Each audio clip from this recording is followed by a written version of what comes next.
Hey everyone, welcome to our channel, and thank you for your support. If there's a favorite novel on the channel and you want the next part, you're just one step away. Become a Patreon member and I can make it depending on your tier. Thank you for your attention. Louis, get out of my house right now. Tony looked at Louis, who was knocking Erlang's leg, and really wanted to splash the hot milk in his hand. Good morning, Tony, don't be like this. As a half-brother Stark Industries, I also have half the ownership. Louis said with a smile, then pushed the newspaper in front of Tony. The above is Tony Stark Tidbits. As the headline figure who feeds countless tabloids in New York, Tony has his own unique ability in making gossip. For example, last night Tony and three models spent the spring festival together. Really? There is such a good thing, why don't you take me? Louis laughed. If you are willing to give up Stark Industries, I can make you 3 women every day without repetition. Tony said with a cold face. Louis stood up and stretched. As Tony Stark's half-brother, Louis inherited the genes of the Stark family, excellent, with handsome curly hair in dark red, making him look like a playboy. The charm of free release is no less than Tony's. Also an alumnus of the Massachusetts Institute of Technology, Louis is several generations younger than Tony. It was only after Louis traveled to this world that he discovered that this was actually the Marvel world. A world invaded twice in 3 days. The point is, he is still Tony's younger brother whom he has never met, and both of them coincidentally go to MIT. However, Tony is studying in the undergraduate department of the Department of Electronic Engineering. Louis studied at the University Department of Economics and Sociology. Both of them graduated with the highest marks ever, and both of them are the pride of heaven. Definitely, the two of them are surrounded by flowers in the university. Facing Tony's cynicism, Louis shrugged his shoulders and said with some complaints, "Do you think that with the blood of the Stark family, 3 women a day are enough?"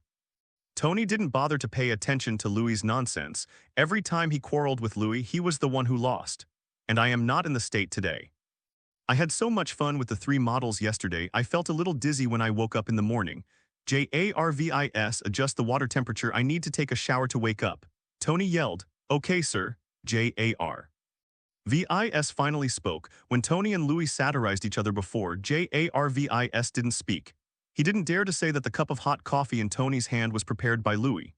JARVIS, bring me a cup of coffee and help me add some whiskey. Louis also shouted. Tony gave Louis an angry look. He was getting a headache from the sound of whiskey now. Louis obviously did it on purpose. JARVIS looked at Tony, not knowing what to do. Tony shook his head, shaking off the dizziness, and said helplessly, "Do as he says, and sooner or later he will be poisoned to death with alcohol." Louis made a triumphant gesture after Tony left. Tony is a tsundere guy. He obviously cares about himself, but he always puts on a fierce look. Who doesn't know Tony is a funny comparison? I always say that I want to drive myself out of the house, nothing more than wanting to be independent. As for the shares of Stark Industries, Louis has already received 1%. Tony is not the kind of person to hold on and not pay back, but Tony also needs to ensure that he has absolute control over the shares of Stark Industries. Louis could understand Tony's thoughts very well. JARVIS quickly brought a cup of alcoholic coffee to Louis. "Thanks, JARVIS, it tastes good." Louis picked up the coffee, took a sip in satisfaction, and praised the craftsmanship of JARVIS. "You're welcome, Mr. Louis," said JARVIS. Look at Tony in the newspaper in the tidbits. Louis knew that the timeline for Iron Man's appearance was not yet reached, but it's definitely not far away. Soon enough, the Marvel Universe will see one invasion after another. If he didn't make enough preparations before that, even if he was Tony's younger brother, he might fall. Louis didn't dare to bet that he would be half of the people who survived the snap of his fingers. As a traverser, Louis had a Kamen Rider system in his mind. A system that allows hosts to create Kamen Rider belts. It's just that this system cannot succeed without the help of Tony or Stark Industries. Louis was in college when he first got the system. But seeing the materials for making Kamen Riders, Louis felt that working hard all his life would not be as easy as working hard in Stark Industries and waiting to die. Therefore, the shares of Stark Industries, Louis is going to decide. Definitely, the primary goal is to solve the shareholders of Stark Industries. The Obadiah who created the Iron Overlord was the first to solve the target. However, because of the uncertain timeline, Louis' time is very tight, and he doesn't know when the time will start, so he must make plans early. Louis already has several records of Kamen Riders that can be manufactured at present, and he can only decide which one he wants to make after seeing the materials in Tony's laboratory.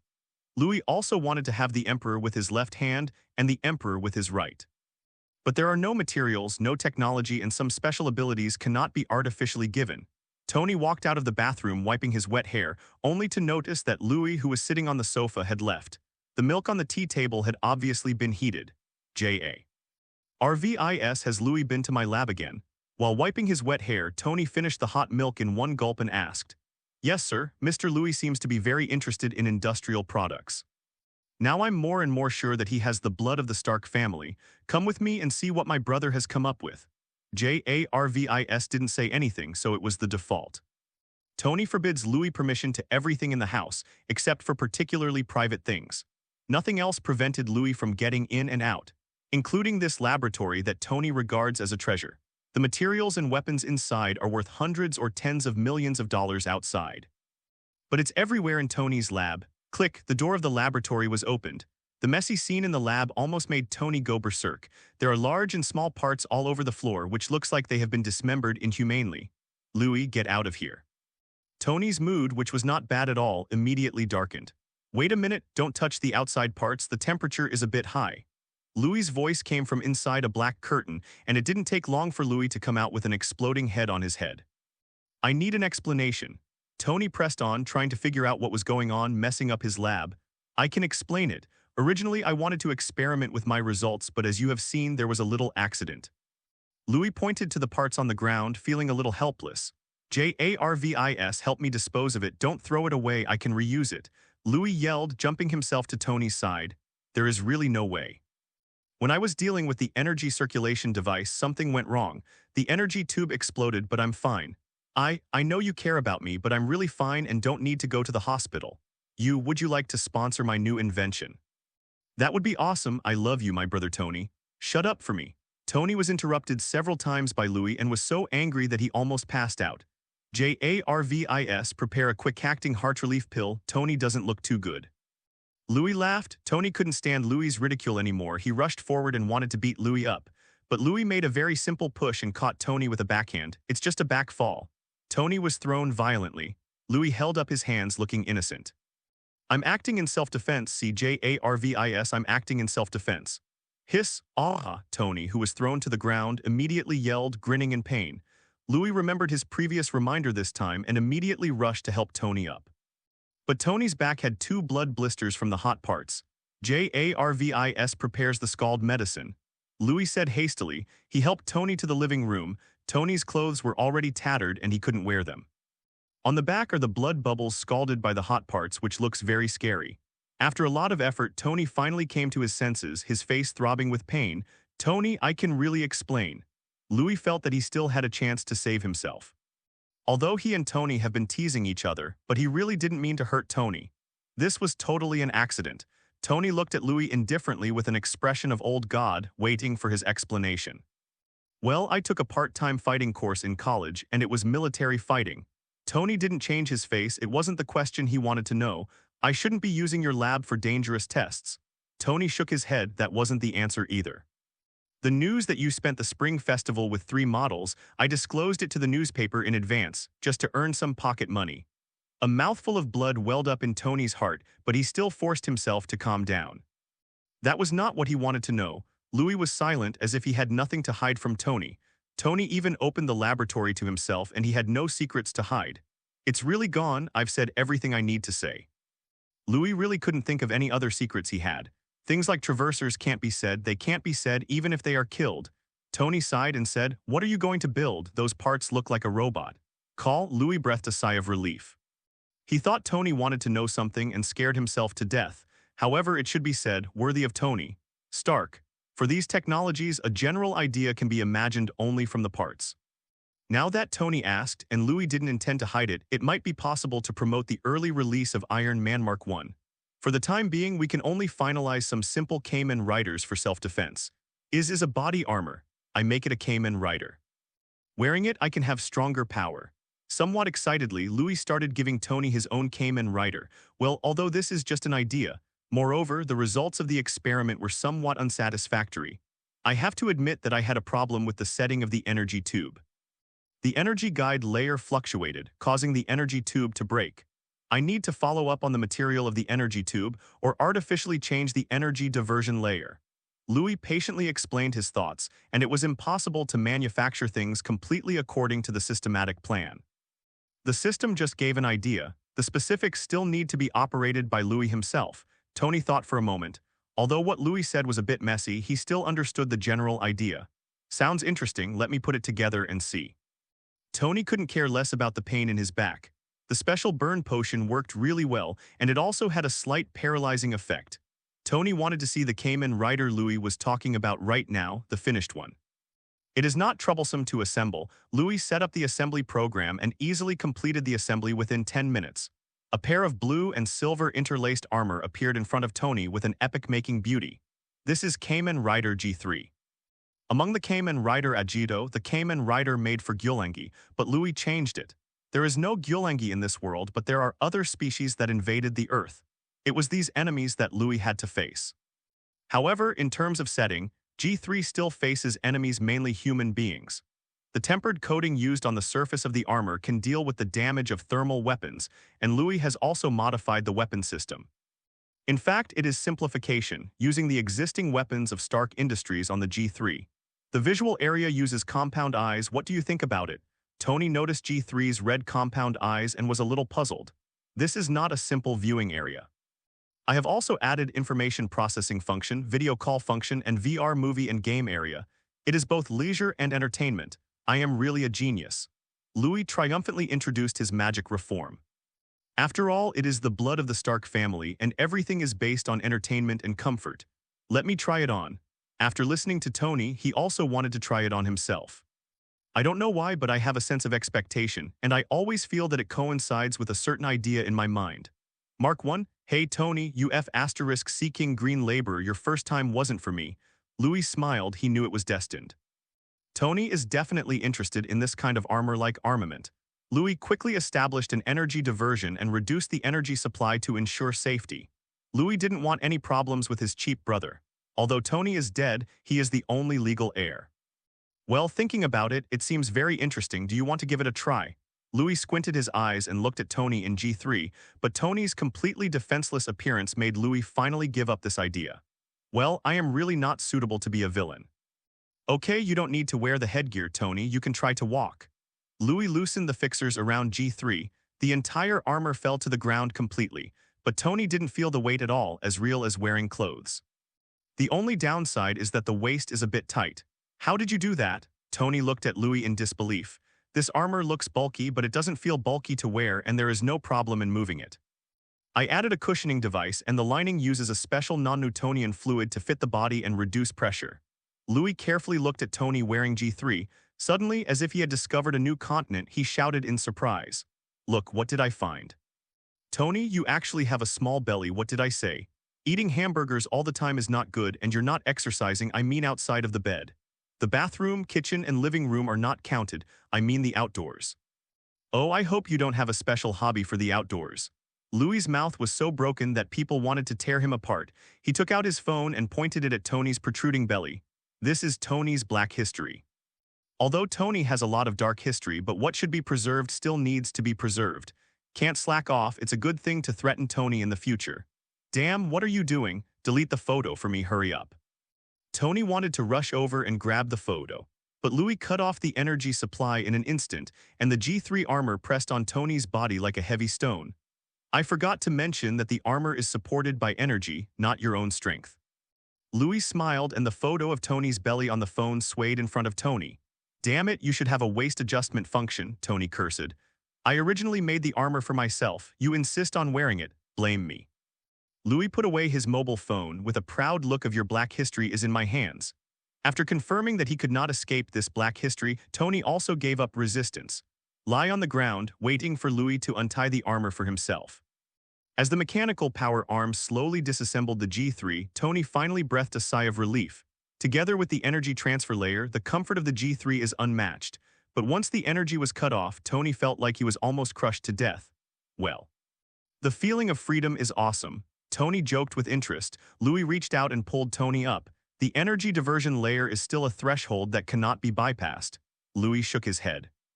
Without suitable materials, the energy supply can only be reduced, or the combination of the diversion layer can be changed. Louis didn't even think that G3 had energy problems from the very beginning. Originally in the Marvel world, there was a better choice, and that was Tony's small nuclear reactor. But this thing hasn't appeared yet. Relying on the little things seen in the movie, it is really difficult for Louis to reproduce. Louis kind of expected Tony to be kidnapped soon. Only if Tony is kidnapped will the small nuclear power reactor I need appear. Hearing Louis question, Tony also pondered. This is really a problem. If you want to drive such an armor to fight, the energy consumption will be very high. Even with the energy diversion device designed by Louis, the battle time is probably only more than 10 minutes. I need to think about this problem carefully. You can send me the design parameters and ideas of the energy diversion layer. Tony felt that he had to be more serious and let Louis see what it meant to be your brother will always be your brother.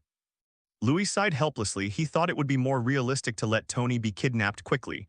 Louis really misses small nuclear reactors. Then after thinking about it, I spoke my mind. Tony, when will you be kidnapped? Tony looked at Louis with a dark face.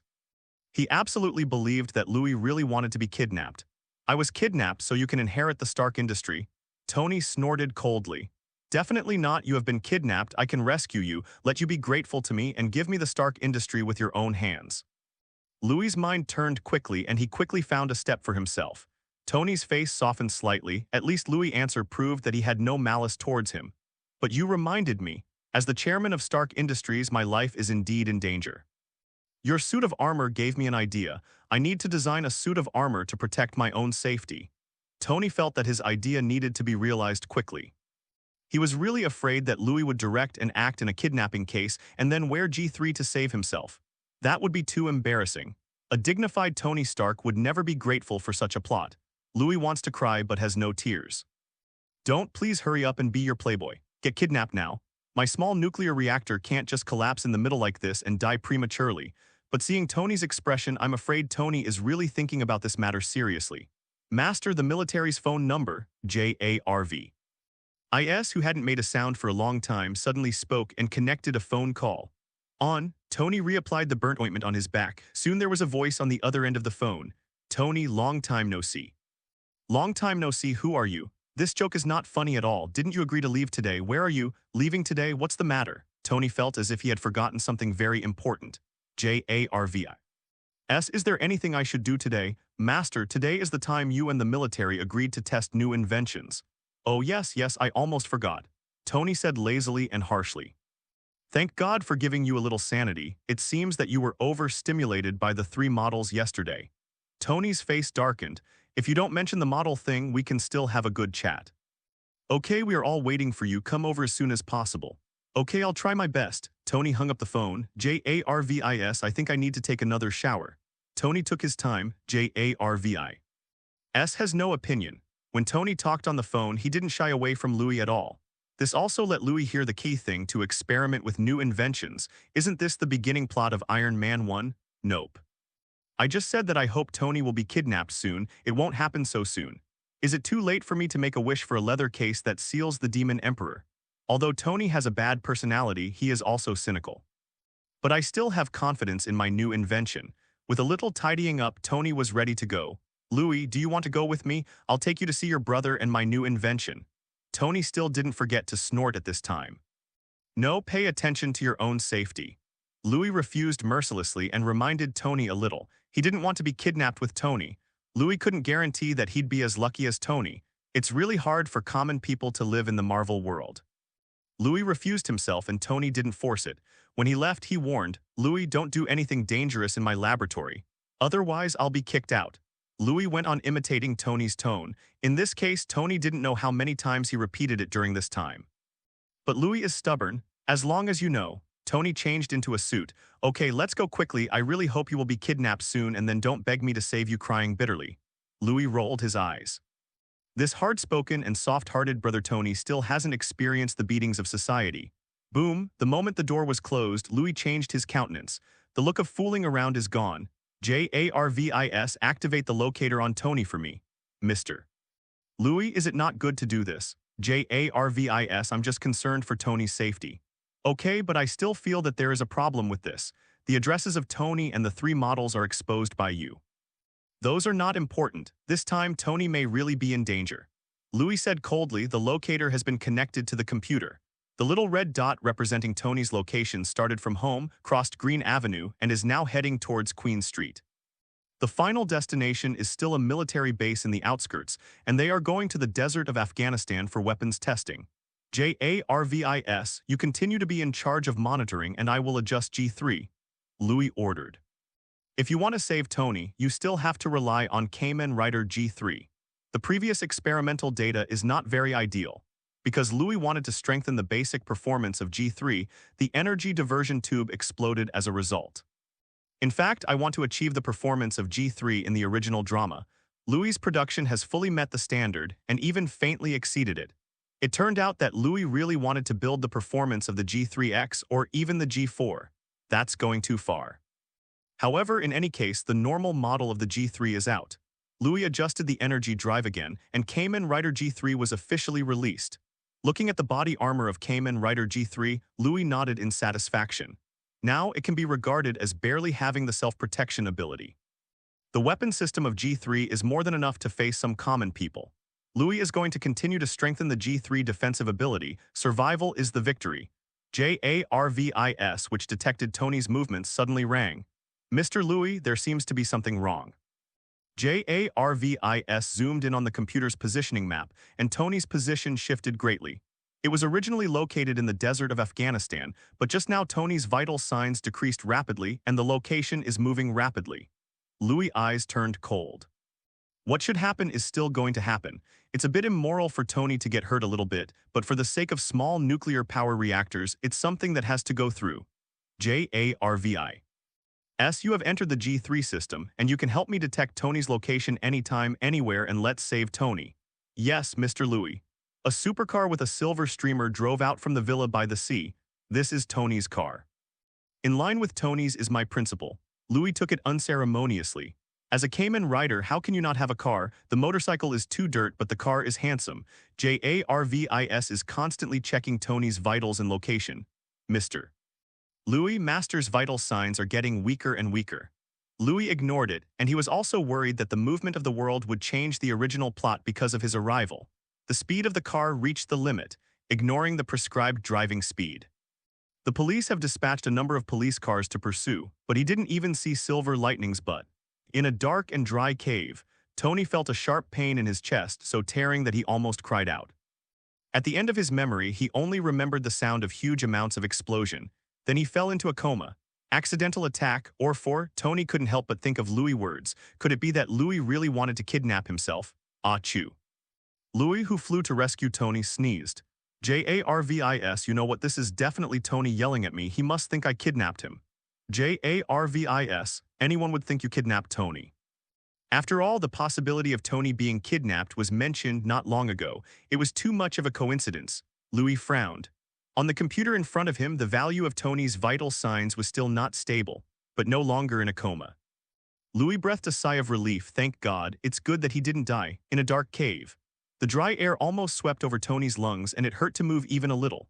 Tony looked at the strange contraption on his chest, batteries, wires, magnets forming a return loop. It's such a bad, ugly design, and Tony wants to get it off of him. If I were you, I wouldn't do this. In the darkness, a strange man with half-bald hair came over and said softly. The top of the strange man's head looked like a half-peeled boiled egg. Tony ruffled his hair, thinking it was a little too much. It must be that I have been with Louis for too long recently, and everyone wants to go up and make fun of it. Where is this place? This doesn't look like a beach in Hawaii or a prairie in California, Tony asked. The strange man didn't expect that Tony would still be in the mood to joke at such a time. Mr. Tony. Stark, just kidding at this time, at least it proves that you are still alive, doesn't it? The bald-haired man came over and showed Tony the shrapnel in his hand. See this? Inside your body there are at least a dozen shrapnel. The conditions here are poor and I'm not a surgeon, so I can only take out part of it. Tony's face changed slightly. He understood his situation a bit. It's an electromagnet scrapped from a scrap car used for adsorbent shrapnel. You can understand it this way, this is your life. Tony's hand stopped abruptly. Just now he was still thinking about how to make this device look better. Who are you? Where is this place? Tony regained his composure. He needs to know where he is now. And find ways to save yourself. Let me introduce myself. My name is Ethan, a professor of physics at the University of Pennsylvania. Like you, I am also a hostage here. Ethan was introducing himself, and from time to time he leaned into the crack of the door to observe the movement outside. The rustling sound of rubber boots rubbing against the ground makes one's scalp tingle. Ethan quickly came to Tony's side and helped Tony up. Hey, what are you doing? I'm still a patient, Tony grumbled. Stand up, put your hands up like me. Ethan positioned Tony like a puppet. Tony was reluctant, but without knowing the situation he could just do it. Creak. The noise from the old iron door can almost penetrate the eardrums. A group of terrorists wearing assault jackets took this weapon and walked in. The Stark Industries logo is engraved on the weapon. Weapons from Stark Industries? Tony's mind was spinning rapidly. The supply of these weapons was recorded every time. How did it end up in the hands of these terrorists? More importantly, these guns are all new, and there is no such thing as eliminating alternatives. The terrorist who walked in looked at Tony with satisfaction. I thought I'd caught a deadman back, but he's still alive. The leading terrorist speaks an incomprehensible language. Hey, slow down, I can't understand what you're saying.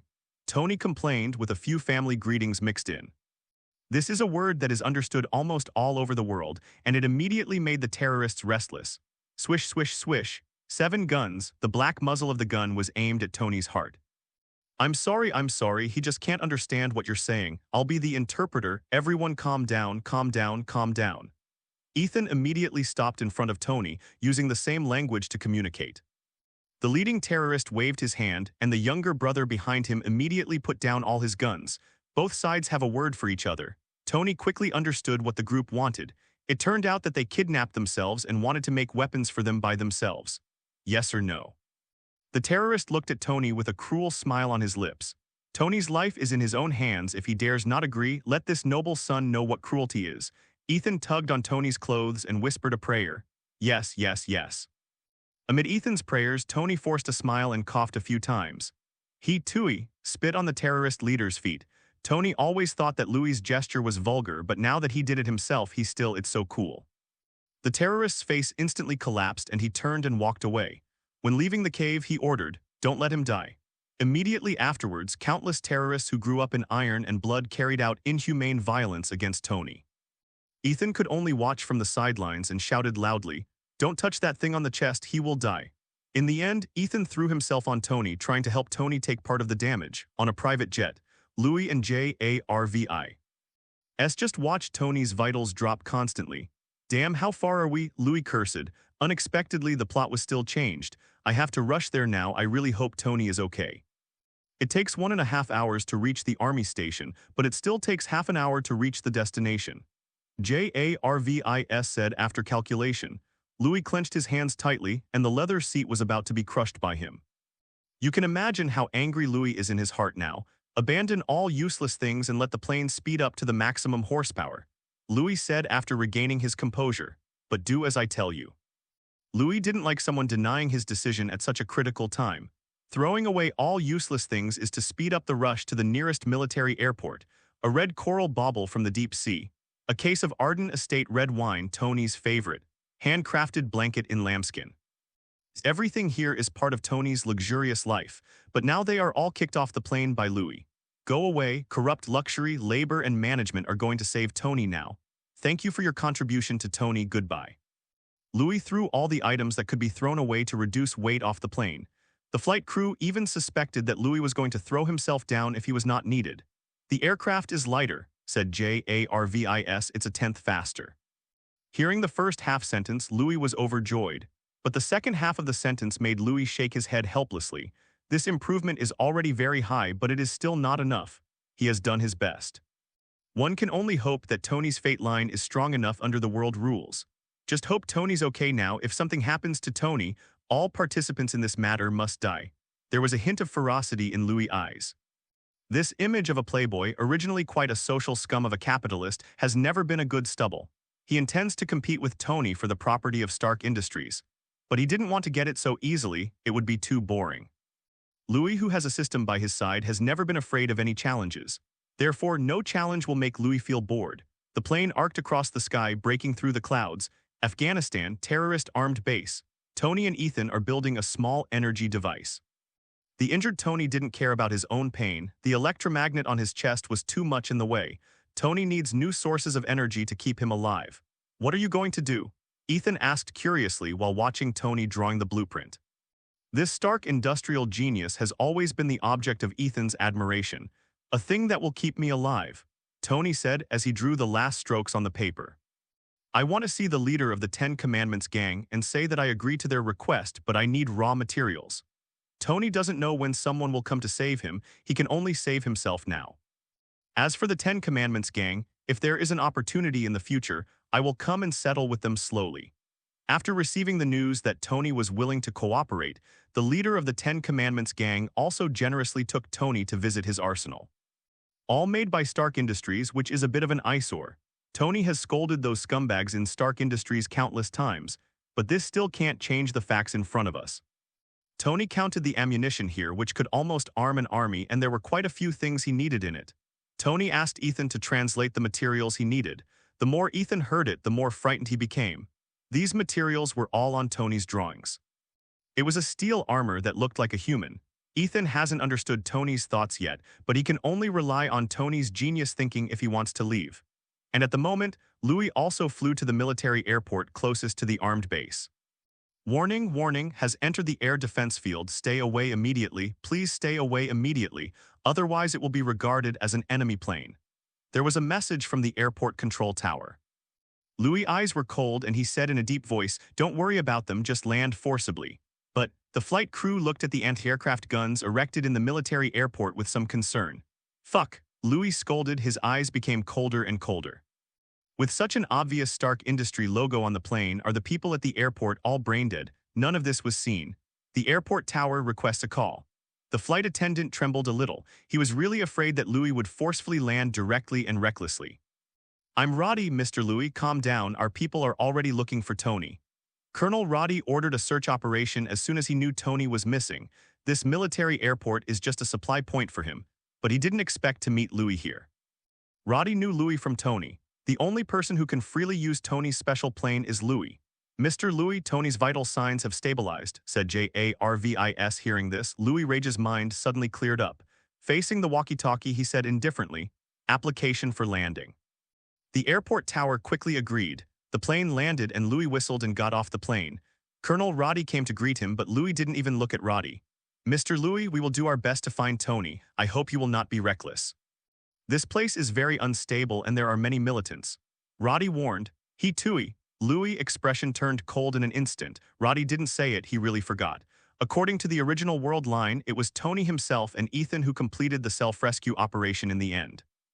This Roddy was just lucky enough to bring Tony back. The full search in his mouth, Louis would not believe a word of it. "Mr. Louis, please watch your behavior," Colonel Roddy frowned. "I heard that Tony's younger brother has a bad personality, but I didn't expect it to be so excessive." For the sake of him being Tony's younger brother, Roddy still didn't care, but Louis didn't intend to just let him go. Grabs Roddy's tie with one hand. "My behavior. I've seen you upset for a long time, come to fight." After Louis learned that Tony's vital signs were stable, he was not so anxious. It's almost time for Tony to build the arc reactor. Louis feels like he has to wait for the perfect time to rescue Tony. But before that, let's have some fun. Louis' behavior was an insult to Roddy. As a soldier, Roddy moves and reacts very quickly. Cut Louis' middle with one hand, trying to force Louis to let go. Cut. Louis spit in disdain, raised his right foot directly, and kicked Roddy's lower abdomen quickly and accurately. Thump thump. Roddy took a few steps back, looking at Louis in surprise. He didn't expect that Louis, a playboy, would have such a reaction and strength. Shouldn't Playboy be like Tony, with burgers and coke every day, luxury cars and beauties? Do you still have time to practice fighting technique? The point is that it is still more powerful than me, a regular soldier. This is outrageous, Nima. Louis flexed his muscles and bones, and he was going to do it for real. Gala, Gala, the sound of finger bones rubbing against each other rang in Roddy's ears, and Luigi's demonic whispers. "Don't worry, I will be gentle." Louis sneered and rushed forward. This battle should be regarded as a warm-up for the G3 battle. Louis felt his blood boil. "No, stop, I don't want to entangle you in such boring things." Roddy didn't want to fight Louis the Freak. It doesn't matter whether you win or lose. After all, Louis was Tony's brother after all. If anything happened to Tony, Louis would be the only designated heir to the Stark family. It's not up to you. Louis jumped a few times and rushed in front of Roddy, his lightning-fast fists from top to bottom, like a hungry tiger rushing for food. Roddy passively parried and backed away but still fell to the ground. The butt will sit out of a pothole in the sand. Roddy was also angry, quickly got up and Louis' attack came again. Pedal, one foot stepped on Roddy's position just now with such strength Louis did not intend to hold back. Damn, you pissed me off, go back to New York and be gentle with your girls. Roddy squared up, ready to strike first. Louis moved faster with a wicked smile on the corner of his mouth. They don't deserve my tenderness, I'm always rough at that time. Louis was still smiling, gentle and courteous, but he was merciless. Roddy's men are still at a disadvantage when they see their own officers fighting with others. None of them had any intention of coming up to help, and they were still applauding from the side. Sir Roddy, come on, kick his ass. Wow, sir, you can't do it. Did that girl drain your energy last night? Nice dodge. Roddy has a headache, his subordinates are simply a bunch of idiots. Don't you see your parents being beaten? Thought we were playing house games. Right in the middle of the battle, Louis' attack speed became faster and Roddy gradually became overwhelmed. Fuck. In the future, who would dare to say that Louis is a playboy, a waste who is just waiting to die? He must have smashed the watermelon off the guy's neck with his own gun. Just as Roddy was thinking this, a voice made Roddy break into a cold sweat. Click. The sound of machinery turning made Roddy's movement stiff. This is the sound of the safety of the pistol being opened. Own gun, when did it come into Louis' hands? The cool barrel of the gun was aimed at Roddy's temple. Roddy's men, who were still cheering, fell silent for an instant. I declare that your chief Roddy was kidnapped by me. Louis kicked Roddy hard in the stomach, preventing Roddy from resisting. What do you want to do? Roddy couldn't figure out what Louis was planning. I want to kidnap you, Louis said with a cynical smile. He is waiting for this JARVIS data intrusion. JARVIS has just intruded into the database of this military airport. Among them are the terrain around here, as well as the data and intelligence of the major forces. The Ten Commandments gang is naturally one of them, and it is also the largest armed terrorist among them. Mr. Louis, we have finished analyzing the data of the Ten Commandments gang resident. The voice of JARVIS sounded after a long absence, and Louis also breathed a sigh of relief. He lowered his head and clung to Roddy's ear and said, I'll return the gun to you and take your men with me to rescue Tony. After that, Louis handed the gun to Roddy. Looking up again, it was that playboy-like lazy expression again. I made a joke with Roddy, please don't mind. I already know Tony's location. Come with me to rescue Tony. This is the order of Chief Roddy. The last Roddy officer, Louis deliberately emphasized his tone. Roddy never doubted that if he refused, the possibility of Louis killing him. Louis had another gun in his hand on Roddy. This is a self-defense pistol launched by Stark Industries some time ago, and it is powerful enough to kill people. This one is enough. The gun in Roddy's grip collapsed in an instant. Bet your life, bet he or Louis who has the fastest hand speed. I will definitely lose. Roddy knew that he had been kidnapped by Louis now. Seeing his group of simple-minded soldiers, Roddy wanted to cry but had no tears. You idiots, the officer was kidnapped, why are you so happy? This group of silly soldiers lined up one by one waiting for Roddy to speak. Roddy could only say helplessly, let's go, let's rescue Tony. P.S. Asking for fresh posting and evaluation votes. Did the fresh postings and evaluation votes hit me? I have been asking for this recently, and my common words are not standard. The corner of Louis's mouth inadvertently showed a slight curvature. Even those who knew Louis well would just take it as a playboy's kind smile. But Louis had already prepared a way to save Tony. Roddy's soldiers are nothing more than cannon fodder to attract firepower. Even Roddy is just a bigger cannon fodder. Ten Commandments gang resident. The recent hot weather has made the terrorists of the Ten Commandments gang feel restless. Louis immediately recognized the cave that Tony escaped from. There are 2 guards at the door. To be precise, there are guards all around. Roddy, I'll leave it to you to attract the firepower. Louis finished wearing the G3. Fortunately, he had seen it first and added an internal circulation air conditioner to the G3 leather case. Otherwise, in this kind of weather, I am afraid that it will not be hot to death. Roddy looked at the blue and silver intertwined robot beside him. He couldn't find the right words to describe the way Louis looked now, looking like a child's toy. Can this work? Roddy knew drawing fire was necessary to save Tony. The guards of the Ten Commandments gang are too tight. This means that one's own soldiers will be sacrificed. But what about Louis as the most critical link? What should he do? Roddy didn't trust Louis, even though he was a good fighter. But no matter how strong you are in fighting, you are still afraid of bullets. If bullets don't work, then artillery. Can such a leather case defend against bullets and artillery? Roddy was skeptical. That's a lot of nonsense. Louis rolled his eyes, ignoring Roddy's stupid question. J.A. RVIS was still checking Tony's vitals. This is Louis' request. If Tony's vital signs rise to a certain extent, it means that the arc reactor is completed, as the main radioactive element, palladium element of the reactor. In the short term, it will stimulate Tony's life activities, which is the basis for Louis' judgment. Everyone just lay there in the desert, quietly waiting for the order to be issued. The temperature dropped sharply at night, and Louis turned on the heater for a while. Watch the latest movie in comfort, no matter when you can't suffer yourself. This is Louis' principle. Just as Louis was about to fall asleep, Jarvis finally spoke. Mr. Louis, the master's vital signs have begun to rise rapidly. Louis' eyes lit up. G3 was instantly activated, and Red's compound eyes glowed scarlet in the darkness. It's chilling. Everyone was surprised by the changes in G3, and several people even aimed their guns at Louis. Start to act, Louis said coldly. Colonel Roddy sighed helplessly and gave an order. Attract local firepower here, create a rescue opportunity for Mr. Louis. Roddy's men began to advance slowly, attracting firepower, which did not mean ignoring the enemy's firepower circle. It is most beneficial to kill a few guys without saying a word. It's so slow, Louis snorted coldly, and the salamander was installed on the Scorpio. G3's weapons are all off the shelf from Stark Industries. The salamander howitzer was modified by Tony, and Louis directly used it. Boom. The howitzer with the red tail flame landed precisely on the camp of the Ten Commandments gang. The fragments of the explosion bounced around, and the camp of the Ten Commandments gang was full of ghosts and wolves.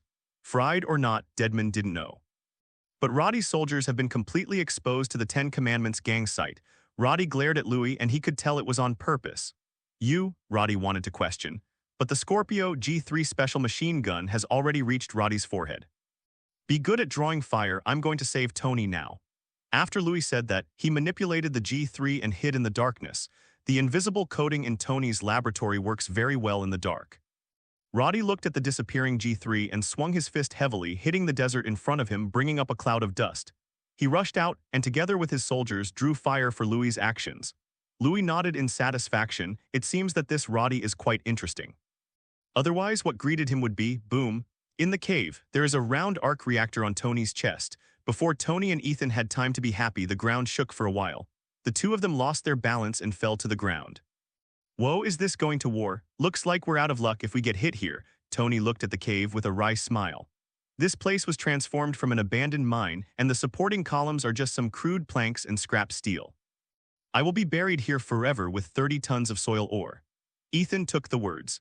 The gunfire outside was getting louder and louder, which seemed to confirm Tony's words that someone wanted to attack the Ten Commandments gang. The earth and rocks in the cave constantly fell, covering the ground with a thick layer. The cave was crumbling and almost collapsed. The members of the Ten Commandments gang in the cave had left the cave a long time ago. Their lives were at a critical moment, and no one had time to take care of the imprisoned people. Tony leaned against the cave wall, eyes closed, panting heavily. Ethan, do you know, I also have a younger brother who is also a genius. Before I left, he made a very strange armor. My Mark I was inspired by him. He also said that he hoped that I would be kidnapped. I don't know if I was really kidnapped. Would he be sad? He is also a child left behind by my troubled father, and I always try to make him a little bit better. Maybe never again, and then he can inherit the Stark Industries property, which he always wanted, but Stark Industries is enough for him to squander for several lifetimes. Tony's words became more and more. He even felt his head was dizzy. Rumble. The top of the cave finally couldn't bear its own weight and collapsed. Get out of the way, Tony. Ethan yelled loudly, but Tony just lay there quietly, not moving. A set of blue and silver armor resisted the collapsed stones and threw them aside like throwing pebbles. Ethan rubbed his eyes frantically. Am I already dead? All hallucinations. Tony also laughed. It was great to see the G3 armor before he died. At this moment, Louis' cynical voice sounded. How long are you going to lie down, brother Tony? Your brother turned into a Kamen Rider to save you. Are you happy and want to be grateful? Just give me the shares of Stark Industries. I don't want too much. Ching Ming reading ceremony. Recharge 100 and get 500 VIP coupons. Louis' broken mouth finally brought Tony back to reality. To be so sentimental, I am so grateful. The emotions that Tony had brewed were gone, and it was really speechless to have such a broken-mouthed brother. Stop talking nonsense, your energy won't last long. Tony judged the situation of G3 at a glance.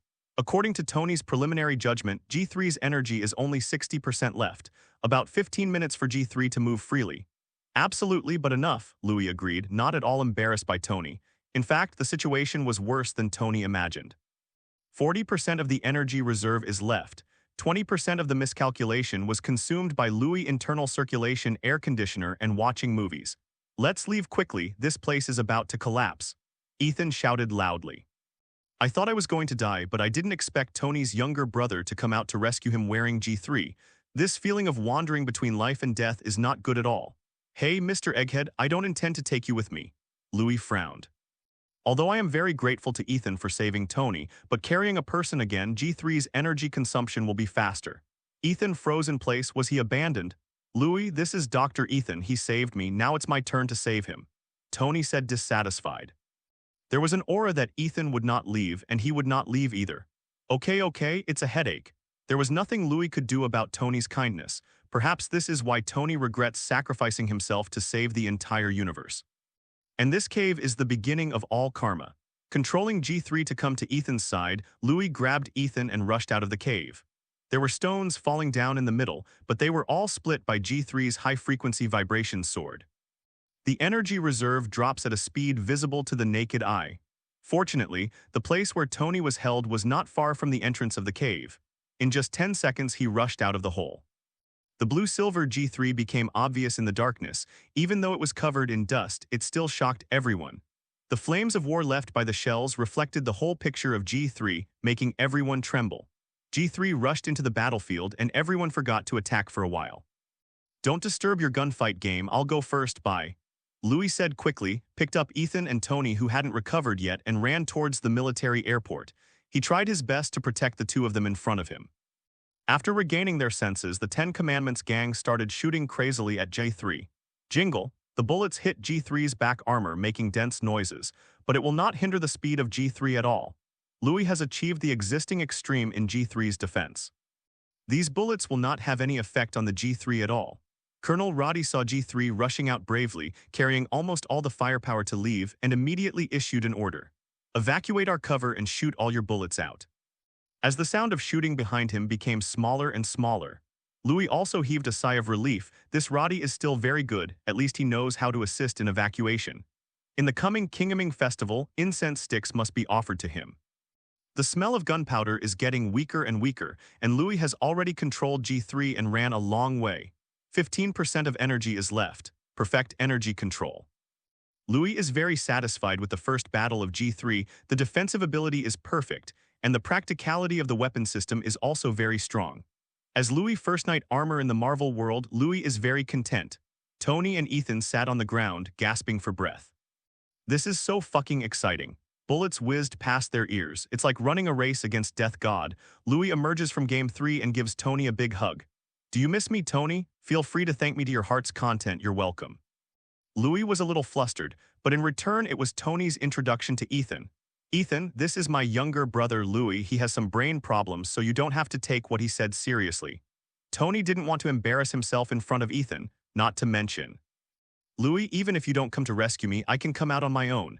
I was going to build a big guy, definitely not worse than your G3.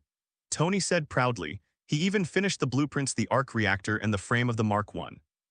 As a result, Louis came wearing G3. Poor Mark I was stillborn, and before he could see the sun again, he was strangled to death by Louis. Louis showed considerable tolerance for Tony's arrogant behavior. After all, you are the wounded, so whatever you say is right. Ethan watched Louis and Tony mocking each other with a smile, and the unhappiness about Louis refusing to save him before was gone. Okay, we're ready to leave. There's a military airport not far away. Tony, I've brought out your good times, Louis said indifferently. The good times, Tony's private jet, has been almost destroyed by Louis now. It's okay, but Louis, do you know who was fighting the Ten Commandments gang? Tony wondered who it might have been fighting before.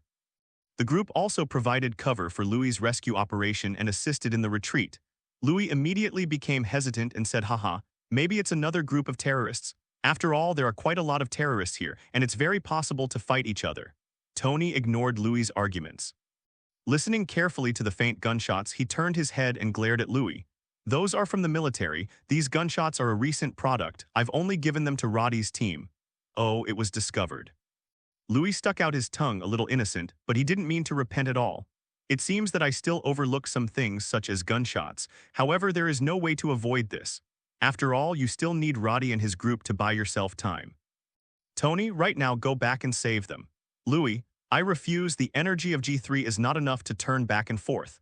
Louis didn't think it was a difficult choice to abandon Roddy and his group, and his feeling for Roddy was just average.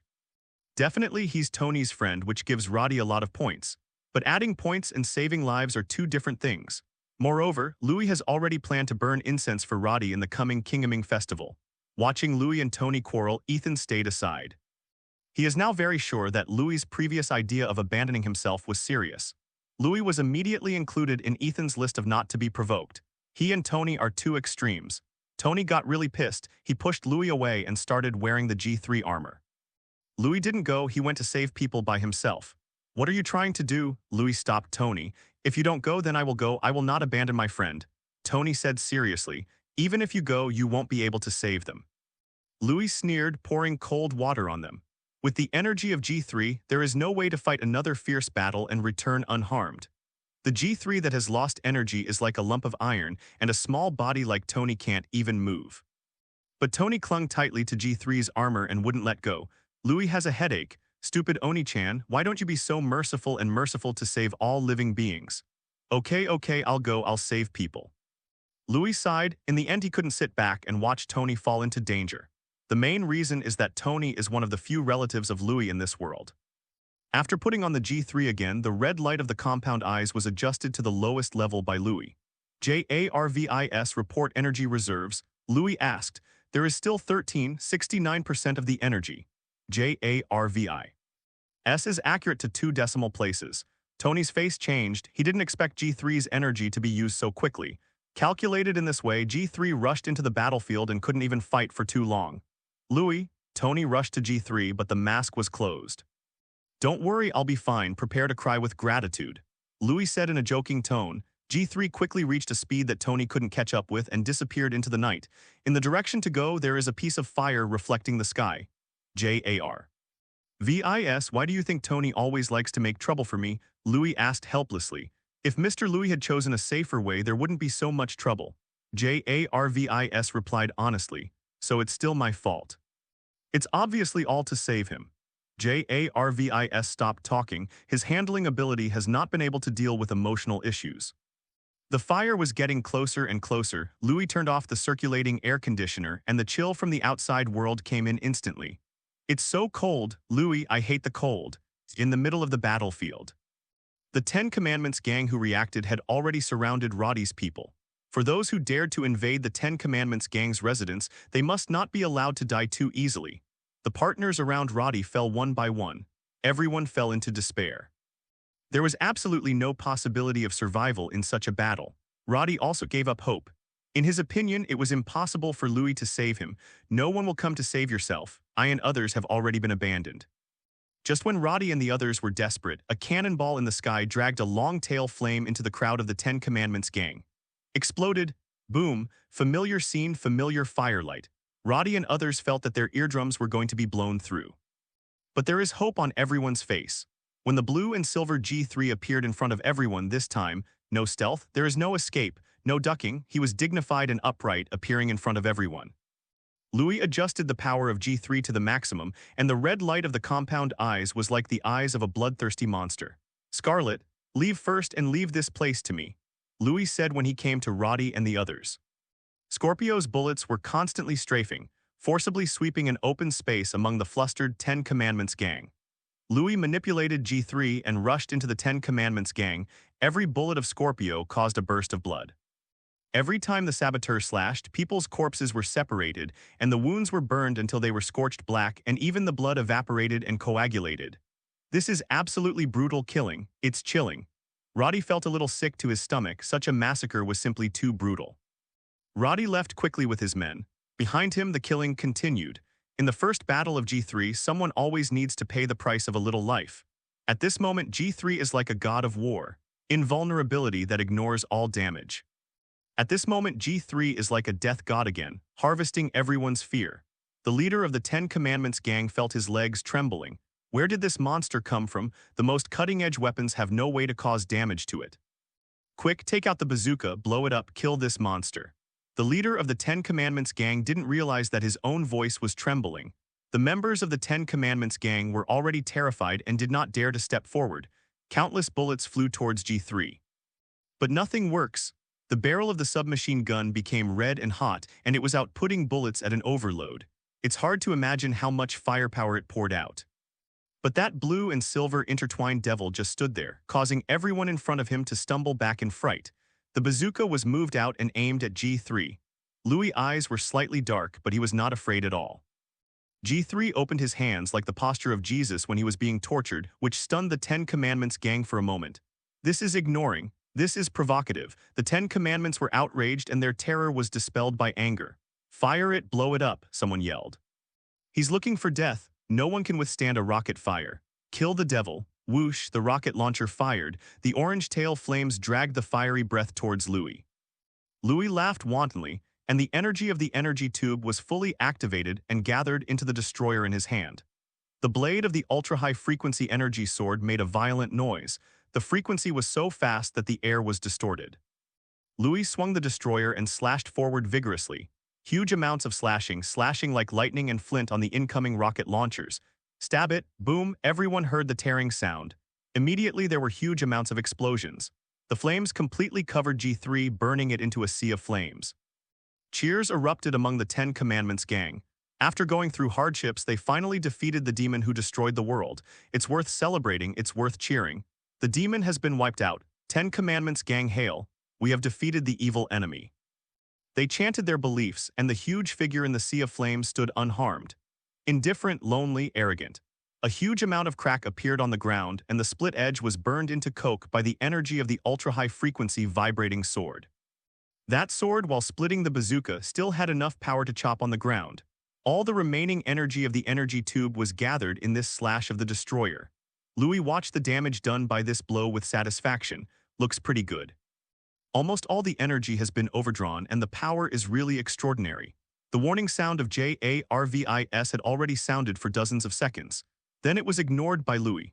If it weren't for the JARVIS system having an independent power supply, JARVIS would not have the energy to speak now. There is really no energy left. In the last sword attack, all the energy was completely consumed, but the effect is remarkable. The members of the Ten Commandments broke down and crawled on the ground, trying to get away from the demon. If your legs are weak, use your hands. Louis saw a very interesting scene. The members of the Ten Commandments gang squirmed like worms on the ground and fled. What a boring opponent, JARVIS, let's go. Louis yawned lazily. It's all over, time to go back. Without energy, Louis could only support G3 with his own strength. I will definitely not use such a thick carapace next time, it's too heavy. Louis complained. Although the defense is very good, it is a bit too reluctant for one person to resist this pair of armor. It's more fun to be a playboy than to fight in armor. Tony looked in the direction of the firelight. There was huge amounts of explosions there just now. Tony was really worried about Louis, and he even regretted why he put Louis in danger. Tony insisted on waiting for Louis here, and Roddy stayed here to protect and accompany him. Several of his men were seriously injured and sent back to the military airport for emergency treatment. Roddy didn't even know if he should hate Louis or not. It was obvious that he had kidnapped him and threatened him to attract firepower. But in the same way, it was Louis who returned to the battlefield without hesitation to save himself and others. Tony, let's go back, Roddy persuaded. In the direction of the fire, there was no sound for a long time. The battle was over, but that blue and silver figure hadn't appeared yet. May have been Tony didn't speak and pushed Roddy's hand away. Louis saved Roddy because of his own words, but he was deeply involved in the battlefield. Tony couldn't forgive himself. He wanted to wait here until he gave up. Before he knew it, tears had covered Tony's face. Why are you crying? If the guy Louis who came to fight for the property died, he should be happy. Tony's eyes were wet with tears and everything in front of him was hazy. A familiar figure appeared in front of Tony, accompanied by that cynical and awkward tone. Yo, isn't this my dear brother Tony? I'll just say it and I'll make you cry with gratitude and tears in front of me. Ha ha ha ha ha, Louis smiled recklessly. Tony Rage's voice sounded. Louis, go to hell with me, I just got sand in my eyes. Tony boarded his own good times. Ethan, Roddy and others also followed back to New York. Seeing the messy scene inside the plane, Tony wondered if he got into the wrong plane. Louis, Tony's voice has a long tail which makes people feel creepy. I can explain, Tony. Where's my Arden wine? This. What about the handmade lambskin blanket? Where's the painting I hung in the cabin? That, Louis, from tomorrow on, get the hell out of here and sleep on the main road. Tony was furious. Gone with the Times is his favorite private jet. As a result, Louis was so devastated, it was inhumane. To Tony's threats, Louis went in one ear and out the other. This is not once or twice, at least neither of them took this verbal threat seriously. Because in the next second, the two began to discuss the issue of G3. You shouldn't be loading so many soft settings in the G3, the power consumption is too fast. Tony pointed at G3. After knowing the reason why G3's energy was used so quickly, Tony almost kicked Louis away in anger. The power consumption of the internal circulation air conditioner is also too large. The carapace is too thick. We can reduce the weight and replace it with lighter alloy steel. The decline in defense is inevitable, but it is enough to block bullets. Do you think who will use your body to resist the rocket launcher as well as you? Tony almost dismissed Louis's design as useless. Sorry, Mr. Louis. JARVI. S apologized sincerely, and an apologetic JPG image of JARVIS appeared on the laptop. Even JARVIS was taught by Louis to use emoticons. Louis glared at the computer fiercely. It must be the traitor JARVI. S who informed him. He handed over all the combat records to Tony. What are you staring at? Am I wrong? Tony asked angrily. It wasn't once or twice that Louis remained stubborn. But this time it went too far, actually putting himself in danger. Louis was disciplined. Honestly, if you say you are wrong, you are right. Big deal, I'll change my posture next time to resist rockets. If you don't change your nature, you are talking about Louis. Ethan and Roddy looked at Louis like a good baby in disbelief. Oh God. I must have been bombarded with howitzers in the brain. This is definitely an illusion. How could this devil be like a good boy? New York, LaVadia Airport. The Good Times slowly landed on the private apron. Pepper had already received news from Tony and was waiting for Tony's return here. Glad to see you're okay. There were tears in Pepper's eyes. Obviously she had cried a lot. Before Tony could answer, Louis's voice came from behind him. Wow, let rang, rang, rang. Louis yelled as he slid down the plane's banister. A perfect landing action with a handsome 360-degree turn. The eyes seem to be full of stars and also have an eclectic evil spirit. Miss Pepper, are you interested in having a drink tonight? Louis asked gently. Sorry, she has to deal with the company's work at night, so she's not free. Tony stopped between Louis and Pepper, subconsciously declaring his sovereignty. Working overtime at night? Tony, you are a black-hearted capitalist. Louis complained. It doesn't matter if you drink or not, Louis just wants to make Tony angry. Pepper looked at Tony's body. The clothes had a lot of dust to hide the blood. The bruises on his face and arms are still vivid, obviously suffered inhuman treatment. But thankfully Tony came back safe and sound. Tony, you look like this, you need to go to the hospital. Pepper reminded. Tony walked in the front, suddenly looked back at Pepper and said, No, I'd rather eat a cheeseburger now than take a shower and sleep. Cheeseburger, take a shower and sleep. Pepper thought Tony was a little unreasonable. You are injured now, looking as if you have been trampled and trampled by a dozen bulls in turn. You tell me you want to eat a cheeseburger right now and shower and sleep. Well, there's also a press conference, Tony said seriously and heavily.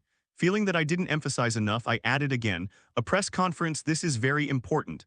But Pepper wanted to say something more, but Tony had already walked away. Louis came up and put his hands on Pepper's shoulders. Pepper thought Louis would have some good advice. Then what was exchanged was a sentence from Louis. Come on, I like you. Good ghost. The two brothers of Stark Industries are simply the soul of soul. Pepper wanted to quit. Anyway, let me know the purpose of your press conference. Stark Industries Convention Center. Tony took the cheeseburger that Louis handed over. Thank you, it's the taste of the one I like. Tony took a bite and mumbled as he chewed. You're welcome. Do you want to close Stark Industries' Weapon Research and Development Department? Louis guessed Tony's thoughts. Tony froze for a moment, not expecting that Louis knew what he wanted to do, but Tony didn't argue, just nodded. Louis' eyes suddenly lit up and said, Brother Tony. Tony shivered and took 3 steps back. Tony asked, What do you want to do? Once Louis uses this title, nothing good will happen. Tony regretted eating the hamburger Louis bought. Cannibalism is soft-mouthed, this is an old saying. Louis said with a smile, Weapon R&D department, if you don't want it, give it to me. If it wasn't for half a cheeseburger still in his mouth, Tony would be slamming it in Louis' cynical face by now. What are you kidding? The Weapon Research and Development Department, that is, let it go. And to Louis, God knows what he'll come up with. Louis looked at Tony with a trace of sincerity on his face, but Tony ignored it. Hey Tony, it's great that you're safe and sound. I'm so worried about those bloody terrorists. I'm going to smash them to pieces one day. Louis was still thinking about how to persuade Tony to hand over the weapon research and development department to himself, and then he heard an annoying voice. Obadiah Stan, the goddamn bald man pretending to be concerned, wanted to come up and give Tony a hug. Tony could only raise the hamburger in his hand a little higher and turned around to avoid it. Pretty, Louis silently praised Tony in his heart. I'm also glad I'm safe. Obadiah uncle, I'm rushing to attend the press conference now. What's the matter? We'll talk later. Tony quickly disposed of the hamburger in his hand, stuffed the greased paper of hamburg into Obadiah's hand. Louis, entertain Obadiah uncle. Tony winked at Louis, telling him to hold Obadiah down. Louis returned a knowing glance, but Tony ignored it. Obadiah looked at the hamburger paper in his hand. His face became gloomy. This Tony is getting more and more out of control. If it wasn't for Stark Industries still needing Tony's invention, he would have already done it to Tony. The more Obadiah thought about it, the more angry he crumpled the bread paper into a ball. The degree of gnashing of teeth made Louis feel uncomfortable for Obadiah. Still smashed into ashes, do you really think that I don't know that you are the one behind the scenes? There was a hint of ruthlessness in Louis' eyes. Sooner or later, he would take this Obadiah's ashes away. After venting his emotions on the ball of paper, Obadiah turned around with a kind smile. Louis, I haven't seen you for a few days. You look handsome again. I like models or celebrities recently. Are you free to play? Obadiah treated Louis very kindly. To Obadiah, Louis was more of a playboy than Tony was. Also, easier to handle than Tony. After Tony's death, Louis is the perfect successor, and Obadiah can also achieve his goal of controlling the Stark industry. Obadiah uncle, I miss you very much too. Tony has restricted my travels during this time, otherwise I would have gone to find you. Louis is also an old fox. He is still an old fox who knows the development of the plot. A few words can make Obadiah laugh out loud. In Louis' view, he is just playing with a monkey, still a bald monkey. Obadiah is much more courageous than Ethan. Ethan didn't dare to be alone with himself.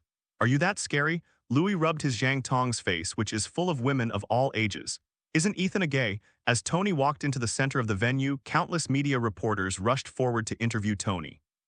Be quiet, everyone. Please sit in your seats and ask questions in an orderly manner. Pepper stopped Tony and escorted Tony into the press conference venue. No matter where Tony goes, everyone is in the spotlight, because he is Tony Stark. Tony really attracts media reporters, and he is the focus of attention wherever he goes. Obadiah said intentionally or unconsciously beside Louis. Louis sneered, pretend, let's see how long you can pretend. Obadiah was not discouraged by Louis' ignorance. Sowing dissension is a long-term thing. He needs patience. When I get Stark Industry, a waste like Louis must be imprisoned and sold to African tribes, Obadiah thought viciously in his heart. He has always been a person who must correct his flaws. The press conference started amidst countless flashing lights. Underneath, countless reporters raised their hands high. They have too many questions to ask, for example the bruise on Tony's face, for example the case of weapons experiments. Another example is some gossip about Tony. God, no one really thinks that the press conference is all about serious issues. Ahem. Tony stood in front of the microphone, coughed a few times and cleared his throat. Louis knew Tony was up to something. Everyone, I know you have a lot of questions you want to ask me, but I'm not interested in any of your questions. Hearing Tony's words, the reporters below were in an uproar. We the media have the right to know. You can't do this, you are violating our rights. This is a free country and you are trampling on freedom. Obadiah rubbed his hairless scalp and complained, what a bad character. Louis nodded, deeply appreciative. Tony's character is really bad compared to himself, he is really too cute. Ignoring the voices of the reporters below, Tony said to himself, I'm going to shut down Stark Industries' Weapon Research and Development Department. Then this press conference ends here. Thank you very much for coming. After speaking, Tony stepped off the stage, leaving enough space for the reporters to react. As soon as this statement came out, everyone was stunned. There was a complete silence in the arena. Obadiah was the first to react and almost rushed to the backstage. Louis could hear him cursing. No, Tony, you can't do that. No, I won't allow it. Louis looked contemptuously at the red-eyed Obadiah with a smile on his lips. This is really the shortest press conference in history, Mr. Louis. A voice rang in Louis' ear. P.S. This chapter is to add a new chapter for the reward of 183 XXXX 9909. Thank you. I don't know if it's a phone call, so I won't type it all. In the morning, there is an additional chapter for 300 evaluation votes and a chapter for additional May tickets, which are being coded. In addition, ask for flowers, ask for evaluation tickets, ask for monthly tickets, thank you. Louis followed the voice and looked over. The speaker should not be too familiar. Phil Coulson. Rate belongs to SHIELD. However, they now declare to the outside world that they are still called the Homeland Strategic Defense Attack and Logistics Support Agency. In the original play, Phil Coulson was supposed to ask Pepper for a question. Now I found it on my head. Louis put away the smile on his face, and the pride in his bones was cold and refused to be 3 feet away. Mr. Louis, please allow me to introduce myself. My name is Phil Coulson, and I belong to the Homeland Strategic Defense Attack and Logistics Support Agency. Phil Coulson briefly introduced himself, and he came to ask Louis about Tony, although in the message, Louis is not a friendly playboy. But Phil Coulson is confident in his mission. Shit. Louis didn't even look at Phil Coulson, turned and left.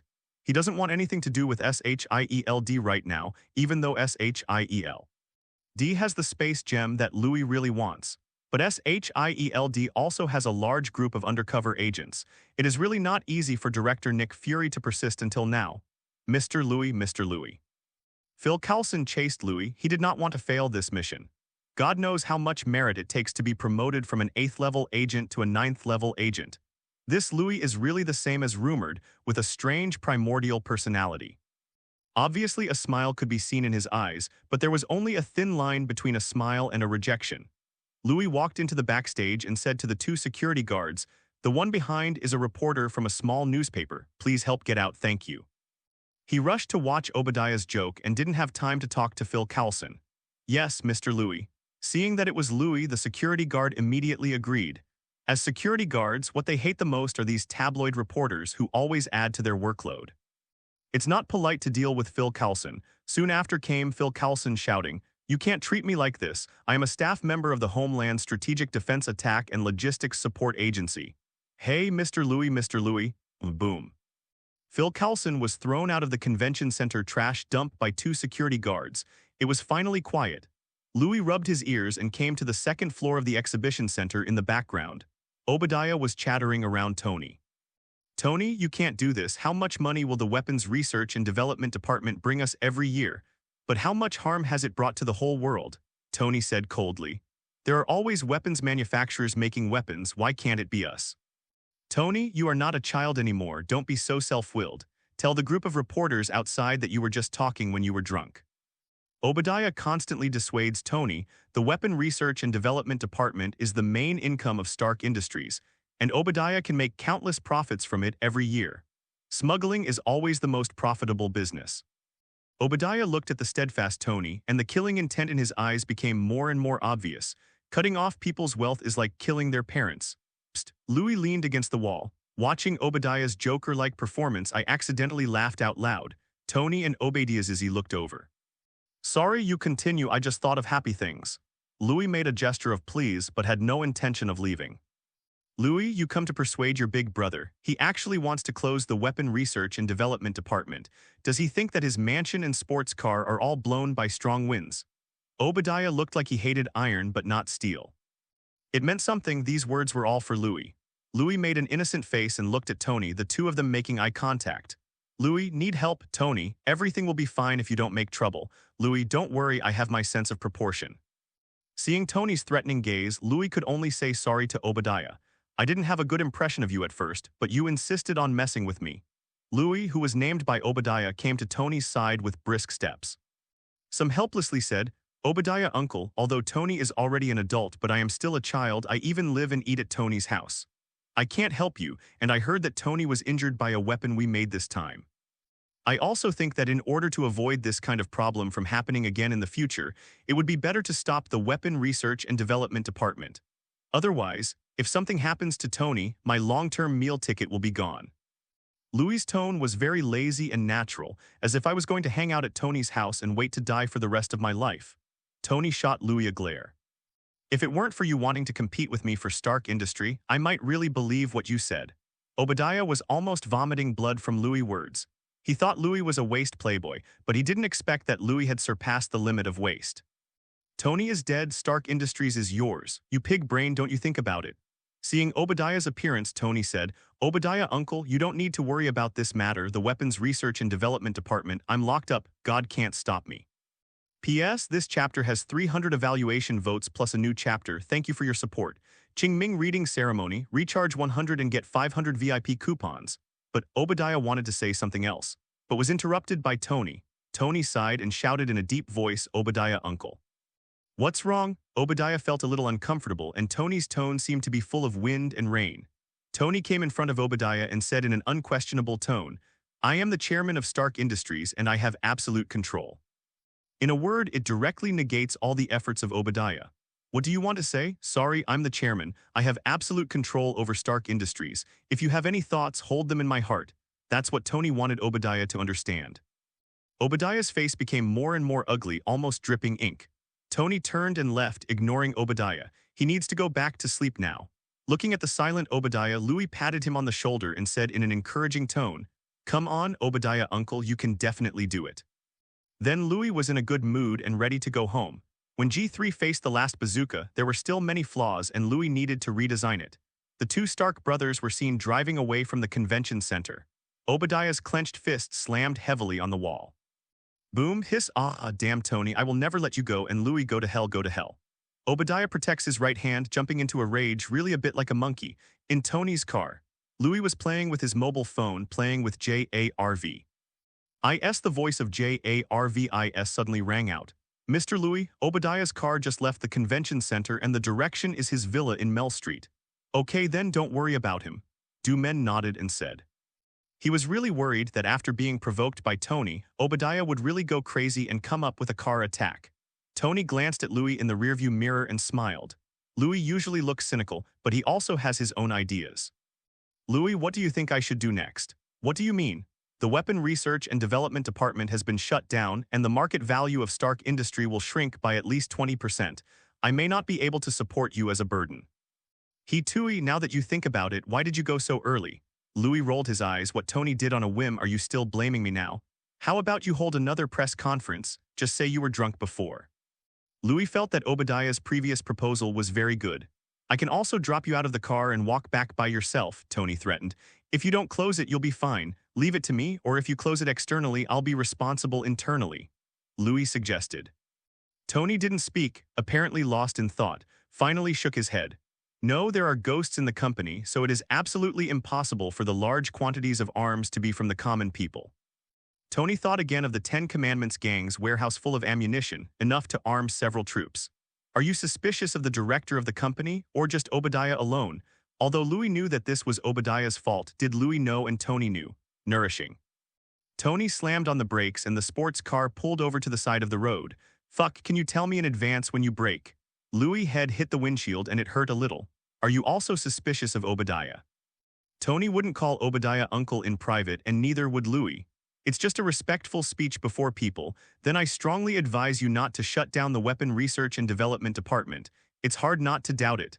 He was also the first director to come to you. Although it can be said that he cares, but without you I can inherit Stark Industry. There is no difference to him, which is very doubtful. Also, don't you think Obadiah has a bad face? Tony was silent. Louis' suspicion was really justified. Makes you want to kick him out of the car. Tony now seriously suspected that Louis' second sentence was provocative and the third sentence was mocking, and with a very strong contempt for appearance. See what it's all about? What does it mean to have a bad face? Do you rely on appearance to distinguish good from bad? Ignoring Louis' nonsense, Tony hurried home to sleep, missing his bed at home. In the past few days in the cave, Tony really should die. I can't sleep well and the stuff on my chest is scary. Looking at the scenery outside the window, Louis felt even more murderous towards Obadiah. However, if Obadiah didn't die, it would be really difficult for him to raise Obadiah's ashes.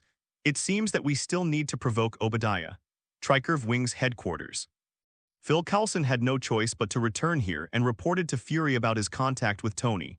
Stark, you mean you were thrown in the trash and came back without Tony seeing it? Fury did not expect that Phil Coulson, the standard template for agents, would make mistakes. This is really rare, and it fails without even touching the target person. Yes, I miscalculated the information. I thought Louis would know more about the situation, but his character is really bad. I will contact Tony's secretary next time, Pepper Potts. It's okay, take it easy, Phil Coulson. Our most important thing right now is still on Dr. Banner. Our people have lost track of Dr. Banner, it's bad. P.S. This chapter is an additional chapter of the 5-chapter monthly pass. Thank you for your monthly pass support. Mel Street Villa District. There is a whole row of villas here. It is also one of several properties in Obadiah. The basement was transformed by Obadiah into a textile lobby. On the big screen, a man in a jacket appeared with a look of panic on his face. The wind and dust, the flames of war and the influence of gunpowder smoke made him look 10 years older. If Tony and Louis were here, they would definitely recognize at a glance that this was the leader of the Ten Commandments gang. It's okay if you don't look at it, but Obadiah became very angry when he saw the cowardly appearance of this guy. How the hell did you do it? Get Tony back. Don't you know how much this has affected my plans? Obadiah vented all his anger today on the leader of the Ten Commandments gang.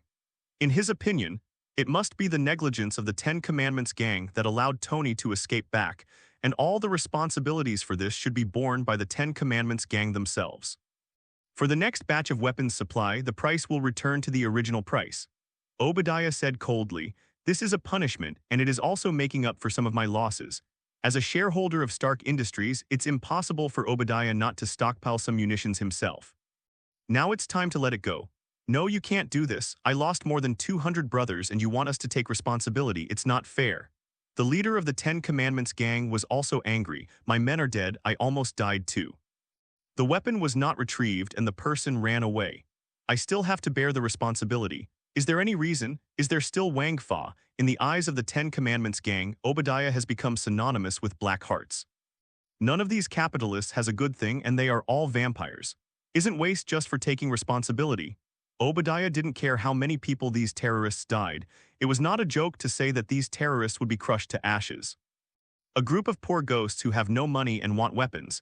If it weren't for them to do things for him, he would never sell these weapons at a reduced price. You didn't tell us what we're going to face. That's the devil. It killed so many of my brothers, it's almost immortal. The leader of the Ten Commandments gang shouted loudly. I tried my best to describe the scene I saw that day. What the devil? I think you should see a doctor. Obadiah said coldly. These guys from the Ten Commandments gang were useless, and Obadiah didn't bother to talk to them. Just when Obadiah was about to turn off the call video, the leader of the Ten Commandments gang suddenly took out a spliced drawing. This, I found in the cave where Tony was held, is the weapon he was going to build. Obadiah's hand that was about to press the disconnect button stopped, and the remote video was a little blurry. It is not clear what is drawn on the drawing. But if it's really the weapon Tony's planning to build, it's going to be worth a lot. Obadiah looked down, obviously thinking, after a while, I need to get the blueprint first. No, I won't trust you, vampire, anymore. Come on, aren't we friends? Weapons are still at the price we agreed on. The leader of the Ten Commandments gang was a little moved, but he still insisted on his principles.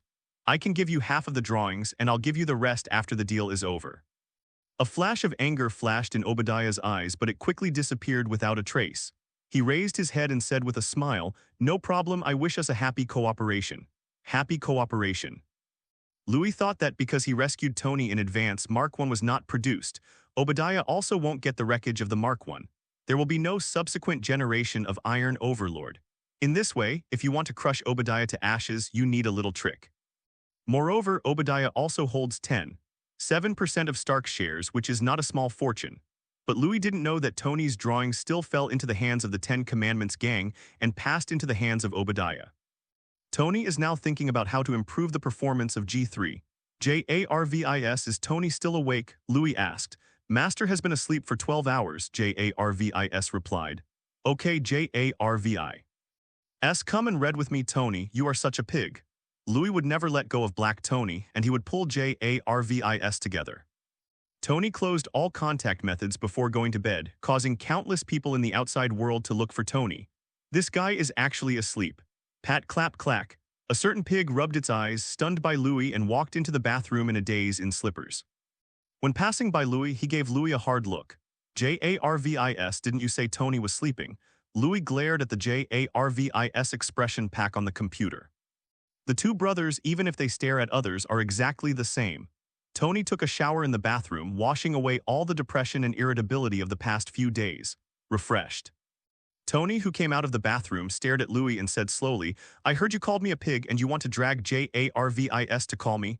No, I didn't. Louis opened his mouth to deny. My lord, I didn't, mister.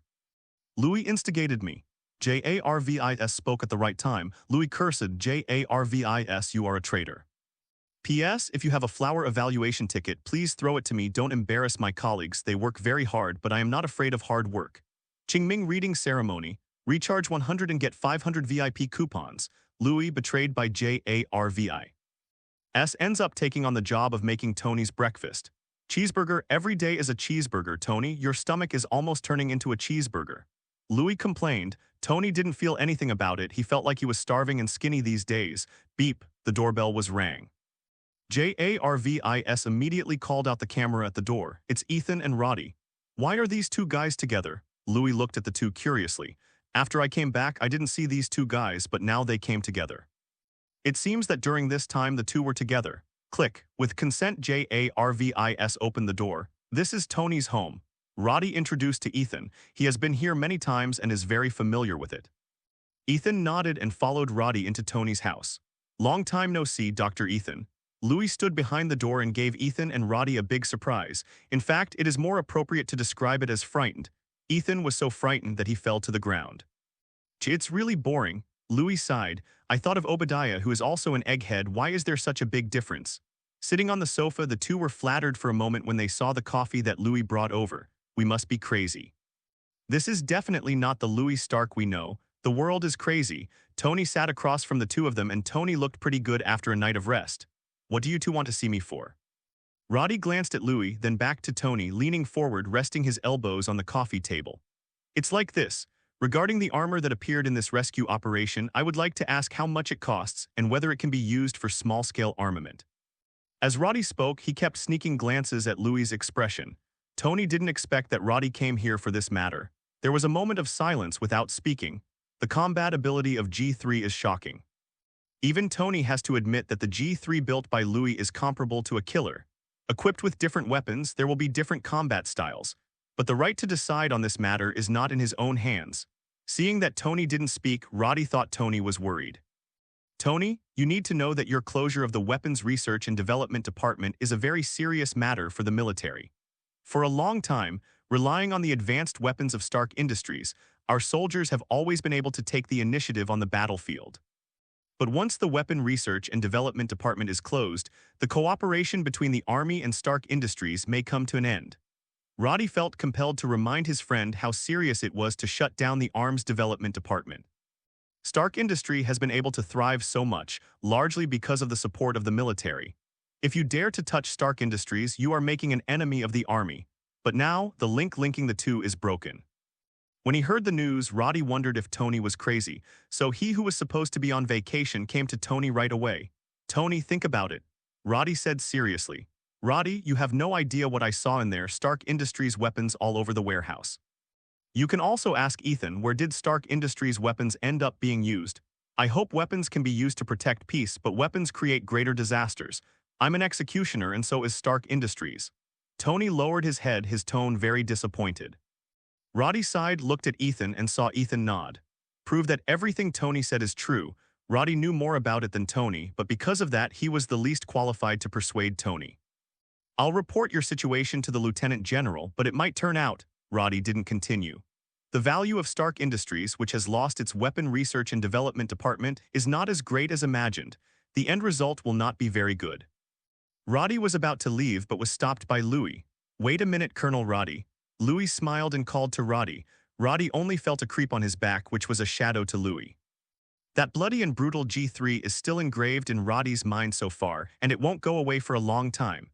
Is there anything else, Mr. Louis? Roddy used the honorific. Tony also looked at Louis, wondering what he was going to do. I heard that the Army is interested in my G3 armor. I wonder if there is any intention to cooperate. Louis thought of a way to continue to maintain the relationship between the two parties. Since I am interested in the armor of Kamen Rider G3, I may take this as an opportunity to get more things. No matter what, Stark Industry is also his own property, and he can't just watch it shrink like this. Roddy looked at Tony, who didn't know G3 was Louis' masterpiece. G3 was built by Louis, you just need to talk to him. Tony also understood Louis' plan, and this sentence was regarded as a tacit agreement, handed over the link with the Army to Louis. Equivalent to an indirect agreement, Louis established a new department to replace the original Weapons Research and Development Department. Mr. Louis is willing to provide G3 armor to the Army. There was a hint of excitement in Roddy's eyes. There is no doubt about the power of G3. If it can be installed, I am afraid that one team can dominate a war. Forget about G3, it's a big energy player. I have a new set of armor, but I don't know if you need it. Louis smiled, and he really thought of an interesting Kamen Rider armor. Not G3, Roddy frowned, but he was still very interested. Even if it wasn't as good as G3, it was still acceptable. I don't know what kind of armor it is, Roddy asked. Louis said slowly, I named it Kamen Rider Pure. Roddy pronounced the awkward name. Tony and Ethan also came together, and they were also very interested. Tony was eager to see Louis's new armor. His own Mark I broke down in the middle and now needs to rebuild a new armor. It would be better if you can learn some experience. Pure is just an idea, but I will build it as soon as possible. This is a mass-produced Kamen Rider I imagined for individual combat. Louis has many mass-produced Kamen Riders in his mind. Right now the Kamen Rider Jun is more suitable. There is no name in the original play, but the name of the only user who appeared, Jun, was used by Louis to name this set of mass-produced armor. Roddy has some hesitation, suspecting that Louis is bluffing himself. How can there be a condition that is just an idea? But when I think of the two members of the Stark family, they are both such unreliable masters. Even more absurd things have been done by Tony, and it seems that Louis is not outrageous. What are the expected performance parameters? Roddy asked so that he could go back and have an explanation. It's better than the original version of G3, with 1T of fist strength and 3-5T of leg strength.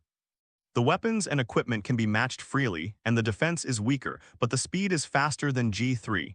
The most important thing is that I am going to reduce its weight. A trained soldier can definitely adapt to such a weight. This also means that in the case of losing energy, the combat effectiveness can still be guaranteed. With full energy, it should be able to move for more than an hour. These are the parameters of Louis compared to G3. The pure basic parameters are higher than the original version of G3, especially in terms of speed and leg strength. The more Roddy listened, the brighter his eyes became. Such data is simply a combat armor that perfectly matches individual combat. Roddy immediately made a decision and said, I will go back and report to the Lieutenant General immediately. I hope we can cooperate happily. Louis said lightly, it's a pleasant cooperation. Roddy went back to report to his boss, but Ethan stayed. Roddy had conducted an investigation on Ethan's identity before, and now that the investigation was over, Ethan was returned to Tony. He thought Ethan belonged to Tony. Louis and Tony stared at each other. Why is there an extra living person in the house? Oh, what a headache. Why don't you throw it on the street and see who will pick him up? Louis suggested. Tony gave Louis a white look, always bringing up some unrealistic ideas. Ethan watched the conversation between Louis and Tony in horror. His entire back was soaked. It made him wonder if coming to Tony was a bad decision. Send Ethan back to his hometown. Tony thought of the hometown Ethan told himself, and it should be suitable for Ethan. Although it is destroyed, it is still being rebuilt, and there is still hope. Stark Industries can also provide a rebuilding fund if needed. No, I won't go back. I can't save them. Only by taking up arms can I protect my hometown. Let me stay here and let me participate in the pure creation. After Ethan said this, he felt that he must be crazy. The main person in charge of Pure is Louis, not Tony. A lunatic like Louis would definitely not agree. Ethan lowered his head, not daring to meet Louis' eyes. He is panicking, very flustered. He must have been bewitched just now to say that. Oops, what to do now? Tony looked at Louis, and now the person in charge of Kamen Rider's Pure armor is Louis, and it is naturally up to Louis to decide whether Ethan will stay or not. Even if Ethan is Tony's savior, Tony has no right to interfere with Louis' choice. Do you really want to join Pure Forge? Louis asked, his tone becoming serious. Yes, I want to join. Ethan replied firmly, but after answering he continued to tremble. Louis looked at Ethan curiously, obviously very scared, all trembling with fear, but the tone is so firm. Well, Louis takes back what he said before. Ethan is a pretty good egghead. I promised, remember to report tomorrow. Louis laughed. This is his first employee, isn't he? The weapons development department was closed, but the armor development department was established from now on. Ethan suddenly looked up in disbelief. He couldn't believe that Louis would agree to his request. He thought he would face Louis' cynicism. Louis' back disappeared at the door. He needed to prepare Pure design. Lying comfortably on the sofa, Tony smiled and said, Isn't it strange about Louis' character?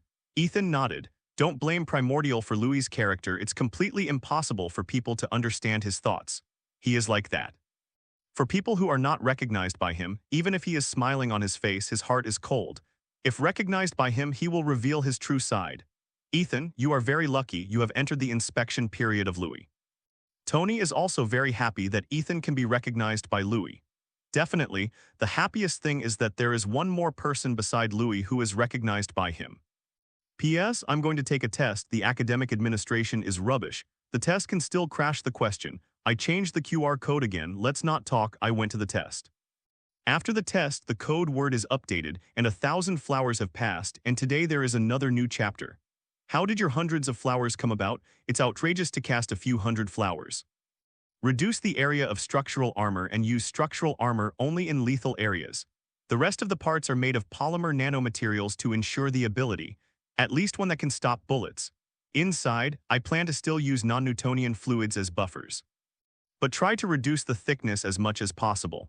Louis flicked at the image in the air he was discussing with Tony. It is not difficult to make pure, but to ensure quality and mass production, Tony is needed to help. What about weapons? High-frequency vibrating swords are not suitable for such lightweight armor, and neither are howitzers. Tony was checking the weapon system designed by Louis but found nothing. Did you not plan to design weapons for this suit of armor? That is definitely equipped with a special weapon for a standard armor. Am I bored? The standard weapon of the army is very good. Let them choose whatever they want. Louis had no intention of designing exclusive weapons from the beginning. With that free time, he can upgrade G3 to G3X anyway. It's all standard armor, and you can sweep through the crowd with a submachine gun, and exclusive weapons are just icing on the cake. In Louis' words, it's useless. Don't worry, Tony, our goal is to cut costs, which is also the idea of the army. Louis saw Tony's worry and comforted him. The hands turned the image at an angle. Tony, I think the carapace needs to be thickened, Louis said. It will affect movement. Tony disapproved of thickening the carapace. I'm planning to increase the reserve energy in the armor space. Louis suddenly thought of another interesting design. Reserve energy? Tony shook his head, not knowing what Louis was planning. It was a stupid idea, at least in Tony's opinion. If it is energy, is it not good to put it in the original energy pool? Reserved energy is a spare tire in the final analysis, and it is rarely used. If you give up your own mobility in order to reserve energy, this is undoubtedly reckless. No, Tony, what I mean is, this power reserve is meant to die together. Louis added several power conduits to Pure's body in the image, connecting from the inside to the armored limbs. When the energy in the carapace was transmitted to the limbs, the state of the limbs obviously began to overload. This is even more terrifying than the initial 1-5 times outbreak state, reaching or even exceeding the double warning line. It is hard to imagine how terrifying such a war machine would be if it appeared on the battlefield. Normal state, load state, overload state. After the overload is over, the machine will be detonated directly and the enemy will die together. It can be said that this is the most suitable armor for the army. Louis' brain circuit is simply born for war. Ever since Louis made G3, Tony felt that he couldn't see through Louis more and more. Beep, Dr. Ethan is here. Ethan's appearance was remembered in J.A.R.V.I.'s storage, so the moment Ethan arrived, he reminded Tony and Louis. Open the door and let Ethan in, Tony yelled. Is Ethan here? It's just right, let me familiarize him with G3 first, and then it will be easier to participate in pure research and development. Louis had long thought about how to arrange Ethan's work. For novices, just one word: demolition. Once you take it apart, you can understand everything. As soon as Ethan walked into the lab, Louis threw a whole set of G3s to Ethan. Remove it, install it again, figure it out, and then participate in pure research and development. Then Ethan started his own hard disassembly work. Seeing that Louis was on the right track here, Tony also felt that he was going to start the research and development of Mark II. After watching Louis' G3 and Chun, Tony has a new understanding of the production of Mark II. As for Mark I, unfortunately, the blueprint has long been left in the cave. However, Mark I is a thing of the past. Mark II will be even stronger. Tony is very confident about it. Mark I, IDNMD. Seeing that Tony built the appearance structure of Mark II on the virtual projection, Louis sneaked over. Tony, is this your Mark II? It doesn't look very good. Louis mocked. HMPH, Bib, I will know when the time comes. Mark II is definitely stronger than G3. Tony ignored Louis' taunt, but was very interested in having Mark II and G3 play against each other. Okay, don't cry then. I still remember the last time you cried bitterly at me was not long ago. That being said, Tony wanted to grab a wrench and beat Louis up. Ignoring Tony, Louis returned to his workspace after mocking. First, use three-dimensional modeling to create the pure armor entity and then do the finishing on the parts. Louis also has a sense of urgency in his heart. The parameters of Mark II are much higher than those of G3. If you want to defeat Mark II, you have to build pure armor as soon as possible, and then upgrade G3 to G3X, but sometimes I want Tony to experience what it means to be beaten by society. As expected of a Ph.D. In the Department of Physics, Ethan dismantled the G3 a few times, and he roughly understood the structure of the G3. After all, the G3 is still a mass-produced armor, but Louis has improved the performance of the G3. Ethan, who can participate in the pure design, has accelerated the research and development progress of Louis here a lot. Because there is already a rough idea, and there are few difficulties encountered during research and development. On the energy circuit, Louis adopted a new design this time to reduce energy loss. Anyway, Tony has already made the arc reactor. If Louis needs it, he can directly ask Tony for the design, and he can do it himself. This new energy circuit should be given to the army as a gift of friendship. After half a month of building, Kamen Rider Pure Armor was finally born. The three of them watched this first set of pure armor. Although it hadn't been painted and colored, it looked even colder. Ethan looked at this suit of armor excitedly, which was developed and manufactured by himself. Ethan, try it on, let's go test it. There was no excitement on Louis' face. This is just a mass-produced armor and it still needs to pass the data test. Ethan looked at Louis in surprise. He didn't expect that Louis would let himself be the pure armor tester. Ethan was so excited that he felt like crying. Did Louis trust me so much? As soon as Louis saw Ethan's expression, he knew that this guy must have made up something in his head and he was just thinking too much. The main reason why I don't wear it is because pure armor doesn't fit Louis' aesthetics. At least that helmet is really eye-catching. But it's more convenient. This is in line with the characteristics of the armor required by the army. It is simple and convenient, and it is easier to put on and take off. Even Ethan can put on a full suit of armor in less than 1 minute and 50 seconds. Jun wearing the armor feels a bit heavy, but not as heavy as the G3. The pure armor is probably less than a third of the weight of the G3 armor. Trained soldiers can definitely wear it to fight, which guarantees combat ability when there is no energy. Turning on the energy source, Ethan felt the power under his control, like an arm, very smooth. Punch it, Louis yelled. A dynamometer was moved in front of Ethan.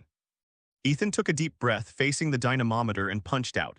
Boom! The violent roar made both Louis and Tony subconsciously cover their ears. Diddy, the red light on the dynamometer flashed continuously and a number jumped out. 09T. How did this happen? Ethan was a little disappointed. He originally expected to have more than 2 tons, but now it is only 09 tons. This gap is too big. Louis and Tony didn't show any disappointment. This statistic was within their imagination. You can't put a weak Ethan in armor to exert much strength. The value of 12T is calculated according to the standard of normal adults. Ethan is obviously not in this category. After a series of tests, Ethan crawled out of the armor dripping with sweat and lay on the ground gasping for breath. Even though most of the power came from the energy supply, Ethan was still exhausted with every movement. The test of turning back 100 meters almost made Ethan faint. 100 meters 632, JARVIS broke a number. Okay, great speed. Louis and Tony gave a high five. The test data are lower than expected, but the tester is Ethan, so the data will go up by 20 to 30%, which is almost the same as the expected data. Did it work? Ethan asked, panting, lying on the ground. It worked, Ethan, you did a great job. Louis stepped forward and pulled Ethan up with his hand. Seeing the numbers recorded on the display, Ethan wept with joy. The next step is to discuss cooperation with Roddy. Ethan, I will leave this kind of matter to you. From now on, you will be the deputy director of the Armor R&D department, and you will also contact Roddy. In this R&D department with only 2 people in total, Louis handed everything over to Ethan. But Ethan wanted to refuse. No, but come on, I'm optimistic about you. Louis cheered and encouraged Ethan. Ethan looked at Tony for help, and then Tony silently gave Ethan a cheering look, leaving Ethan alone wanting to cry without tears. Tony is developing Mark II, and Louis is working hard to upgrade from G3 to G3X. Neither of them wanted to lose to each other in the subsequent competition. Among the mansions on Mel Street, Obadiah received a package containing half a blueprint. Although the damage is serious, you can barely see the design facade inside, adhering to Tony's consistent design style. Yes, Tony's handwriting is correct. Obadiah can imagine if such a guy is made. Tony was sure to escape too. But now that the blueprints are in my hands, Tony, you're ready to die. Stark Industries can only be mine, and everything you own is mine too. Both you and Louis must die. Obadiah laughed wantonly and connected the 10 Commandments gang's video call. Our cooperation can continue. I will deliver the ammunition you want and send the drawings I want in the same way. Happy cooperation, clang, clang, clang. The sound of mechanical rotation became particularly obvious in the laboratory. Tony has been busy with the development of the Mark I for a while. After seeing Louis come up with pure armor a few days ago, Tony seemed to be holding back his stomach fire. In addition to eating and sleeping basically in the laboratory, going crazy, one can imagine how much stimulation Louis brought to Tony, but it's all positive stimulation. The end result is the early release of Mark II, pure silver metallic surgical unpainted. But it seems that it already has some momentum of the future classic Mark III. Tony wears a synchronization device on his head, which is used to coordinate and synchronize with the armor. The whole body of the Mark II is made of metal. Even if it is made of light metal, the weight is amazing. It was a bit difficult for Louis to wear it and walk, let alone Tony, a technical nerd. JARVI. Activate the armor, activate the synchronization. Good job, sir. The armor is being activated and the synchronization begins. With the blue light from the device on Tony's head, this proves that the synchronization is complete. Tony moved his wrist tentatively. Armor is also acting accordingly. Punch. Bounce, run. A test is carried out constantly. Louis is also observing the Mark II test. Although it has not yet been installed, the performance of the armor alone has shown infinite potential. Kamen Rider armor and Mark series armor are actually a bit like two extremes. Louis uses his own strength to control the Kamen Rider armor, so he doesn't need a coherent device. Moreover, Louis' fighting style is more inclined to close combat, punching to the flesh. The Mark series tends to firepower, high mobility, and technology first. Therefore, compared with the simple and crude test content of the Kamen Rider series, the test of the Mark series will be more complicated. After all, more control and deployment instructions are still required through the exclusive system of the Mark series. With the end of the last project test, Tony turned off the coherence device on his head, and Mark II also entered a dormant state. JARVIS, what's the coherence rate? Tony asked impatiently. 98.32%. The coherence rate is low when bouncing, running, and flying, and the error will be even greater in extreme environments. Tony frowned. This statistic was actually within his expectations, but still a little dissatisfied. Because the Kamen Rider developed by Louis has no coherence rate at all, everything is controlled by Louis. In other words, the coherence rate is always 100%. Combat power is also set according to Louis himself.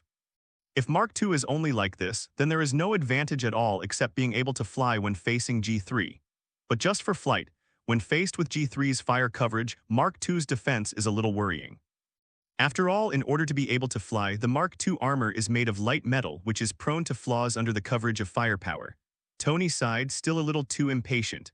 Do you want to fight? Only the actual combat will reveal bigger problems. Louis had a smirk. He wants to take advantage of the time when the Mark II is still in the research and development stage and torture it once. Otherwise, after the finished product, it would be difficult for Louis to torture a flying Mark II. Tony's eyes lit up.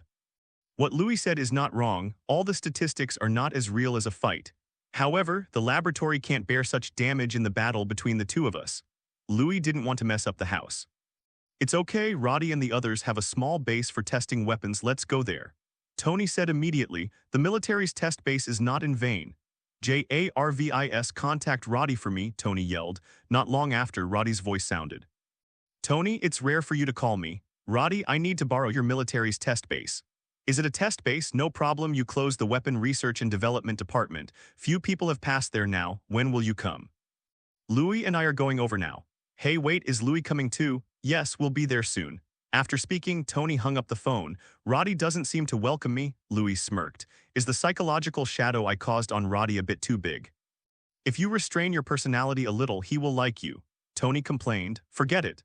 Louis didn't have the slightest interest in liking a big man. Not long after, Tony drove that aggressive red Audi R8 to the agreed place.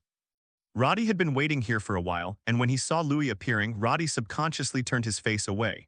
I really don't want to see Louis. Before Tony could say hello, Louis had already approached Roddy. Roddy, Ethan took the pure armor for testing. Can you explain why the man hasn't been put back yet?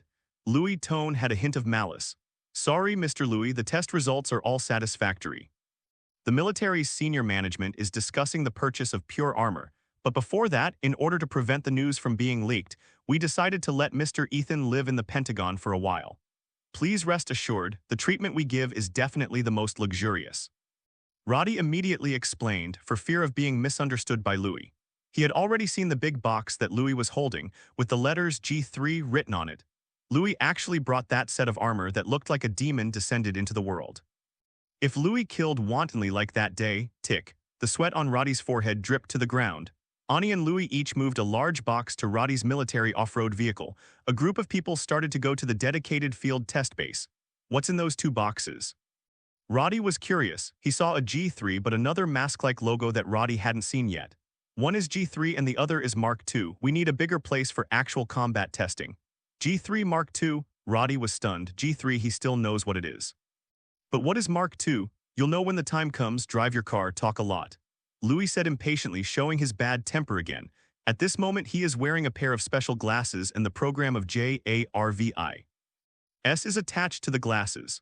All kinds of data of G3 are in the eye, and the model analysis is being carried out. The relevant content of G3X, Louis has already entered into the archive. What I hate the most is when someone bothers me. Although the G3X is an upgrade version of the G3 in name, the enhancements are not just a little bit. Therefore, the idea of directly modifying the G3 was shattered. The actual data of G3X, the fist strength is 25T, the leg strength is 7. 5T, the data is almost doubled. It's all about recreating an armor. Louis was no less stressed than Tony. As the prophet who guides the development of the plot, Louis knows very well that the Earth will not be peaceful in the next few months. Even with G3X, it was hard for Louis to feel safe. The off-road vehicle drove into the barren wilderness. There is a huge amount of military base here, but few people are seen in action. Ever since it was known that Stark Industries' Weapon Research and Development Department was shut down, many people have been evacuated here one after another. But today is a bit lively, because there are many cars of military bosses parked in the base. What day is it today? It's so lively here, Tony asked jokingly. These cars are all from well-known figures in the military. Even when Stark Industries is testing weapons, it is rare to have such a grand event. I don't know, wait in the car, I'll go down and ask. Roddy got out of the car, ready to ask the soldiers guarding the gate what's going on here. Hello, Colonel. Roddy is a regular visitor here, and the two soldiers saluted immediately when they saw Roddy. Soldier, what's going on in here? Roddy asked. Report to the Colonel, the armor test is going on inside. The soldier replied loudly. When Louis heard this word, his eyes rolled a few times, not knowing what he was thinking. Armor test? Looks like it's really on the same day. Louis's voice came slowly, startling Roddy. Mr. Louis, are you down? Come on, let's go in and have a look. Louis didn't answer Roddy's question. He was very interested in the military test now. He didn't yet know what kind of tests the military was going to do with pure armor. With Roddy's colonel's bodyguard, Louis got inside easily. The sound of bullets was heard not far away. Duh-duh-duh-duh. The continuous and dense bullets hit the pure armor, making a tinkling sound. This is definitely naked armor that no one wears. But Louis was also shocked by the military's violent means. It was really simple and rude. 18 submachine guns aimed at the armor and knocked out a box of bullets. Even the armor has a lot of dents. The dummies used for testing also have stress depressions ranging from large to small. Although there was nothing wrong with the armor, the impact of the bullet still affected the dummy. The test results have come out. The defense of this suit of armor is perfect. Under such a density of shooting, the people inside may be seriously injured, but they will definitely not die. Military researchers quickly made a judgment. Tony and Roddy came to Louis' side. How? Tony asked. Although he was not interested in cooperating with the military, after all, this was Louis' first contract, and Tony hoped that everything would go well. The armor I made is definitely fine.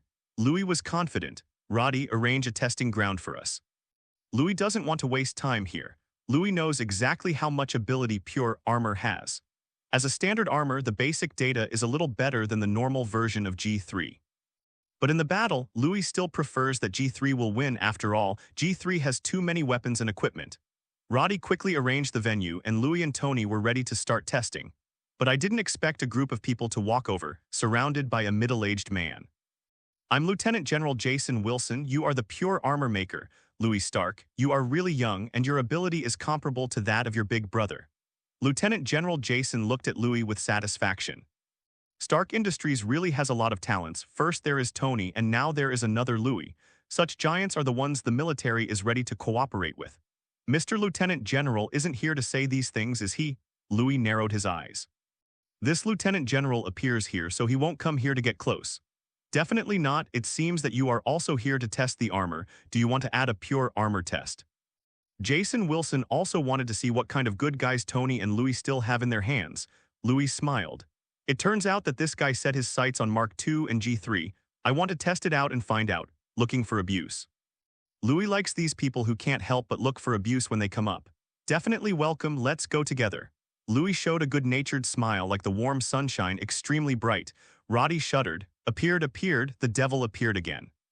P.S. Looking for an evaluation ticket. Do you have any evaluation tickets? How many evaluation tickets are here? On the PC side, I want a rate is on the far right of the top row of the catalog on the book details page. XXX people have rated under the content introduction of the book details page in the app. Thank you guys for your support. Compared with G3 and pure manual wearing, Mark II adopts automatic wearing. Some areas also need to be bolted. Jason Wilson shook his head in disappointment. This is not suitable for individual combat, too much trouble. On the contrary, it was Louis' G3 that caught his eye. Whether it is metal texture or shape structure, G3 looks very aggressive. Louis put on the G3 and jumped a few times. Boom, boom. The ground was trembling slightly, making noises. All soldiers who tested pure armor were dumbfounded. The weight of pure armor is more than 50 kg, and the G3 seems to be a little heavier, at least 2 to 3 times. But Louis was so relaxed without turning on the energy source. Roddy swallowed and said in a deep voice, "This devil has become stronger again." The tester for the pure armor was a big black guy in the unit and looked pretty strong. Louis was a little thankful that he had absorbed Tony's advice and added a size adjuster, otherwise it would be really difficult for this guy to wear it. JARVIS activate synchronism. Synchronization completed.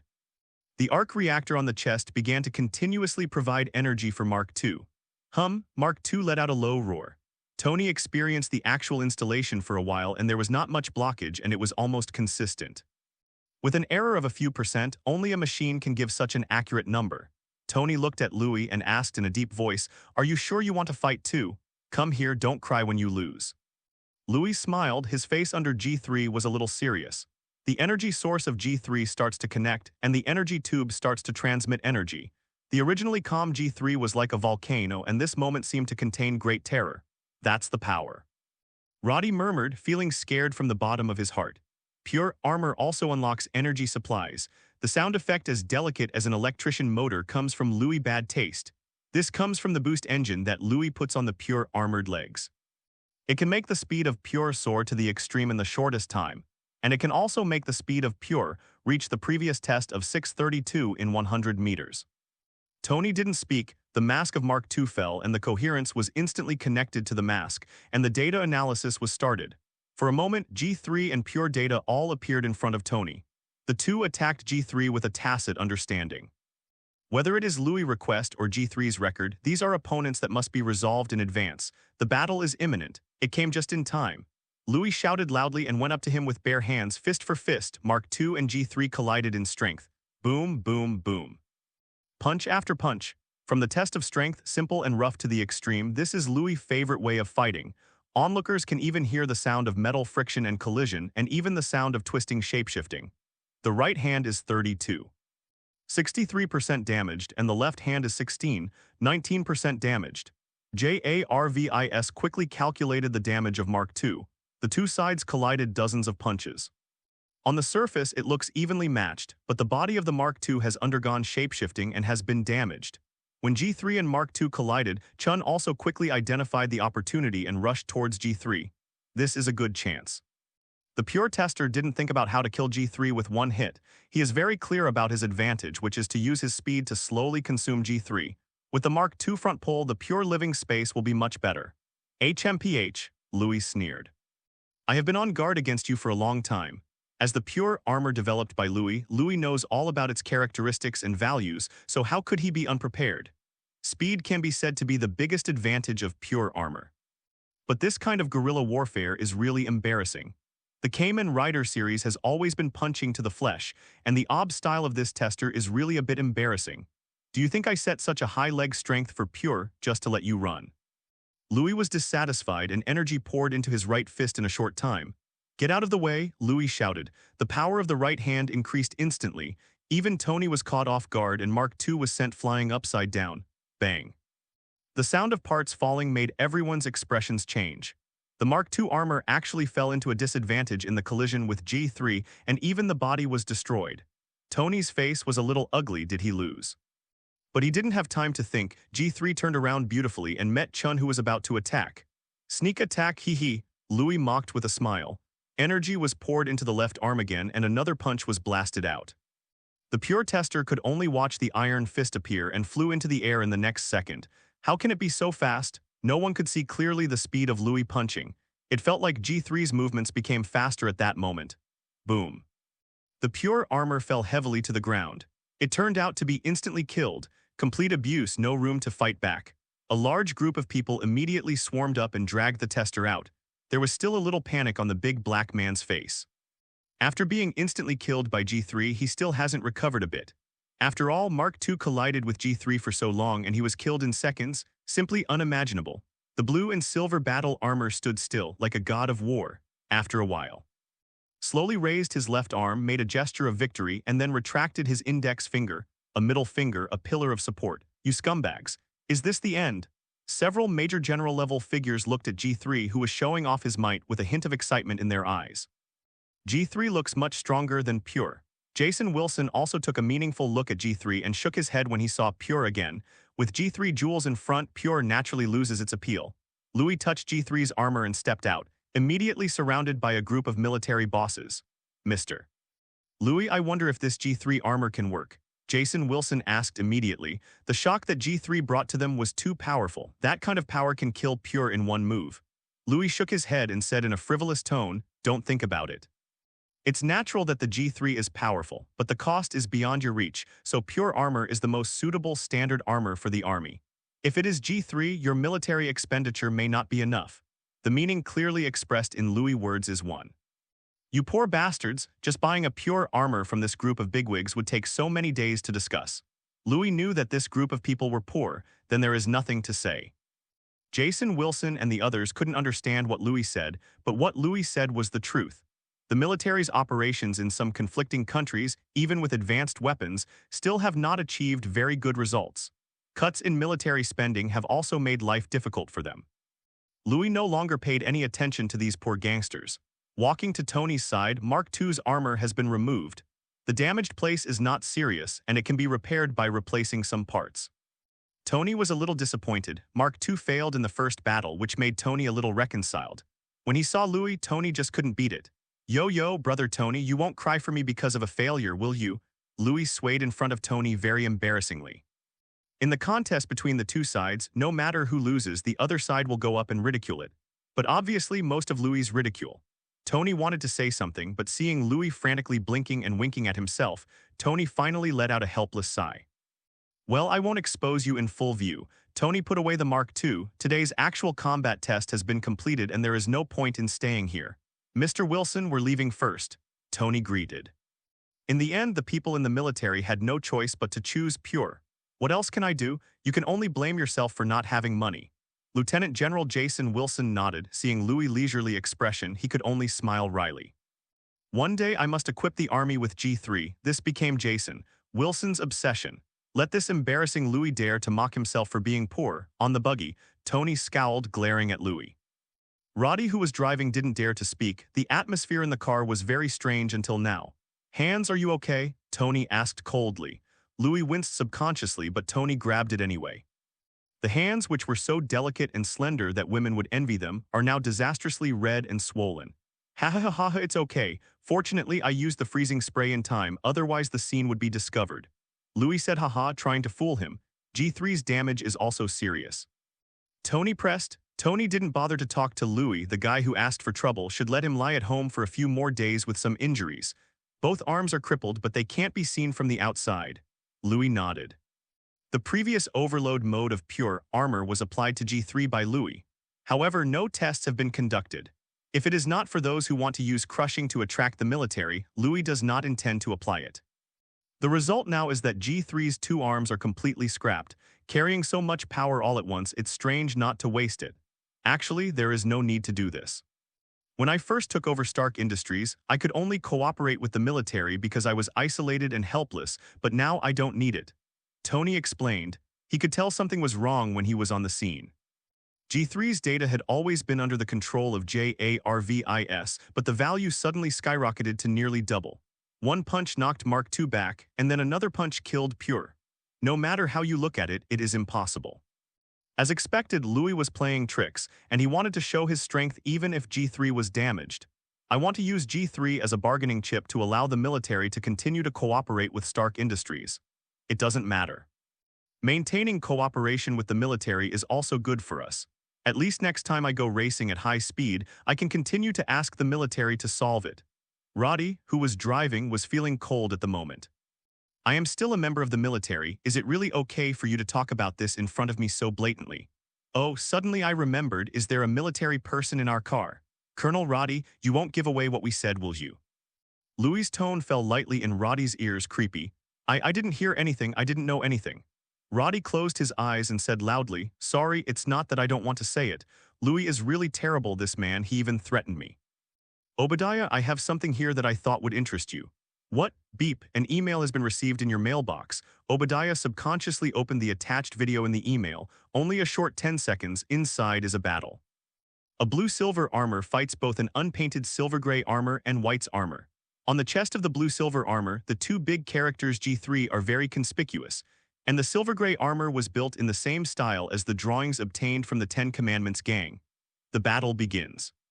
The video also stops abruptly here. The voice on the phone seemed to have timed Obadiah to read the email.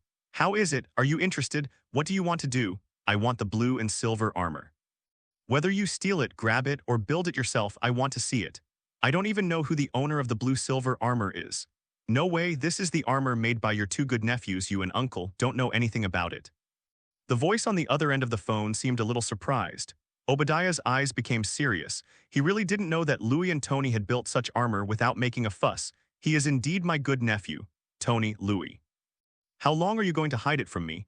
No way, I guessed it right, or did your nephew exclude you from Stark Industries management? It seems that I have found the wrong person, just pretend that I have never called.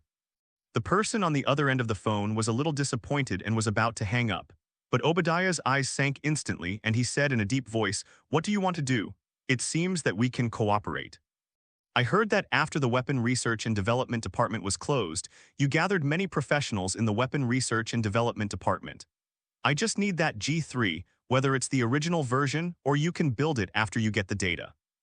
If possible, I think we can have a long-term cooperation. I provide the funds and you provide the armor. Obadiah was silent for a moment and said, tell me your identity. All I can say is I'm from the military. Obadiah was silent and did not answer. He was considering the benefits of this matter for himself. There was no response from the other end of the phone for a long time, sighed and said softly, it seems that I refused. Obadiah coughed softly and said, I agree, happy cooperation. Then happy cooperation. After hanging up the phone, Obadiah stared at the video and watched it several times, but all his attention was focused on the energy reactor on Mark II's chest. There was also something like this on Tony's drawing before. Tony marked energy in this area.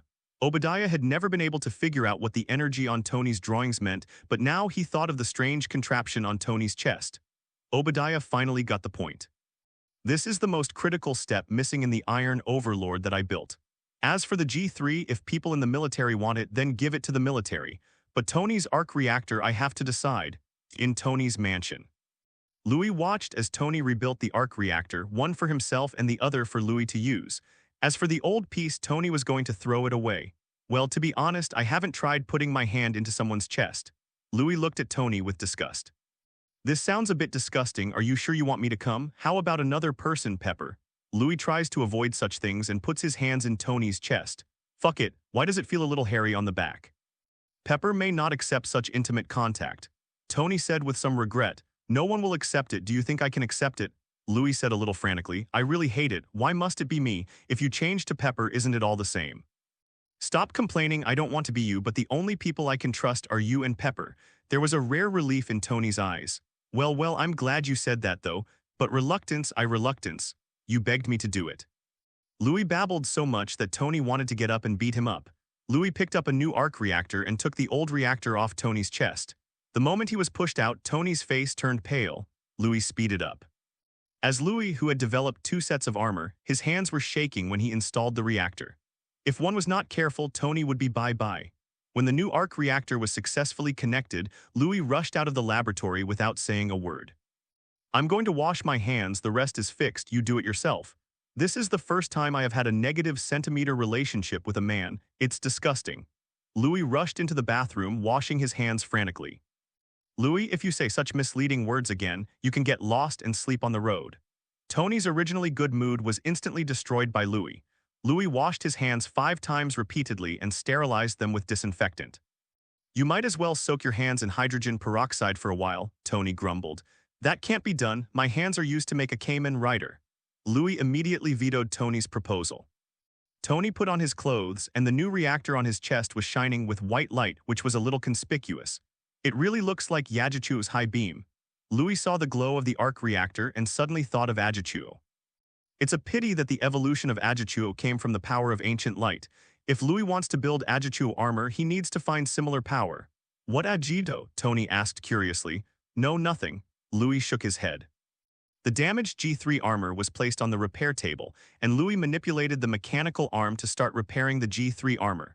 Although preparing to build G3X, but for G3, Louis still hopes to give it a perfect retirement. Tony also knew about Louis's idea of building a new armor. Mark II was a little reluctant when facing G3, although it was caused by Tony's forced choice of toughness. But if you lose, and there is no way to justify it. So next, Tony has a new plan. Now that Louis G3X is ready to leave, Mark III naturally has to hurry up. When the time comes to learn the lessons of Mark II, Mark III will become even stronger. When the building is completed, Tony is ready to challenge Louis G3X again. Ethan was released 3 days later and brought back a list of 30 sets of pure armor from the army. According to a set price of $35 million, this is a big order of nearly $100 million. When building Pure, Louis tried to use cheaper alloys as much as possible, and it was the kind that was easy to obtain and replace. The cost of a set of Pure is around $800,000. Louis felt that his price had more than quadrupled, and he was really quite conscientious. The only pity is that the military's order is a bit small. This made Louis a little dissatisfied. Why feel less? Tony saw what Louis was thinking when he saw Louis' expression. It's a little bit.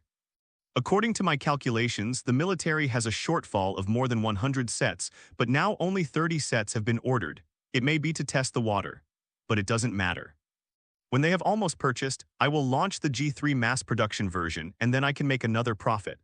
Louis didn't panic in the slightest. He was making money, he was cheating, and he didn't shudder. What's more, it's still money from the military, so there's no problem. Ethan and Tony heard Louis talking to himself and shouted in unison, "Profit." I really don't know if Lieutenant General Jason Wilson will have a cerebral hemorrhage after knowing Louis' plan. Back to the lab. With the addition of Ethan, Louis quickly completed the restoration of G3. Started the research and development of G3X as an advanced version of G3. The data of G3X has doubled, and it also has a rich arsenal. That is to say, what Louis wants to build this time is not only the G3X armor, but also the exclusive arsenal equipped with it. To ask which weapon is stronger, Marvel New York Stark. This is not a joke. Although the Weapon Research and Development Department was shut down by Tony's brain fever, many researchers still stayed in Stark Industries. Louis applied to Tony to use these people to create exclusive weapons for his G3X, and the weapons for the Kamen Rider armor that he plans to build in the future can also be handed over to them. Tony thought for a while and said, "But you have to make sure that these weapons don't fall into the hands of evil people." Louis' eyes lit up. He patted his thigh and suddenly realized, "You reminded me, I need to create a recognition program for these armors. Only me and the people I give permission can use, otherwise it will explode." Louis thought of Obadiah. Those ambitious people must have coveted these armors. Even the military is no exception. Louis has seen many high-level military officials with greed in their eyes. It's better to be careful. Tony also agrees with Louis' idea that it is best to let the armor have a self-identification function. After reaching an agreement in this regard, Louis began to notify the members of the original Weapon Research and Development Department to join his own Armor Research and Development Department. But few responses were received. After some investigation, Louis discovered a strange problem. That is, the members of the original Stark Industries Weapon Research and Development Department. After the dissolution, they were basically poached away. Only a few old employees remained, and there was no intention of leaving. "This is a premeditated poaching," Louis said in a deep voice, looking at the people who left. "It's normal. Tony was not surprised. No, this is completely abnormal. It was premeditated and he knew the situation of every employee. Louis' eyes darkened. Some people dare to dig their own people, don't they want to live? Moreover, in Stark Industries, except for a few shareholders, there is no one else who has this kind of ability. Louis suspected Obadiah immediately. After all, this guy has a criminal record. Obadiah, I fucked you for messing with you, but Louis really guessed right this time. At this moment, Obadiah has started the research on the Iron King in his factory. The researchers were dug out of the weapons R&D department. If Obadiah really did it, what did he want these researchers to do? Build your own weapons and start a smuggling business? Louis is more inclined to this possibility in his heart. If it's just a weapon business, then let's count it as a legitimate business. Louis didn't bother with him either. Right now, it is more important to complete the G3X arc reactor exudes soft light in the dark night like the most brilliant gem. Louis looked at the arc reactor carefully. Under the soft appearance, there is a murderous intent of radioactive elements. Tony, you use the palladium element to make the arc reactor. If you use it for a long time, you will also be poisoned by the palladium element. Louis asked. What was proven in the original play, Louis said it was just to make Tony be vigilant. Relax, not all radioactive elements can cause heavy metal poisoning. At least I look good now, don't I? Tony said with a smile when he heard Louis's words. He felt that Louis was a little concerned and confused. Palladium is often used as a related element in the Stark industry, and palladium poisoning rarely occurs. What's more, arc reactor is also radioactively isolated. As long as you don't get in close contact with the palladium element, there will be no problem. Ethan also echoed. Louis looked at the two suspiciously as if he had overlooked some key points. Now Tony still uses the arc reactor, but later redesigned the small arc reactor for convenience. That is to say, it is an insert-type design reactor in which palladium metal plates can be inserted into inserts to provide energy. Intimate contact should have occurred at that time. Louis smiled, feeling that he was really a little concerned and confused. What he wants to think about now is how to combine arc reactor and G3X enjoy an unlimited firepower mode with no mana consumption. In the laboratory, the three people got busy again. The two armors are also taking shape bit by bit. At the same time, Obadiah's private factory. Under the huge amounts of the jack, a gigantic figure like a colossus was quietly sleeping. When the energy supply was activated, the giant's figure began to move slowly, and every movement brought huge amounts of oppression. Such a body, such a weight, even just standing there is a great threat. Boom, boom, every time the Iron Overlord moved forward, the ground trembled. In the laboratory, some researchers couldn't stand still and fell to the ground in embarrassment. In the voltage monitoring room, countless voltmeters began to soar rapidly. Beep, beep, the detector issued a red alarm. Beep, come on, the transformer was overwhelmed and made a series of electric current beeping sounds. There was even an electric current running around, and the street lights around the factory began to flicker and finally fell into darkness.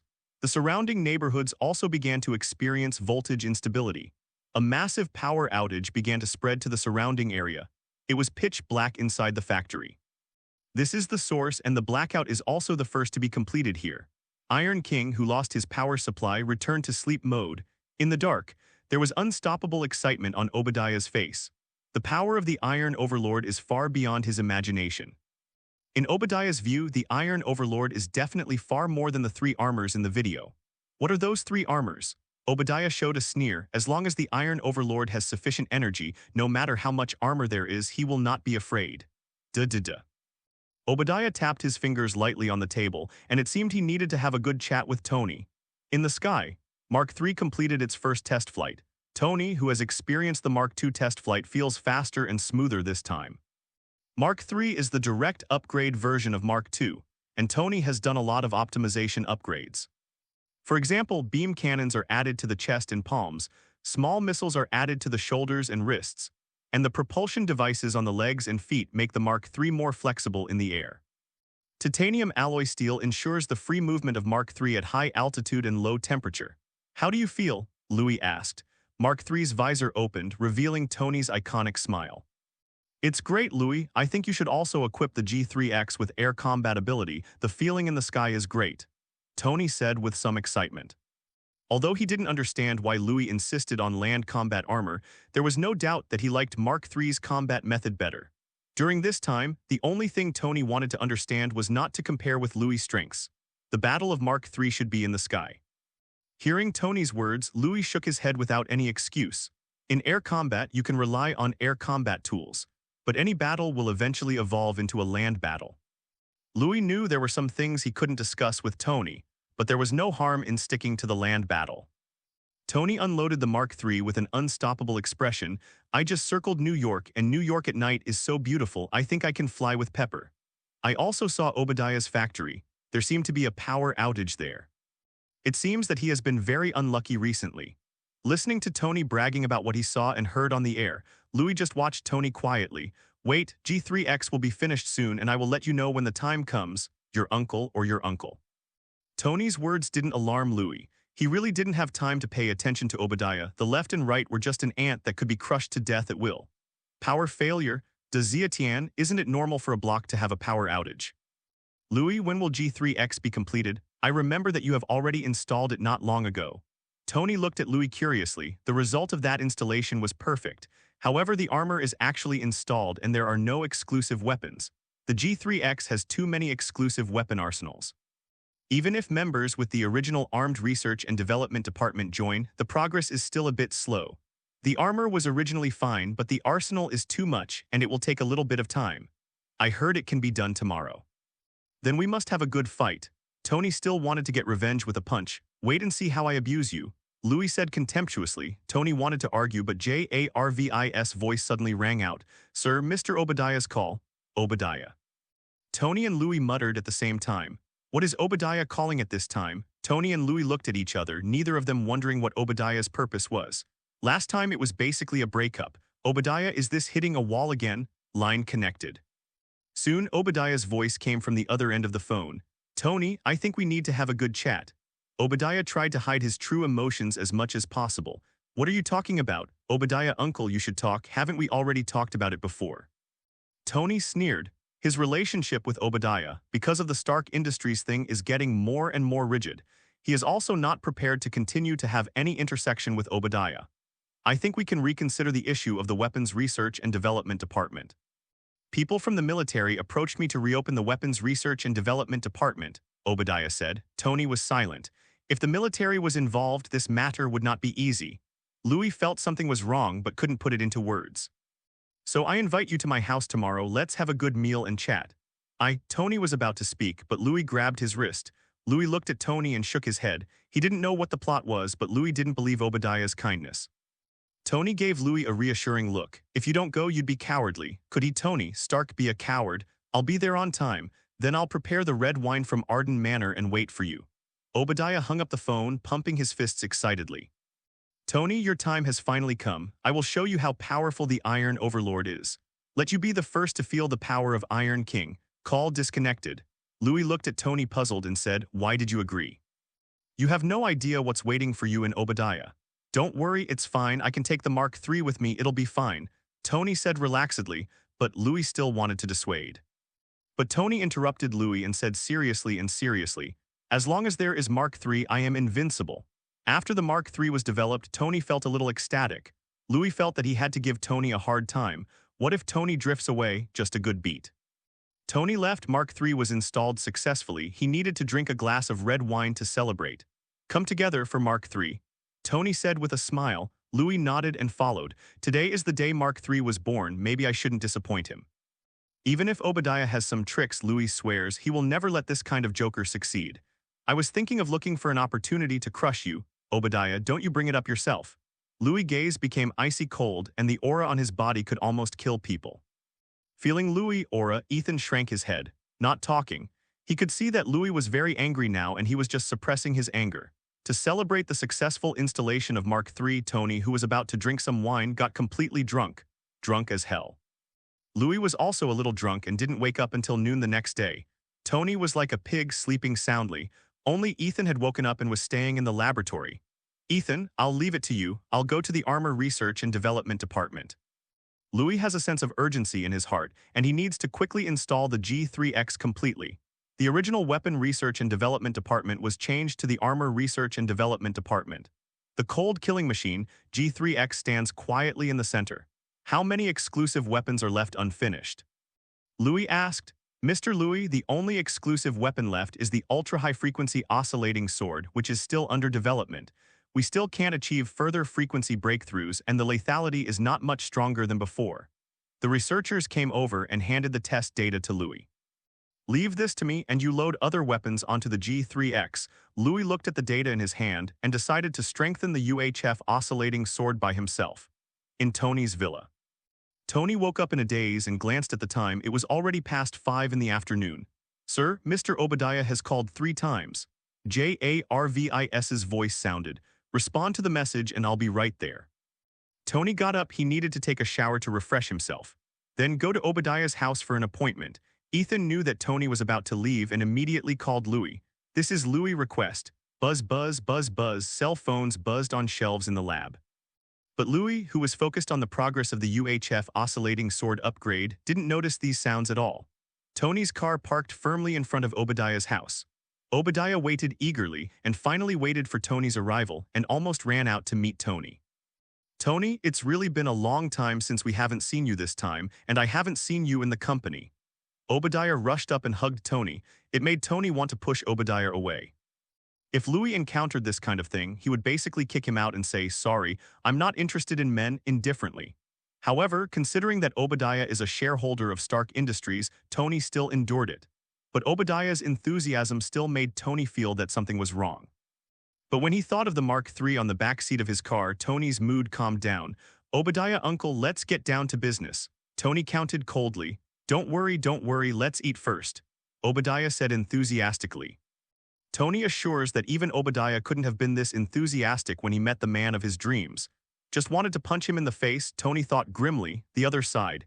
Ethan has called Tony nearly 30 times, but no one answered all the time. Mr. Louis, what are you doing now?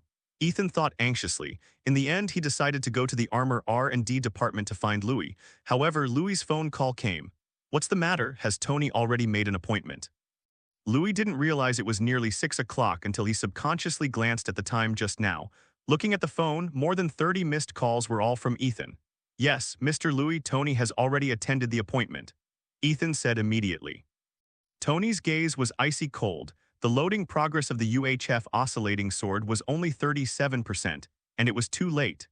It doesn't matter, there is no UHF oscillating sword. Relying on other weapons is enough to deal with it. Ethan, you come to the Armor R&D department now. Wait until the UHF oscillating sword is loaded, and send it to me immediately. After Louis finished speaking, he hung up the phone. He is now going to take G3X to see what kind of conspiracy Obadiah is up to. Tony ordered a Coke because of his hangover. Obadiah's face was not very good and he had one drink after another with Tony. Obadiah, uncle, now we can talk about business. Tony looked at Obadiah warily. Tony, the device on your chest is a miniature version of the arc reactor in the military factory. Although Obadiah questioned it, he spoke in an affirmative tone. He was pretty sure that this was a scaled-down version of the arc reactor. Tony clutched his chest subconsciously but didn't retort. What is Obadiah's purpose? Seeing Tony's reaction, Obadiah smiled. He finally showed his ugly face and reached out to grab Tony's chest. Tony tried to push away only to realize his body was losing strength. What are you trying to do? Tony asked coldly. Obadiah really had a conspiracy, but Tony never imagined that his purpose was to seize the arc reactor.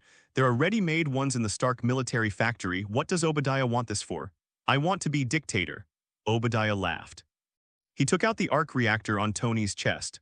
Look, what a fascinating light. This is the world's top energy technology. With it, you can dominate the world. But both of you, father and son, are of the same virtue. Your father wants to create sustainable energy to change the world, but you actually use it to sustain life. Ridiculous, absurd. Tony, I'll show you what the arc reactor really does. Obadiah took the arc reactor and left quickly. The Iron King needed it very much now. Tony watched Obadiah leave, feeling his body go cold. The feeling of death came over him, and he could hardly breathe. He now regrets why he didn't listen to Louis and put himself in danger. Obadiah's conspiracy is definitely more than that. He definitely has a bigger plan, and arc reactor is just an indispensable key in it. Tony struggled to get out his phone and call Louis, but now he can't even move. Silver lightning gallops down the street. Master's vital signs are declining. Jarvis reported Tony's condition. Damn it, it must be the arc reactor. Obadiah took the arc reactor. Louis cursed. Tony didn't even make the Mark I. What does Obadiah need the arc reactor now? He used his head to build the Iron Overlord. Is it difficult for the world to consider rationality in order to prevent itself from changing the world line? Louis really wants to see what is in the brain of this world and the universe, but right now, it was more important to get Tony back. Tony's location is in Obadiah's villa in the Mel block. When Louis arrived, he saw Tony's Audi R8 parked at the door and the armor of Mark III was placed in the back seat. Louis rushed into Obadiah's villa quickly, forcibly broke in. Alarm, alarm, someone broke in, someone broke in. The alarm issued a red light alarm. Boom, Louis smashed it with a punch. First floor, no one. On the second floor, Tony sat on a chair by the balcony with a pale face. There is a hole in the chest. The arc reactor has been taken by Obadiah. Tony's consciousness gradually fell into a coma. Louis immediately took out the old-fashioned reactor that he had not discarded. They were all going to be thrown away, but Louis kept them just in case. Sure enough, the world would still correct the changes Louis brought about. The arc reactor was mounted back on Tony's chest, and Tony gasped. He really almost saw death god. Louis, I should have listened to you. Obadiah took my arc reactor. He must have other plans. Go and stop him, Tony said immediately. Boom, boom, the ground is trembling. Obviously a big guy is coming here. Louis sighed and said helplessly, no, he's already here. Huge amounts of tremors caused this multi-million-dollar villa to crumble. A giant-like figure is walking towards here. Don't think about it, it is definitely the Iron Overlord. Louis was puzzled. Tony's physical Mark I didn't show up. How did the Iron King come out? The Iron Overlord, which was 2 stories tall, was looking at Tony and Louis on the second floor. Obadiah's voice came from within. See, Tony, this is the real usage of the arc reactor. I am the Iron King, I am the dictator. Obadiah laughed wantonly and the Iron Overlord struck out. One punch destroyed the second floor of the villa. Fortunately, Louis reacted quickly and dragged Tony aside. Fuck, is this old bald man sick? Demolish his house. Louis looked coldly at the huge amounts of Iron Overlord. It doesn't look any different from the original. However, in the original play, the Iron Overlord was killed only by relying on the large arc reactor. Fuck it. Where the hell are you going to find the arc reactor? Call for Pepper to deliver. Hey Pepper, can you send me the arc reactor? It is the arc reactor that weighs 17 tons. Mr. Louis, fuck your arc reactor, I quit. Louis shuddered and withdrew his brain supplement. That's really not realistic. Have you felt the power of the Iron King? Tony and Louis, you all have to die today. Obadiah looked at the 2 people who had no resistance to abilities, laughed, and manipulated the Iron King to attack the 2 people again. Louis dragged Tony away again, but there were fewer and fewer places to hide on the second floor for Fang Yue. Let's go downstairs, Mark III is in the car. Tony said, regaining some strength. Louis looked outside the Iron Overlord who was about to destroy the villa. Spit out, I'll distract him and you'll put on Mar 3. Louis and Tony fled to the first floor. Louis found a place and quickly replaced the G3X. The upgraded G3X still has the same appearance as the G3, but the material has been replaced with a lightweight high-metal material. With increased strength, the weight is still much lighter than before. Tony looked at Louis and nodded emphatically. Louis never thought that the first show of G3X would be against a big guy like Iron King. The blue and silver G3X came out of the ruins. The Scorpio in your hand is ready to go. It crazily fired at Iron Overlord's shell, making tinkling and colliding sounds. Although it didn't do a lot of real damage, it still caught the attention of Iron Bully. Obadiah sneered at the tiny G3X, the one in the video. But it looks like there have been some changes. Is there an X more than the original G3? It still looks weak and vulnerable. Obadiah's attention was attracted by G3X controlling Iron Overlord. He is going to smash G3X into a pile of scrap iron first. As for Tony, let him witness the death of his brother. Scorpio's bullets had no effect on Iron Overlord at all. That layer of outer armor is really too hard. What Iron Overlord, why don't you just change your name to Iron Turtle? Louis mocked. Feeling helpless in his heart, Scorpio has never considered using it to deal with this kind of enemy. He is covered in iron armor and his defense is ridiculously high. In the corner of Louis' vision, Tony had already moved to the side of his car and opened the door. But Obadiah found out too. Seeing the Mark III in the box, Obadiah seemed to have seen something novel. Is this what you've been doing all this time? Tony, you're weak. Obadiah controls the Iron Lord and he doesn't want another nimble enemy. Iron Overlord's defense is sufficient, but his speed is pitifully slow. I want to say, have you forgotten me? G3X took advantage of the Iron Tyrant's stunned effort and jumped onto the Iron Tyrant's shoulder. Salamander has been installed on top of Scorpius. Try this, Louis said. The salamander aimed at the Iron King's side face, breathing howitzers. Boom, howitzers exploded at close range, creating a red glow in midair. Even people from other parts of New York saw the scene here. This is bound to be tomorrow's headlines. Louis wanted to live to see what the papers would say tomorrow. Tony's heart tightened. He saw G3X fall from the sky. The shockwave that exploded at close range made it impossible for G3X to stand firm on Iron Bully. Boom. G3X fell heavily to the ground, and Louis rolled on the ground a few times with the help of inertia, and only then did he remove the impact. How? Killed him? Tony yelled, call. Before Tony could finish his sentence, a huge amount of palm waved out in the smoke and dust of the explosion, almost sucking the air dry. Iron Overlord was a little embarrassed. The armor on his side face was severely damaged, and some parts were melted by high temperature. But such an injury is not a big problem for Iron Overlord. You're pissing me off, Louis, you bloody bug. Obadiah was annoyed and chased after Louis to attack.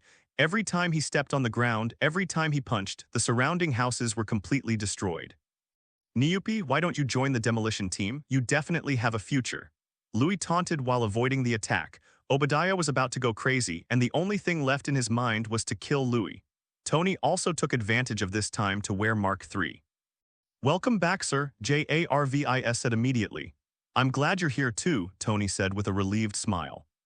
Mark III flew into the air, and the beam cannon in the palm of the hand aimed at the huge body of the Iron King and began to bombard it indiscriminately.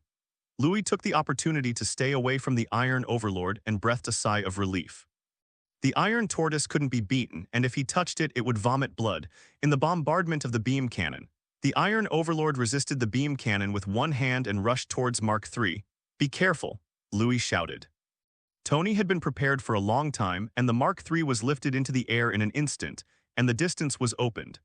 The Iron Overlord couldn't take a single blow. He hammered his chest angrily and vented his dissatisfaction to the sky. Seeing that the Iron Bully who had resisted the beam cannon was safe and sound, Tony also changed color slightly. Tony, it looks like your beam cannon isn't doing too well either. Louis started to taunt, and even his teammates couldn't survive. Stop talking nonsense, do what you want, and give him a few more from your howitzer. Tony had a cold face. Beam cannons are not as effective as howitzers when facing this kind of Iron King. But during the test, the energy level of the beam cannon was actually higher than that of the howitzer. Therefore, it can only show that when the Iron Overlord was built, he had already considered facing such a weapon. Targeted. Louis looked at his only two howitzers left, which were both increased versions with high damage, but the damage caused was not enough for the Iron Overlord. I still have two, Louis said in a deep voice. No matter how quickly he reacted, he cursed in a low voice. Whatever, use it early to enjoy it early and use it to blow up graves later. Salamander fired two howitzers. But this time there was not such a good distance, and he was intercepted by the Iron Overlord in midair. It was nothing but scorching black on the arm of the Iron Overlord. Fuck, Louis yelled. It's useless, Tony, you can't even break through my outer armor. Obadiah smiled presumptuously, grabbed the broken rocks and threw them at the Mark III flying in the sky. Mark III dodges left and right, but it often walks by the river so its shoes are not wet. Boom. A fragment of a statue in the garden grazed Mark III's left leg. Chuck, a series of arcs flickered and Tony felt something was wrong. The left leg propulsion unit was destroyed and the power was reduced by 56%. The voice of Jarvis seemed a bit cold, ruthless. Tony didn't have time to think and used the propulsion device in his palm to change his position, avoiding the rock that struck again. Ha ha ha ha, run away, and when I catch you I will crush your bones inch by inch. Obadiah seemed to have seen Tony and Louis die in his hands. While attacking the damaged Mark III, there is still power to deal with Louis' sneak attack. It's just that Scorpio's bullets are like scratching an itch and they can't do much damage. Annoying bug. Obadiah slapped it, but Louis dodged it deftly. Good opportunity. Tony thought to himself when he saw the Iron Tyrant turning his head. The armor on Mark III's chest and shoulders opened, and countless small missiles aimed at the head of the Iron Bully. Like a goddess scattering flowers, numerous small missiles dragging orange tail flames bombarded the Iron King's head. Bang, bang, bang, the sound of explosions one after another made Louis very happy to hear them. Taking advantage of this opportunity, Louis immediately replaced G3X with Cerberus and switched to Gatling mode. 120 specially made armor-piercing projectiles were fired at the center of the explosion.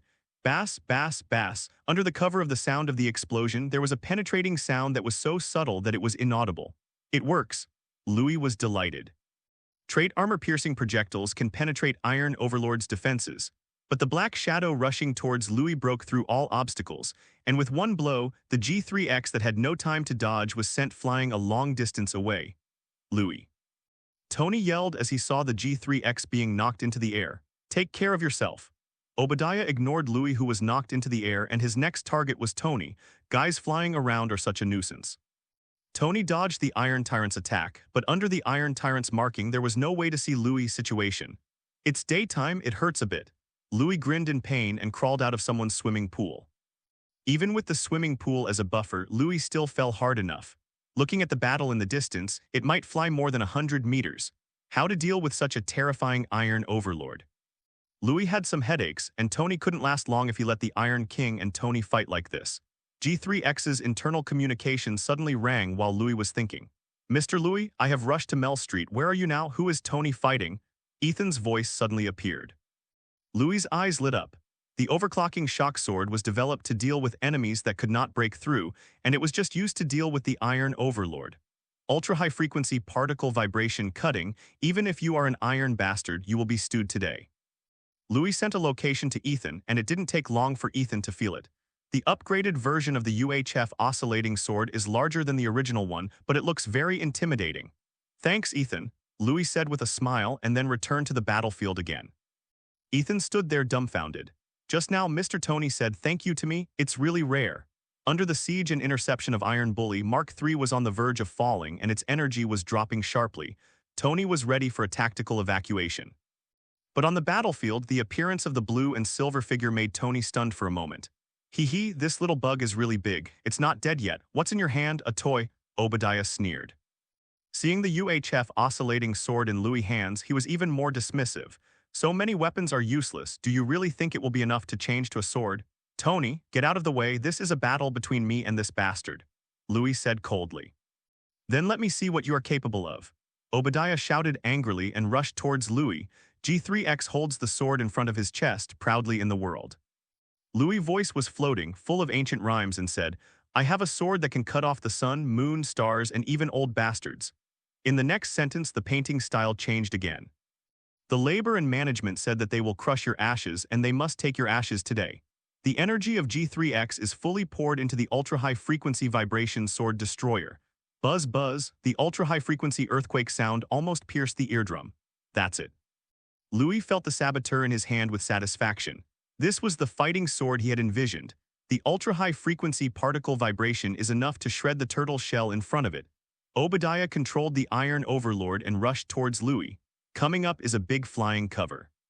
The huge body crushed down in an extremely terrifying posture, trying to crush Louis. End this ridiculous farce, you are dead, Obadiah said cruelly. During the synchronous operation, the two fists smashed hard towards the ground. Under G3X, Louis stared coldly at the inside of the Iron Overlord.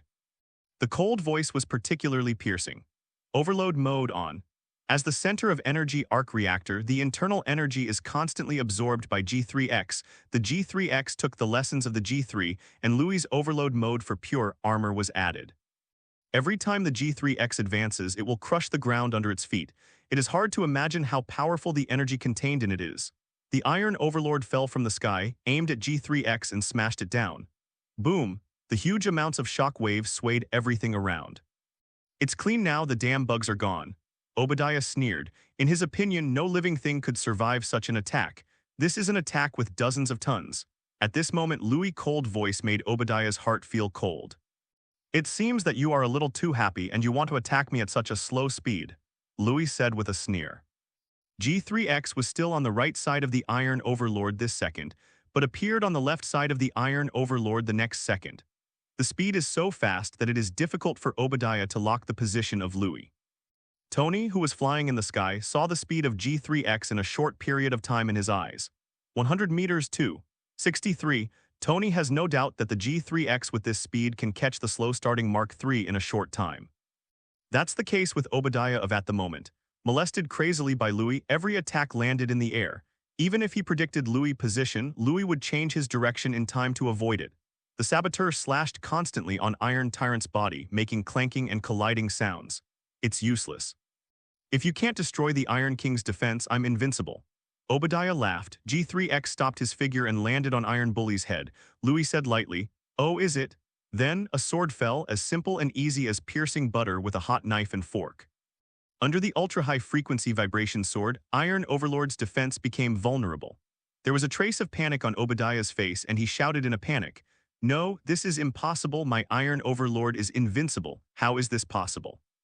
With the fall of Louis' sword, all the attacks that were considered ineffective before all broke out. Each of Louis' previous swords had spare power in order to completely disintegrate the Iron Overlord. With large file size small parts fall, the entire Iron Overlord seemed to be dismembered. The control room was also found by Louis. The scarlet compound eyes looked at Obadiah coldly, with boundless killing and blood. "No, Louis, you can't do this, I'm your uncle, you can't do this to me." Obadiah panicked, he couldn't figure out why he failed. But now he needs to think about his life. Compromise. Louis didn't speak, just watched Obadiah's performance indifferently. Tony also fell down, looking at Obadiah, not knowing what to say for a moment. "Are you here to persuade me?" Louis didn't turn his head but felt Tony's arrival. Obadiah said no, even if there is no blood relationship, Obadiah has helped Tony stabilize the Stark industry for so many years. There is hard work without credit. "Put him in jail and he'll never come out again," Tony said. He. Louis sneered and said mockingly, "Really?" "Yes, I will never come out again after I go to prison, please send me to prison." Obadiah said fearfully. "Okay, then I'll send you to jail." G3X's scarlet compound eyes dimmed and Louis turned and left. Tony is also about to leave and the police will come to deal with it soon. Seeing the backs of the two leaving, Obadiah breathed a sigh of relief, but the next second scarlet blood eyes looked back at him. Obadiah felt that his soul was about to be frozen. But he couldn't speak. Cerberus Vulcan mode combined with Scorpio, a small rocket accurately hit Obadiah, who was full of fear. The flames of the explosion devoured everything. Obadiah's final mouth is obviously to ask, "Why, aren't you ready to let me go?" Louis whistled frivolously and said cheerfully, "Sorry, I lied to you." Before Tony could react, Louis' attack had already destroyed Obadiah. Tony looked at Louis and didn't speak but felt that Louis was a little strange at this moment. "I have no intention of leaving enemies for myself." Louis showed his usual playboy kind smile. Ethan, who was in the distance, almost fainted when he saw the battle. "It's really scary." Louis walked by Ethan, suddenly remembered something and said to Ethan, "Ethan, help me gather Mr. Obadiah's ashes." "Huh, what, why?" Ethan couldn't turn the corner. "I said that if I want to crush his ashes, I must lift his ashes. This is a man's promise." Louis said easily. Tony and Ethan were left dumbfounded. After killing someone, you still want to throw his ashes away. "You are going too far." A huge explosion occurred in Mel Block. Suspected unknown creatures are fighting. In the huge explosion, 17 people were killed, 37 people were seriously injured, and 63 people were slightly injured. Director of Stark Industries, Obadiah Stein, has confirmed his death in this incident. The National Strategic Defense Attack and Logistics Support Agency announced its involvement in this matter. Foreign terrorist group, the Ten Commandments gang, announced that it is responsible for this matter. Snapped, Louis turned off the TV, and since the morning, a series of relevant news has been played on the TV in a loop. It's all about yesterday's fight, but the most important information was all blocked by SHIELD. Louis couldn't believe that no one had photographed his battle with the Iron King, but it didn't spread, which means that the government officially intervened in this matter. JARVIS, where's Tony? Why didn't I see him? Louis arrived at the laboratory, but Tony was not in the laboratory. There is only one damaged Mark III in the laboratory, and Ethan. "Mr. Louis, because of Mr. Obadiah's death, the Master needs to hold a press conference to express some sadness. The issue of Obadiah's shares also needs to be dealt with by the Master." Louis' eyes lit up. "Obadiah's shares, this is a good thing." However, as Tony closed the Weapons Research and Development Department. With regard to the equity in Obadiah's hands, many people maintain a wait-and-see attitude. It's probably going to be auctioned by then. Louis looked at the G3X that had gone through a hard fight yesterday, and the saboteur had been completely scrapped. When facing a tortoise shell like the Iron Overlord, even the ultra-high frequency vibration sword is still powerless. So in the overload mode, although the G3X can be easily eliminated, the original material cannot withstand such energy intensity. After completing the last blow yesterday, the fighting career is completely over. Louis sighed helplessly. The strength of G3X was still a little weaker. You need to build stronger armor yourself. Moreover, research and development on nanoscale materials also needs to be started. Louis didn't want to give him a minute or two to put on his armor before the next battle. Click. The door of the laboratory was opened. Tony walked in looking a little uncomfortable. "What's the matter, Tony? Will the reporter be upset?" Louis asked with a smile. The reporter meeting was very pleasant. Pepper's speech was well written, except that the word count was a bit too long, but I was entangled by a strange guy. Tony said helplessly. Did they call themselves the National Strategic Defense Attack and Logistics Support Agency? Louis guessed more or less. Just know Phil Coulson they won't give up, especially after what happened yesterday was covered up by SHIELD. Fury would definitely notice himself and Tony. Beep, the doorbell at the gate rang. There are two strange gentlemen at the door. JARV. IS called out the surveillance camera at the door. In addition to Phil Coulson, there is another one that Louis is very familiar with, Fury. Louis smiled, and suddenly he missed Fury's mere fuck a little bit.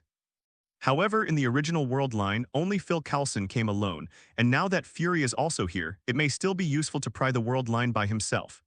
JARVIS blacklist these two, Tony said quickly.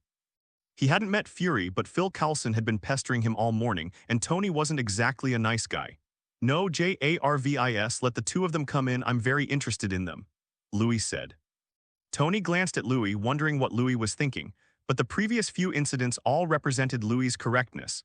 Tony chose to trust Louis this time and said again, okay, let the two of them come in and then they will be blacklisted.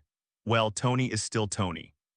The door is opened. Phil Coulson and Fury walked into Tony's house for the first time. How big is this place? Phil Coulson said. At least we're off to a good start. Fury breathed a sigh of relief. Fortunately, this Tony is not a willful person. Fury didn't know that the not-so-willful person in his mouth had already blacklisted him. In the living room, Tony looked sternly at the two people who walked in. Let me introduce myself. My name is Phil Coulson and this is Fury, our chief, said Phil Coulson. Sorry for the trouble my staff caused you earlier. Fury smiled and naturally sat across from Tony. Tell me, what do you want to see me for? Tony was a little impatient. If it wasn't for Louis' request, Tony wouldn't be chatting with these two people here. He and Pepper were going to have lunch together at noon. We would like to invite the two armored warriors from yesterday's battle on Mel Street to join us. Fury cut to the chase. We will hide our identities for you, no matter who they are. We will not come to harass you. Fury felt that he was very sincere. You know, it took a lot of effort to suppress the information of Tony and Louis. Sorry, I don't need it and I don't want to join any organization. If there is nothing else, I think you can leave first. I have an appointment at noon. Tony issued an eviction order. Fury's face froze. How could there be such a negotiation? Won't you listen to my other conditions? Why don't you bargain for a price? Please, please bargain. When the two sides were in a stalemate, Louis suddenly came out, showing a kind smile. Phil Coulson immediately felt a chill. Last time he was bewitched by this smile and thrown into the trash. Tony, I'm very interested in them. I wonder if you can let me chat with them. You can go on a date first. Louis sat on the sofa with a box in his arms. Tony glanced at Louis, not knowing what the hell he was up to. However, the date is coming up and Tony has no time to waste here. He took a suit of clothes and rushed out. Hearing Tony's car leave, Louis eyed Fury and Phil Coulson. Fury felt like he was being watched by a poisonous snake, ready to bite him anytime, anywhere. I don't know how much you are going to pay to invite us, Louis asked with a smile. We can help you hide, Fury repeated, but was interrupted by Louis. Fuck, just a group of Hydra undercover agents inside your SHIELD still hidden. Am I afraid I won't die fast enough? I don't need to hide and neither does Tony. I think I need something practical. Like, Fury asked tentatively. For example, the tesseract left by my father back then. Louis showed a slight smile, propped his neck, and took a pen to write and draw on the paper with the shape of tesseract on it. Fury and Phil Coulson only felt the surroundings were icy cold, and the Louis in front of him seemed to be omniscient and omnipotent. Tesseract is indeed what Howard Stark left behind. But why would Louis know so much? What else does he know? Signed an autograph, Louis Stark smiles. Fury really wanted to say, Mayor Falk right now, who the hell wants to see your bracketed smile? Fury and Phil Coulson's hearts went cold when Louis drew the tesseract. They knew that Louis had definitely confirmed the position of tesseract. You too, I've been looking for this thing recently. If you find it, please let me know. I will be very grateful to you. Louis pushed the paper in front of Fury. Fury didn't dare to take the drawing paper for a while. He took a deep breath and pretended to be deep and said, Okay, Mr. Louis, if we find it, we will contact you. Fury didn't dare to stay here for long. He felt a threat from Louis, which was unprecedented. Fury and Phil Coulson were about to leave in a hurry, but when they walked out the door, Louis also came out, handed the drawing paper to Fury and said with a smile, I'll give you this blueprint. You can look for it according to it. By the way, it has my autograph on it. It's very valuable. Yes, don't lose it. After all, the door was mercilessly closed. Fury wanted to tear up the piece of paper and throw it on the ground, stomping on it a few times. Who the hell wants your autograph? Labor and management as SHIELD director, isn't your signature worth more than yours? But Fury chose to put it in his coat pocket in the end. Walking down the street, Phil Coulson was a little shivering. Louis brought too much pressure. Phil Coulson, Fury, why does that Louis know about the Tesseract? Fury, mom, fuck you, ask me, who am I going to ask? Phil Coulson, could it be the clue left by Howard Stark? Fury paused, apparently thinking about what Phil Coulson had just said. It is possible, otherwise there is no way to explain his understanding of Tesseract. Howard used Tesseract to build 2 large arc reactors. Maybe Stark Brotherhood surprised us. Fury's eyes lit up. Tesseract is placed in SHIELD, but no one has been able to study it thoroughly. The biggest utilization was nothing more than Howard Stark's sustainable energy plan back then. Although it failed, 2 large arc reactors remained. If using the Tesseract as a transaction, the Stark brothers were absorbed into SHIELD, Fury suddenly felt like a fucking genius.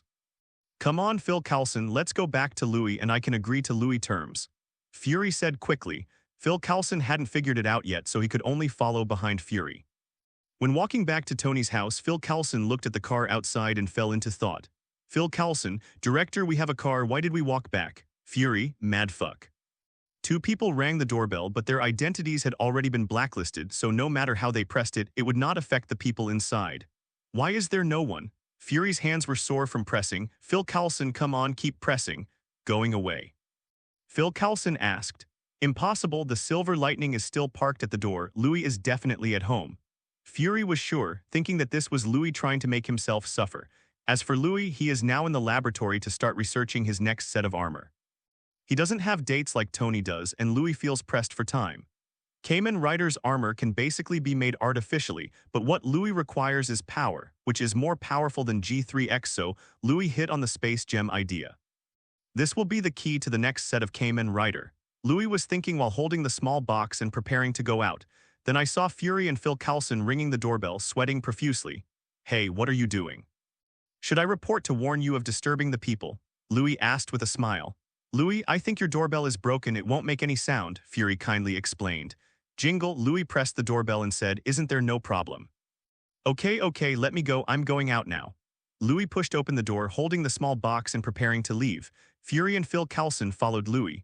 Fury wanted to get close and asked, Louis, what's in this little box of yours? Is it related to you, Director Nick Fury? Louis asked back, just say what you have to say, don't test me, I'm not interested in other things except Tesseract. We can hand over the Tesseract to Mr. Louis, Fury said immediately. Director. Phil Coulson was a little confused, they didn't say that before. Didn't you agree with Louis's research on Tesseract? How to say change? Louis glanced at Fury thoughtfully and his expression brightened immediately. Director Nick Fury, get in the car for a minute, I think we can have a good chat. Mr. Phil Coulson, there is no room for a third person in my car. If you are willing to make a mistake, I have no problem with it in the trunk. Phil Coulson, you go back first. Fury said to Phil Coulson. Phil Coulson obeyed but said, stay safe, Director. Silver Lightning took Fury away, leaving behind Phil Coulson, who couldn't figure it out, in the car. Louis said casually, now can you tell me about your request, Director Nick Fury? Louis wouldn't believe that Fury would be so kind as to give him the Tesseract. Even if Tesseract is just a decoration in SHIELD, Fury can boast a good price for it. Louis, the Tesseract can be given to you, but you must guarantee that you will always be loyal to SHIELD. Zzzzz. After a series of quick and short breaks, Louis drifted the car and stopped steadily on the side of the road. You can get out of the car, Director Nick Fury. Louis said with a cold face. A Tesseract wants to sell itself, dream it. Wait, Fury said immediately. He panicked, he felt he had misjudged Louis. Louis is not the kind of person who can be bound by a Tesseract. In the final analysis, Tesseract is just a trading item. SHIELD is in the hands, and a large amount of money is spent on research every year. This is not cost-effective and even dragged down the development of SHIELD originally. Louis looked at Fury coldly, he was waiting for Fury's explanation. I just invite you to join SHIELD, but the Tesseract is not your personal property, you can only have it in your hands for research. If SHIELD needs it, you must return it immediately. When SHIELD is in trouble, I need you to do your best to help us. Fury said a lot of good and bad in one breath, and he was really worried that Louis wouldn't listen and just leave. This is the trading condition he had originally thought about, but he changed his mind temporarily. He wanted to see how much Louis valued Tesseract, but I didn't expect that Louis would not play his cards according to common sense. Louis narrowed his eyes, a smile spreading in his eyes. When is director Nick Fury going to send Tesseract to me? Louis asked. As soon as possible, bring this thing out, even I need a lot of applications and procedures. Fury said, then I'll wait for you to hand me the Tesseract. May I ask, what are you going to use Tesseract for? This is something Fury is very concerned about. Arc reactor can't use the palladium element. I need a new element to replace it. I heard that my father found the new element in Tesseract. I want to find it and see if I can artificially synthesize it.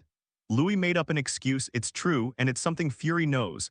So Fury didn't have much doubt when he heard Louis' explanation. Sure enough, Howard left something behind. Fury was still guessing that what Louis knew came from Howard's notes. Silver lightning galloped to the cliffs by the sea. Along the way, Fury is telling Louis everything about Shield. Louis, who knows the plot, actually prefers to call it the story of director Nick Fury and a group of Hydra undercover agents. Fury watched Louis solemnly take out the small box, feeling a little puzzled. In the meantime, Louis put on his gloves, grabbed a handful from the small box, and threw it into the distance. The gray and white matter drifted away with the wind, slowly drifting into the distance. What are these things? Fury suspected that Louis was spreading some kind of biological weapon. What? It's ashes. Director Nick Fury, would you like some? Louis invited with a smile. Whose ashes? Louis, did you kill someone? Fury felt that one head and two were big for a moment. Isn't it true that the newly recruited members cause trouble for themselves? Obadiah, you shouldn't pursue the death of an extremist, right? As I said, I will raise his ashes and I will never break my promise.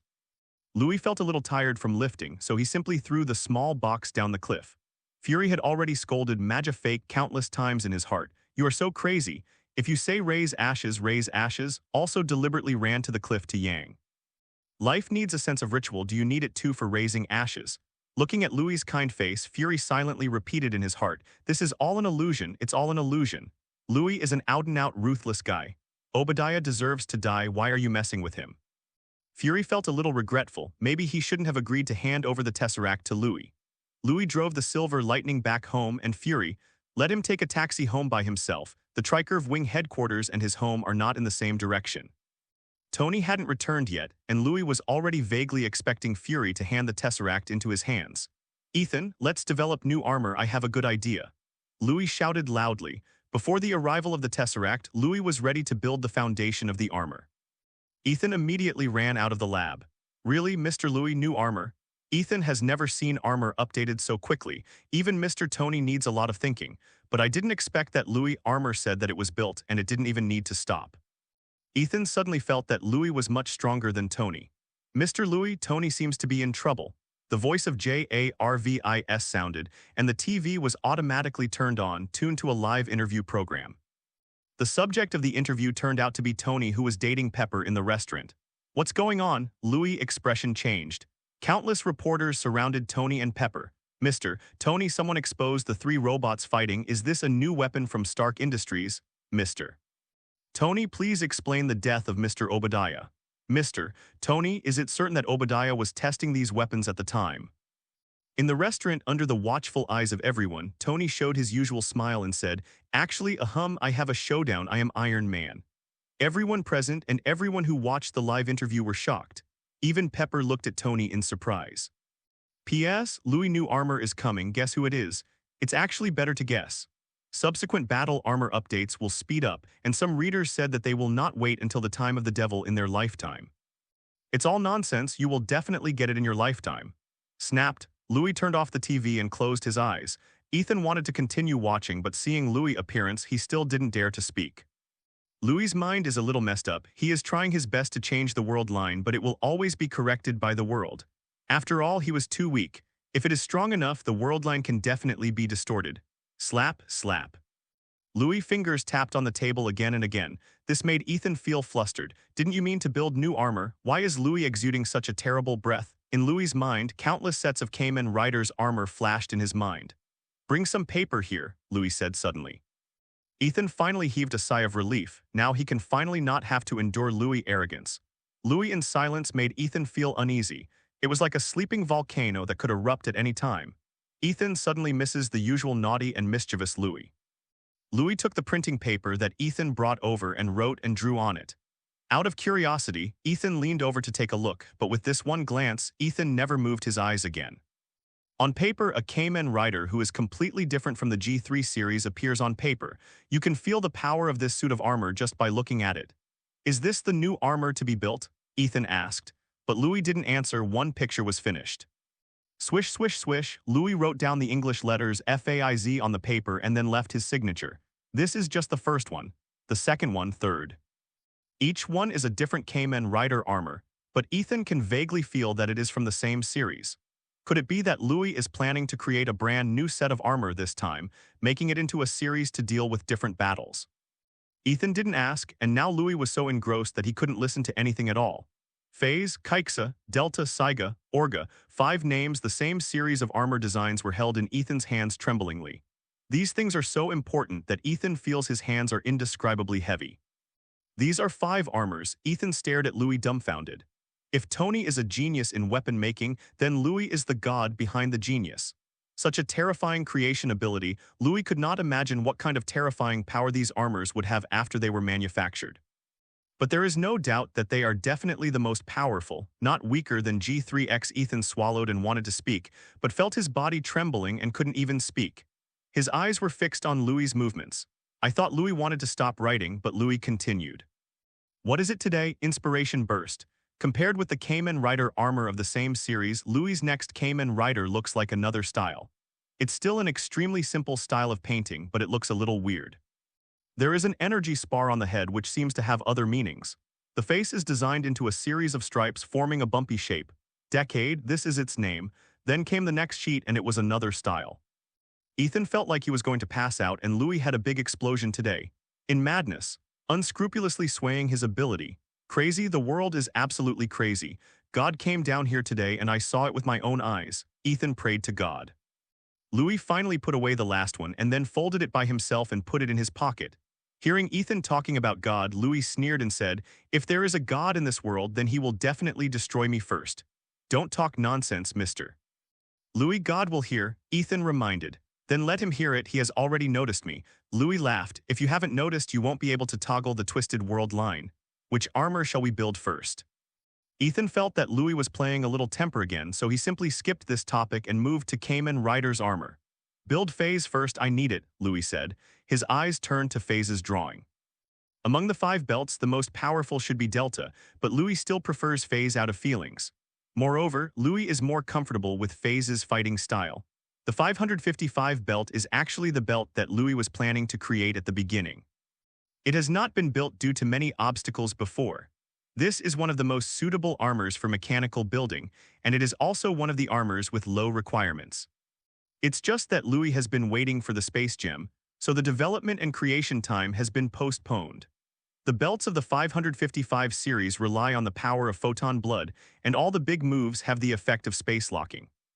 Louis has been looking for a substitute, but space power is the key that cannot be replaced. Ethan finished praying and hugged the 5 blueprints tightly in his arms. It will be his Bible. Need to use it? Ethan wondered. But let's take Louis' sense of urgency as a rainy day. Not every time you're so unlucky, you will encounter an enemy like Iron Overlord. Ethan still overestimated the peace of this world. He doesn't know what kind of crisis the Earth will face in the next few months.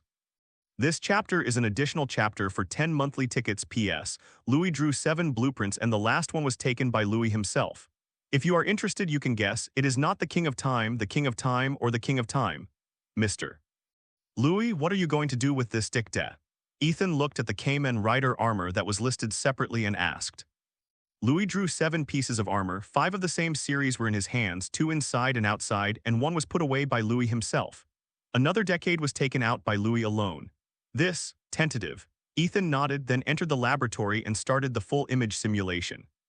Louis looked at Decade on the coffee table with a smile on the corner of his mouth. If Decade is the destroyer of the world, then I will be the destroyer of this world for a while.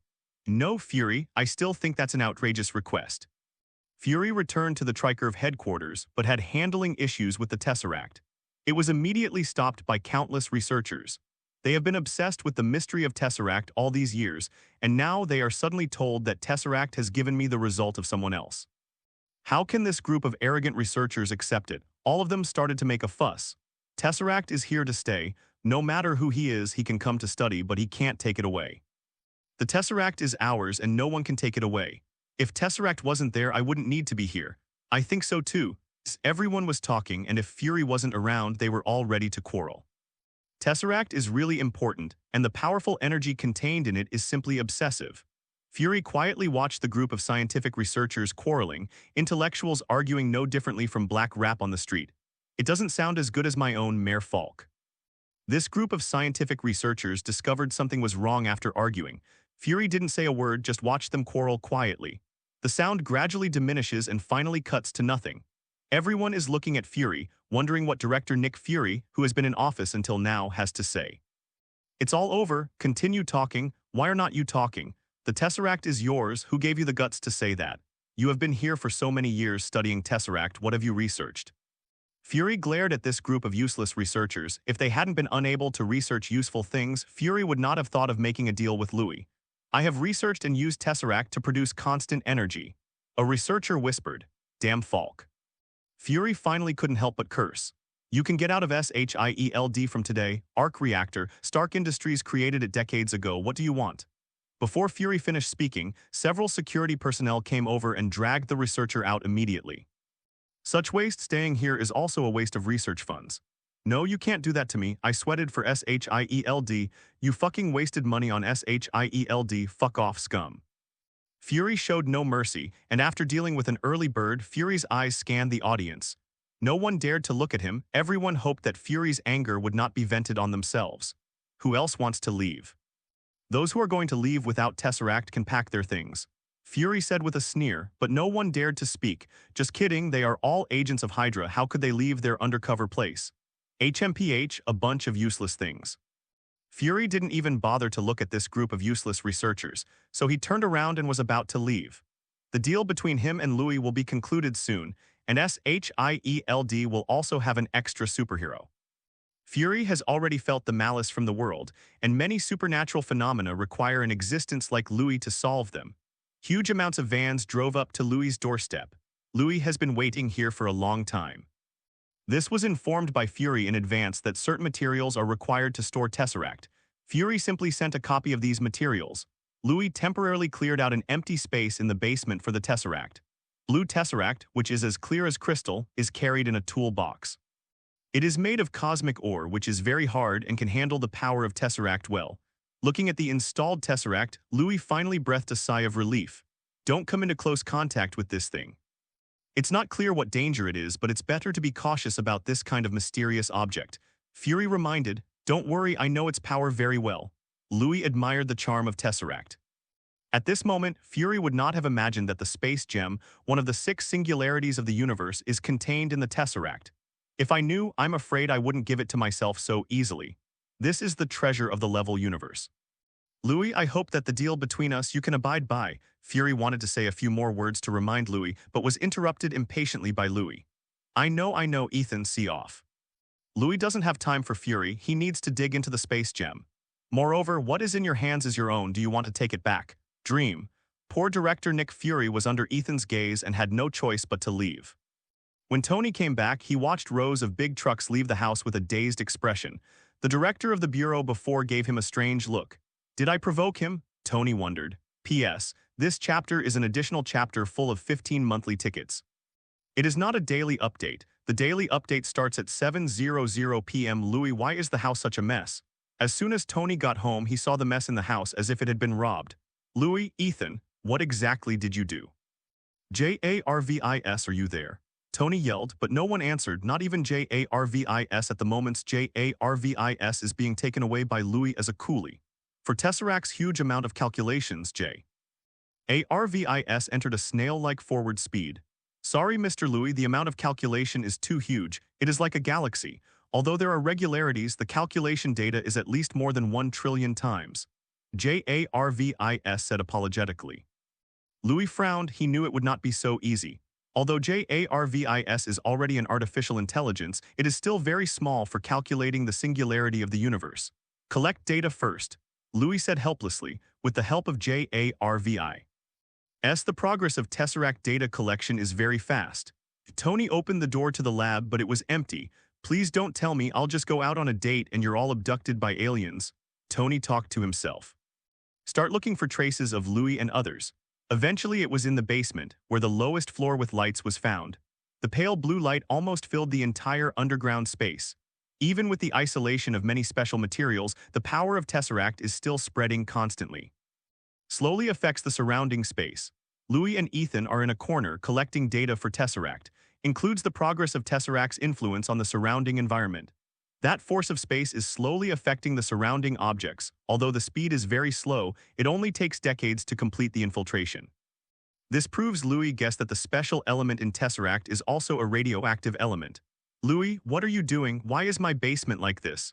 Tony also wanted to confront Louis and Ethan, but when he saw the Tesseract, his whole body sank. Just like everyone, Tesseract will be attracted by it at first sight. This is the charm of Tesseract. Where did this thing come from? Tony was shocked. He clearly judged that Tesseract has infinite research value. The question is, where did this thing come from? It's the director in the morning. I agreed to join his organization and then I got this. Louis didn't hide his behavior. Sooner or later Tony will join. There's no way Fury would let a superhero out on the folks. Tony was stunned. He had never thought of going on a date and then missed it. Women are really a beauty. Louis, if I join, will they give me one too? Tony asked. For the Tesseract that Louis bought, Tony felt that it was too much money. Is it difficult for this organization to be treated so well? Tesseract free to join. Louis froze for a moment. He didn't expect Tony to ask such a question. He pretended to be silent, thought carefully, and then said seriously, how about you try? Fury sneezed far away in the tricurved wing headquarters. The weather seems to be a bit cold recently. Tony finally gave up on the plan. After all, there can't be many such things in the world and one is thankful. And the deal between Louis and SHIELD was a little hard for Tony to accept. He still prefers a bohemian life, luxury cars and beauties, and occasionally throwing coins for a carnival party. As for helping SHIELD, that's not on Tony's radar. Calculate the external energy release rate per second, testing the strength of spatial diffusion of particles. Calculate the transformation rate of this energy for metal ores and alloys. Louis and Ethan recorded the data one by one. JARVI.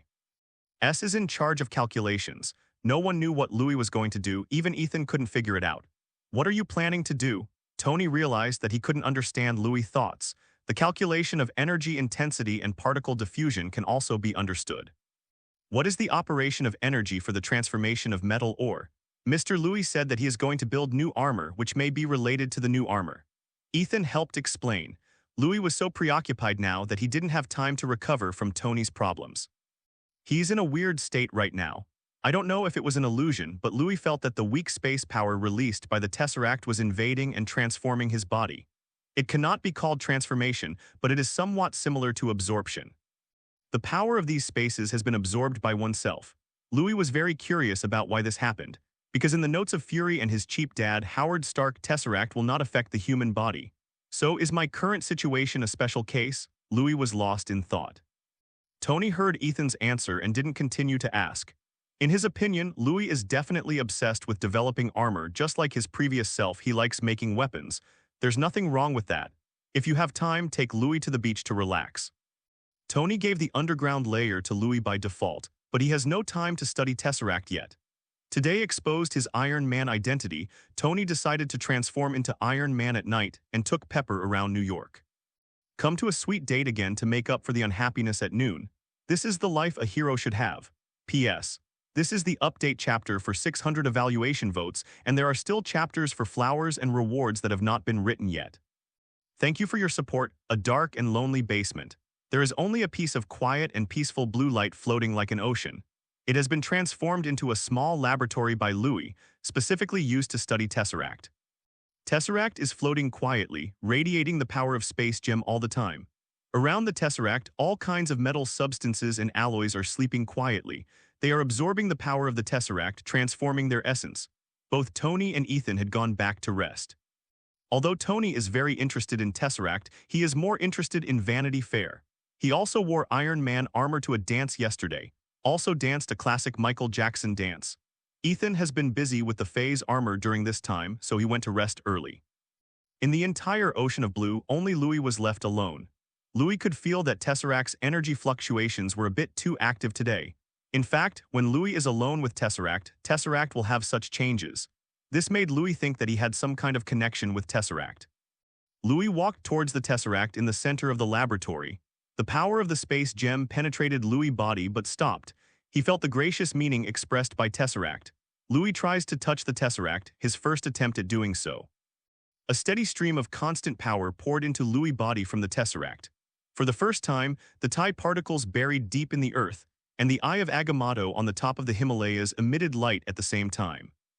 Ancient One Mage's eyes seemed to penetrate the space, looking at the distant New York. These powers are just a drop of water to Wang Yang Dahai, but for Louis, it nearly knocked him unconscious. Louis felt that his body was about to explode, and Tesseract also felt that Louis was in danger, so he reluctantly withdrew his strength. Louis lay on the ground panting heavily. Although feeling very mentally exhausted, Louis didn't feel that there was anything wrong with his body. On the contrary, Louis' body couldn't be better now. However, all he wanted now was to go back to bed and sleep. Just when Louis thought so, the laboratory floor, which was originally made of metal, suddenly turned into a gray mist. Louis went straight through the fog and fell. Louis didn't even have time to shout, "Paggy, I fell on the familiar bed." Louis woke up suddenly and looked around only to realize that this was his room. He braced himself up, thinking about going back to the laboratory. Immediately, a gray and misty space barrier appeared in front of him. Louis immediately passed through the space barrier and appeared in the laboratory the next moment. The Tesseract exhaled a pleasant breath, as if celebrating Louis' use of his own power. This is Montoya's ability to pass through space barriers. Louis felt more and more strange, and his fit with the space gem seemed to be a bit high. This made Louis even more suspicious of his origin. Louis has some guesses in his mind, but it needs to be proved later. However, with the power of the space gem, the future Kamen Rider armor can be summoned directly. The Kamen Riders that Louis is currently creating are all self-wearing series. Phase or 555 series still lack the most important thing, that is photon blood. All the power of the 555 series comes from the photon blood, which is the blood power of Orphe Enoch. But Louis is going to transform this, replacing the photon blood with other powers, the stronger the better. So Louis had his eye on a target. Bruce Banner of at the moment is still in exile abroad, transformed into a green titan. As long as he is angry, he will have constant power. This is a biological evolution created by gamma rays. Louis was very envious of this. Photon blood is essentially the product of human evolution, and evolution like the green titan is naturally feasible. Moreover, if it is built in this way, as long as it is not the descendant of Louis, wearing these armors is courting death and the life force will be sucked alive. Louis thinks that the future Kamen Rider armor can be equipped with such a detection system to prevent the armor from being used. You must know that phase in the original drama is a classic 10,000 ride. Louis took down the phase that had already been built. Because of the lack of photon blood, the power that could be exerted temporarily was only 5 times higher than that of G3X. This is the data that can crush the Mark III. But Louis is still not satisfied. Phase's real power is definitely more than that. Louis picked up Phase's supporting transformation device and entered the password. Phase instantly confirmed Louis' identity and began to cover Louis' body. In the original energy tube, the power of space in Louis' body was constantly added to it. Louis could clearly feel that Phase was getting stronger. Louis' initial thought was not wrong. The 555 series still relied more on their own strength to fight, and the armor was just a bonus. But the consumption of space power was too exhausting, and after a while, Louis felt uncomfortable. With a thought in Louis' mind, the phase on his body immediately released the transformation and retracted into the space inside his body. It seems that you still need to use gamma rays to evolve your body so that you can give full play to Phase's power. P.S. Many readers asked at the beginning why the 555 series was made, because the 555 series needs photon blood. Orphe Enoch is essentially human evolution, so I have several options for reference. The first, Super Soldier Serum, the second, Mutant, and the third, Gamma Ray Evolution. The protagonist will not turn into a green titan, after all the color is unlucky. With everything taken care of, Louis took a look at the Tesseract. As if feeling Louis' sight, Tesseract's kindness became more and more obvious. Well, I'll figure it out someday. Louis stretched his waist. He had already touched enough things today. Leave the rest to tomorrow. Early the next morning, Louis was still sleeping and Ethan was banging on the door frantically. Mr. Louis, it's bad. Phase's armor and transformer are gone. Mr. Louis. Ethan yelled and knocked on the door. Louis, lying on the bed, had a thought, and in the next second he passed through the space barrier. I see, I took it. Louis said sleepily. Ethan was so frightened that the hairs all over his body stood on end and he jumped back a few steps. Louis's sudden appearance made people hard to guard against. This is too scary. Mr. Louis, when did you come out? Ethan touched his heart. He was almost scared to death just now. Come out early in the morning, don't yell, let me sleep quietly. Louis closed his eyes, ready to open the door to go back and bass, can't open the door. Only then did Louis realize that he had locked the door behind him. A space barrier appeared in front of him and Louis walked in. Ethan felt that he must have not woken up. He must be crazy. Mr. Louis, Ethan shouted. Ethan, if you keep talking nonsense, get the hell out of here. Louis got up angrily and cursed loudly. The sound came from inside the room. Ethan breathed a sigh of relief. As long as Mr. Louis is still there, shit. Is that the ability that humans should have just now? It's too scary. No, nothing that happened to Mr. Louis could be called horror. Those are gifts from God. Faithful believers. Ethan thought so. Louis didn't expect that his space travel could remind Ethan so much. Louis experimented last night and the range of space travel is only 1 kilometer. Compared with Loki opening the door of space, teleporting 1,000,000 troops is much weaker. It's all because Louis' body can't carry the power of many space gems, so there is such a situation. Not long after Louis lay down, the damn phone rang. Louis pressed reject without even thinking about it. No one can wake themselves up during their own sleep-in hours, but after 5 seconds of silence, the phone rang again. Louis was so angry that he picked up the phone and threw it out of the window. Tricurve Wings headquarters. Fury looked at the phone that had been left unanswered for a long time and then remembered that his previous call had been rejected. His face became more and more gloomy. A black face was almost a black hole now, and anyone could see Fury's rage. Everyone was doing things with their tails tucked away, worried that they would be caught by Fury accidentally. Director Nick Fury, what's wrong? Phil Coulson asked. As a partner who has worked together for many years, Phil Coulson is one of the few who dare to talk to Fury at this time. Mom, fuck, this Louis actually dared to hang up on my phone, and now he doesn't answer my phone at all. Fury's standard swearing, anger burst out in an instant. Could it be that Louis took Tesseract and then breached the contract? Phil Coulson speculated maliciously. No one has dared to promise that SHIEL. D will not do anything after that. Let's go find Louis. Fury was really angry this time. Well said when it comes to Tesseract. When I have something to look for you, you play and disappear for me, still not answering the phone. Do you really think that the one who owes the debt is the uncle? SHIELD tells you, it's impossible. Fury and Phil Coulson are armed and ready to trouble Louis. Call Natasha Romanoff and Barton, let them hang at a distance, and rescue us immediately if we have an accident. Fury put 2 hands in protection. If Louis does use the armor, he and Phil Coulson should be able to last for a while. The two came to Tony's mansion again. When I rang the doorbell, I was restricted by the blacklist once. Mary Falk, damn Louis, we haven't been lifted from the blacklist yet. Fury almost passed out from anger. Have you ever treated your boss like this? Block the boss. Louis didn't know. He somehow took the blame for Tony. The two of them didn't think about breaking in. Tony's mansion was heavily guarded. Countless weapons could immediately beat the criminals who broke in without leaving ashes. Fury and Cole said they could only shout Louis's name at the top of their voices. Louis, Tony, and who? Louis's assistant. Is there anyone here to open the door? It has to be said that Fury, who has been shouting Mare Falk for a long time, also shouts with the same loud voice. Hawkeye and Black Widow, who were hanging from a distance, looked at director Nick Fury, who couldn't even get through the door with a dazed expression. This feud is a bit big. Ethan, who was watering the flowers in the garden, heard the voice and opened the door for Fury and Phil Coulson. Where's Louis? Where's Louis? How dare he not answer my phone? Fury asked immediately. Mr. Louis is still sleeping. If you want to find Mr. Louis, please help me bring his mobile phone. I found it in the garden. Ethan handed Louis' mobile phone to Fury. Fury couldn't unlock it but could see his own missed call ID on it. A wave of anger rushed to my heart. This Louis is simply lawless and lawless. Fury rushed to Louis' room imposingly, just about to knock on the door. At the entrance of Louis, the self-protection device designed by Louis was activated immediately, aiming at Fury and Phil Coulson. This is designed to prevent anyone other than Tony Kaizen from entering his room. Fury and Phil Coulson didn't dare move. Tick. The cold sweat dripped from his bald forehead. This carelessness really became a sieve. Phil Coulson, are you okay? Fury didn't dare to move, didn't even dare to look back at his old buddy. God knows what the identification of these weapons relies on. Fury, I'm fine, but my right leg is a little sore. I think my leg is numb now. Phil Coulson said, holding back his numb right leg. Why on earth did we come here? This place is too scary. Louis is really a dangerous guy. Fury regretted a little. In their current situation, even if Hawkeye and Black Widow come, they are helpless. No one dared to act rashly. Or let's call for help, Phil Coulson said. Impossible, do you want me to call for help, the dignified S.H.I.E.L.D. director? This is too embarrassing. Fury verbally refused 3 minutes later. Help, someone help us, Mayor Falk, help, Fury yelled loudly. Fury, I think you can stop swearing when you yell for help. I'm going to say, Mommy Falk, you must not be cowardly in terms of momentum, help.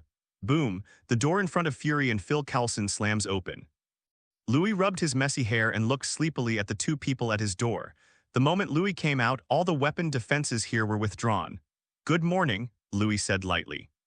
Then I went to brush my teeth and take a shower, leaving Fury and Phil Coulson slumped on the ground in a daze. Morning, good morning, Fury replied in a timely manner. Mr. Louis, Phil Coulson wanted to say something more, but Louis just ignored them. The two looked at each other in blank dismay. When Louis was brushing his teeth and washing his teeth, he was stimulated by the cold water, and then he vaguely remembered that when he came out, there seemed to be two people at the door. Go back and have a look, Fury and Phil Coulson. That's okay, let them wait first. Liu Yishun brushed his teeth, washed his face, and took a shower before walking out refreshed. Director Nick Fury, it's hard for us to meet once, and we don't need to give such a big gift as soon as we come up. Fury could only lie on the ground because of the numbness in his legs. It looked like he was saluting Louis. Hearing what Louis said, Fury dared not speak out and could only curse silently in his heart, damn Falk. After a while, the three sat on the sofa. Phil Coulson took out Louis' cell phone and returned it to Louis. Mr. Louis, this is your mobile phone, Mr. Ethan said he found it in the garden. I just said that I didn't see the phone when I got up in the morning. It must be because someone was making too much noise while I was sleeping, so I threw the phone away. Thank you. Louis said gratefully. Fury's face darkened even more. He shouldn't have come to Louis today, this bastard is too much. I don't know why Director Nick Fury came to see me, Louis asked with a smile. Basically, Fury only finds himself when S.H.I.E.L.D. has a mission to perform. Louis is also wondering he has not waited for the task for so long. Hearing that Louis was talking about business, Fury's face softened a little, and he was almost dizzy by Louis' anger, forgetting the main purpose of coming today. Mr. Louis, according to the deal between us, when there is an important task, you can't refuse, and now there is such a task. Tell me the story. One of our targets, Dr. Bruce Banner, is being pursued by the military. You may not know that we have always had disagreements with the military. The military wants to obtain the power of Dr. Banner, and we also want to obtain the power of Dr. Banner. So, you want me to bring Dr. Banner back? No, we want you to invite another person. He is the one who perfectly controls that power. As for Dr. Banner, if you have the chance, you can save him too. Fury said it nonchalantly. Obviously, Dr. Banner was also one of the targets, but because he couldn't control it, Fury positioned him as a candidate. Louis sneered. After all, Banner was just an uncontrollable force in Fury's eyes. After all these years at S.H.I.E.L.D., Fury's aloofness seems to be the key to his success. I agree to this mission, please send me the information. Louis said with a sneer. Dr. Banner was originally the key point that Louis was going to find. It's just that he didn't expect Fury to be so good, so he took the task of Dr. Banner to himself. But it's good, lest Louis appear next to Dr. Banner and be misunderstood by S.H.I.E.L.D. Hearing that Louis agreed, Fury was also relieved. He was ready to face the option of Louis refused. But looking at it now, Louis doesn't seem to have such a hard time talking, although getting angry is indeed a very excessive habit. Oh, by the way, since it's your first mission, I'll arrange an assistant by your side, she's a great beauty. Fury said again. Louis' eyes became indifferent for an instant, and he stared at Fury firmly. The moment Fury was caught by such eyes, it was like pulling out a pistol to defend himself. Louis' eyes were terrified. Seeing the nervousness of the two, Louis suddenly laughed and the original indifference disappeared. Let's say it earlier, since she is a beauty, she definitely can't let her down. Louis showed his playboy side, has that unique pursuit of beauty. Fury and Phil Coulson were also laughing, and Louis' surprised them both. But Louis resumed his cold voice again and said softly yet threateningly, if she interferes with me, even if it's a beauty, I won't show mercy. Director Nick Fury had better make it clear to the beauty in advance. Fury and Phil Coulson walked out of the gate of the mansion, both of them panting heavily at the same time. Louis' aura oppressed them so much that they couldn't breathe. His back was already drenched in cold sweat. Phil Coulson, do you think I was right or wrong to put Natasha Romanoff next to Louis? Fury began to doubt the correctness of his decision. Louis is an even more volatile factor than Dr. Banner. Louis stood on the balcony on the second floor, watching Fury and Phil Coulson leave. The power of space can cover a range of 1 kilometer, and a military vehicle is parked on a distant mountain road. Hawkeye and Black Widow. Louis saw all this clearly. Fury arranged people around him for nothing more than to monitor him. As for helping, hope it doesn't help. Ethan saw Louis, who had gotten up on the second floor in the garden, and shouted, "Mr. Louis, breakfast is ready." "Okay, thank you, I'll be down in a while." Louis responded. Louis didn't look away until he saw Phil Coulson and Fury get into the car and leave, disappearing within a kilometer range. The kitchen still smells of coconut-flavored toast. Since Ethan moved in, the smell of cheeseburgers has disappeared a lot in the house. "Where's Tony?" Louis asked. Ever since he announced that he is Iron Man, Louis's life has changed. Nightlife is almost entirely dominated by dance parties. "Mr. Tony is going to deal with Obadiah's equity legacy today," Ethan explained. "It sounds troublesome." Louis smiled happily. Dealing with these legacy issues is no easy task. In contrast, it is relatively easy to develop and manufacture Kamen Rider armor. "I may have to leave for a while in a few days." Louis said suddenly he needed to explain something to Ethan. "Where are you going?" "Is it dangerous?" Ethan asked. After all, Louis took Phase away. You must know that the ability displayed by Phase is the most powerful. Ethan was a little surprised what kind of enemy Louis would face. "Relax, it's just a common invitation to work, there will be no problem." Louis said with a smile. "When are you leaving?" Ethan asked. "It depends on my mood." Louis said casually. After all, Fury hasn't given himself specific information yet. Louis doesn't know what's going on with Banner right now. Among the high-speed black cars, Hawkeye drove the car and Black Widow sat in the passenger seat. The seatbelt makes Black Widow's figure prominent and uneven. "Natasha Romanoff, there may be something that needs to trouble you." Fury pondered for a moment and finally decided that Black Widow was the best person to spy on Louis. As the most excellent agent of SHIELD, she is also a great beauty. When facing a playboy like Louis, he often has an advantage. Moreover, the most important point is that Black Widow is absolutely heartfelt to SHIELD, which makes Fury feel relieved to hand over the surveillance to Black Widow. "What's the matter?" Black Widow didn't expect that he would come to a mission suddenly. "I thought I could take a good vacation for a while. I assigned Louis to carry out the mission, and your mission is to assist and monitor. You have no mission conflicts, but you'd better stop some of Louis' impulsive behavior. He has some uncontrollability, that is, uncontrollable thinking, which is between a genius and a madman." Fury had difficulty expressing the character of Louis and finally chose genius and madman. "All geniuses are lunatics. I heard that he is still a playboy." Black Widow thought of the introduction of Louis in the materials. "No, that's not entirely accurate. He's a playboy, but you can't just think of him as a playboy. It's dangerous. I hope you can be careful." Fury corrected Black Widow's contempt. Louis brought a great sense of crisis to Fury, very mysterious and uncontrollable. "I will pay attention, so do I need to contact this playboy recently?" Black Widow asked. "It would be better to have a contact with Louis before that, and it will be much more convenient to work together in the future. I don't suggest you do this. If you have a chance, you can meet him. I'm looking forward to it." Black Widow licked his alluring red lips. In her many years as an agent, she has come into contact with many people. A playboy somewhere between a genius and a madman, this is the first one, and she's interested in it. Never be interested in a man, that way you'll be infatuated with him. Louis looked at Black Widow dressed as a burger delivery boy. Even the yellow overalls could not hide her charm. "I see a desire for prey in your eyes." Louis chuckled. He had recognized Black Widow's identity a long time ago, and it seemed that this was the assistant Fury had arranged for him. Now this is an advance contact. Are the agents of SHIELD working so hard now? "Sorry, sir, I'm just a hamburger delivery man. Is this the cheeseburger you ordered?"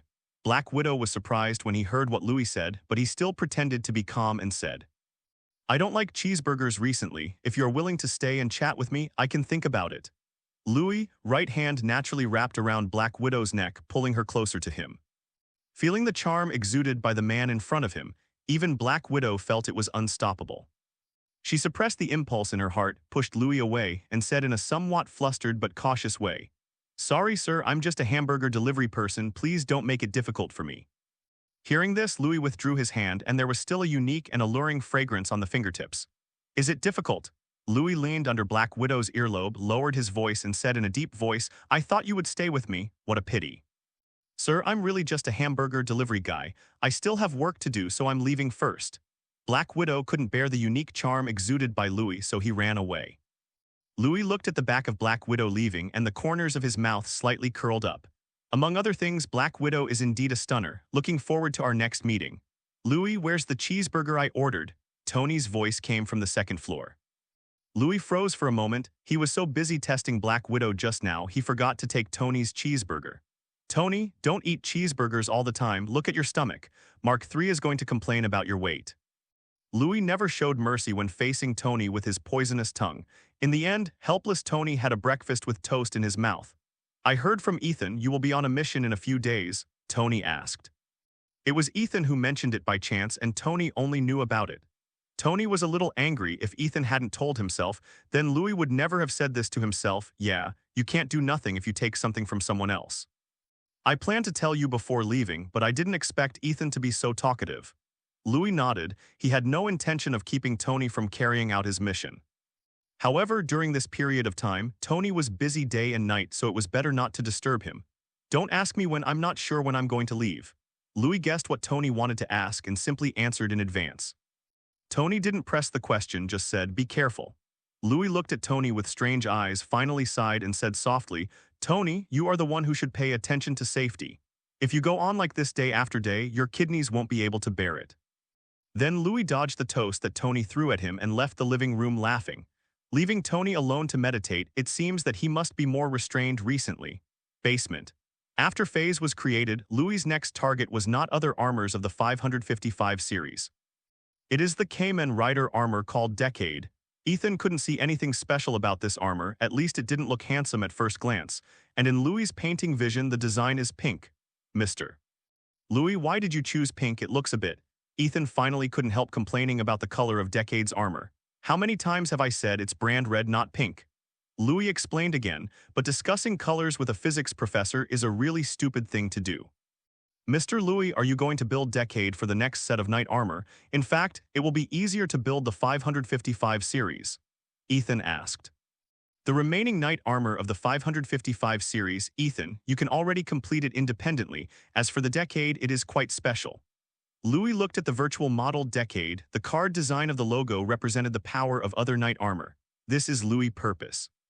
But in order to perfectly match Decade's ability to cross space barriers, all the materials used to make Decade need the power of space gems to infiltrate and infiltrate. This will take a long time, and Louis still has no way to break Tesseract and take out the space gem. This prolongs the time. Is there any record of what happens to the metals impregnated with the power of the Tesseract? Everything has been recorded. There have been changes in the internal structure. The distance between atoms has shrunk and become closer, but the mass has become lighter instead. Ethan reported on the changes in these metals.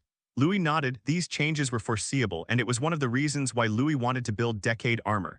While Louis and Ethan were discussing, Louis' cell phone rang. It's Phil Coulson calling. Phil Coulson, what's the matter? Louis asked. Mr. Louis, Dr. Banner's message has been sent to your mailbox. Please check it. Phil Coulson glanced at Fury beside him and then said to Louis, Where is Director Nick Fury? I thought he would call me himself. Louis asked. Director Nick Fury, he has other things to do, so he asked me to call you. Phil Coulson looked at Fury, who was staring at him, and immediately lied. The truth is, Fury went back to Tricurve headquarters, pissed off, and vowed never to call Louis again. Leave that to Phil Coulson. Well, thank you for your hard work. I will speed up the execution of the task. By the way, I have already pulled you out of my blacklist, and you can enter and exit by ringing the doorbell. Louis specially reminded. As soon as Phil Coulson heard this, he knew something was wrong, and when he turned his head, he knew that Fury's expression management had failed. A black face will explode like a volcano in a second. Louis, I will never step into your house in the future. Fury's furious voice disappeared on the other end of the phone. Louis hangs up the phone contentedly after teasing Fury. Dude, do you really think I didn't know you were next to Phil Coulson? Louis opened the mailbox and an encrypted email appeared, only giving Louis 30 seconds to read it. But it was enough for Louis. It contained Dr. Banner's personal information and his current location. Now Dr. Banner is still facing the pursuit of General Ross, hiding everywhere. However, Dr. Banner is not Louis' main target. Seeing his goals and tasks, Louis just wanted to say that Fury's ambitions are really big enough. It seems that my vacation will end soon. Louis closed the email and said lazily, Are you leaving? Ethan asked. No, I'm going to leave something for Tony before leaving. Louis glanced at Tesseract. The arc reactor should also be renewed. Of course, the power emitted by Tesseract can dissolve palladium poisoning. Tony ran here twice in 3 days, and the palladium element in his body has never been a problem. But Louis couldn't keep the Tesseract in the basement forever. Crafting a new type of arc reactor isn't too difficult. Especially after Louis himself controls the power of space, the special elements in Tesseract are also within the scope of Louis calling. This is the arc reactor. Ethan was a little curious when he saw the finished product made by Louis. It looked different, but Ethan couldn't tell what was different. To be precise, the most perfect arc reactor does not use the palladium element, but uses the unknown element in Tesseract. Louis looked at the arc reactor and explained, he has no need for arc reactor now. After the body absorbed the power of the Tesseract, Louis was originally an energy source, and it was still more than enough to support the battle of the armor. Seeing the confusion in Ethan's eyes, Louis shook his head. Anyway, just give this to Tony for me and let him take it out when he encounters problems. Louis urged, Mr. Louis, are you ready to go now? I don't know how far things have progressed over there. I need to go and see. One more thing, I will give you a vacation and go out to play more. This is my order. Louis looked at Ethan with a smile, and after seeing Ethan reluctantly agreed, he let Ethan go. Tony was not at home. Louis and Ethan left the house after a few words. With a thought, a space barrier appeared in front of him. Step forward. The next second appeared next to a black car. Louis tapped on the car window gently, showing a charming smile. When Black Widow saw the face of Louis, who was fascinated by thousands of girls, by the car window, he showed a trace of panic. This kind of defenseless approach is terrifying. Sir, what's the matter? Black Widow pretended not to know Louis, and his eyebrows were full of spring, which was enough to arouse people's most primitive desires. If someone really thinks they can eat her, don't think about it, you will become a corpse. Aren't you waiting for me, Natasha Romanoff? Or calling you Black Widow? Louis opened the car door skillfully and sat in Black Widow's arms very skillfully, skilled enough to be like dating a mistress. Black Widow took over his role smoothly, and the jade hands painted with red nail polish drew a few circles on Louis' face. Both of them are veterans in this field, confronting each other, neither will let the other. Mr. Louis, you know I'm Black Widow and you dare to sit in my arms. Black Widow's lips came close to Louis' ears. The voice is like a whisper and it tickles like a cat's paw. This is revenge. The first confrontation she fled. The second time but came prepared. Louis' body tensed and he lay down on his own and moved to the co-pilot's seat. Playboy, seriously, what are you talking about? I just want you to give up your seat. The co-pilot is mine. Louis pretended to be serious and said that he was not necessarily the opponent of Black Widow when it comes to morality. This woman has her own unique strength in dealing with men, especially men with healthy bodies. Black Widow put away his frivolous smile and looked at Louis with a calm face. He licked his lips. This playboy between a genius and a lunatic does not seem to be as scary as the rumors say. At least she's interested. Black Widow started the car and drove away. In the telescope, the car turned into a small dot of black, driving away on the winding mountain road. Confirm that the target person left without carrying any items. A hoarse voice said slowly, confirm the situation in the villa. Since the Tesseract is not in the tricurved wing headquarters, return it to our hands. A voice rang out. The moment Louis left the villa, some guys who were interested in Tesseract all popped up. 3 hours later, the plane landed. Louis took off the blindfold, squinted his eyes, felt the soft touch around him and squeezed a few more times with his hands without hesitation. Is this the place? Where did Dr. Banner finally appear? Louis asked. Black Widow pushed Louis' restless hand away and said, it's here that General Ross of the military is searching for Dr. Banner. During the last firefight, Dr. Banner ran away after transforming. The whole city is on alert now. Black Widow introduced the current situation to Louis. According to the following estimates, Dr. Banner may not last long before being found by General Ross. What do you think we should do now? Louis asked, his tone full of indifference. You are the executor, I'm just an assistant. Black Widow rolled his eyes. Louis' thoughts are really hard to fathom. Let's go find General Ross. Louis held Black Widow in his arms with a somewhat unrestrained appearance. At least 2 people are talented and beautiful, and they have attracted countless heads along the way. Are you crazy?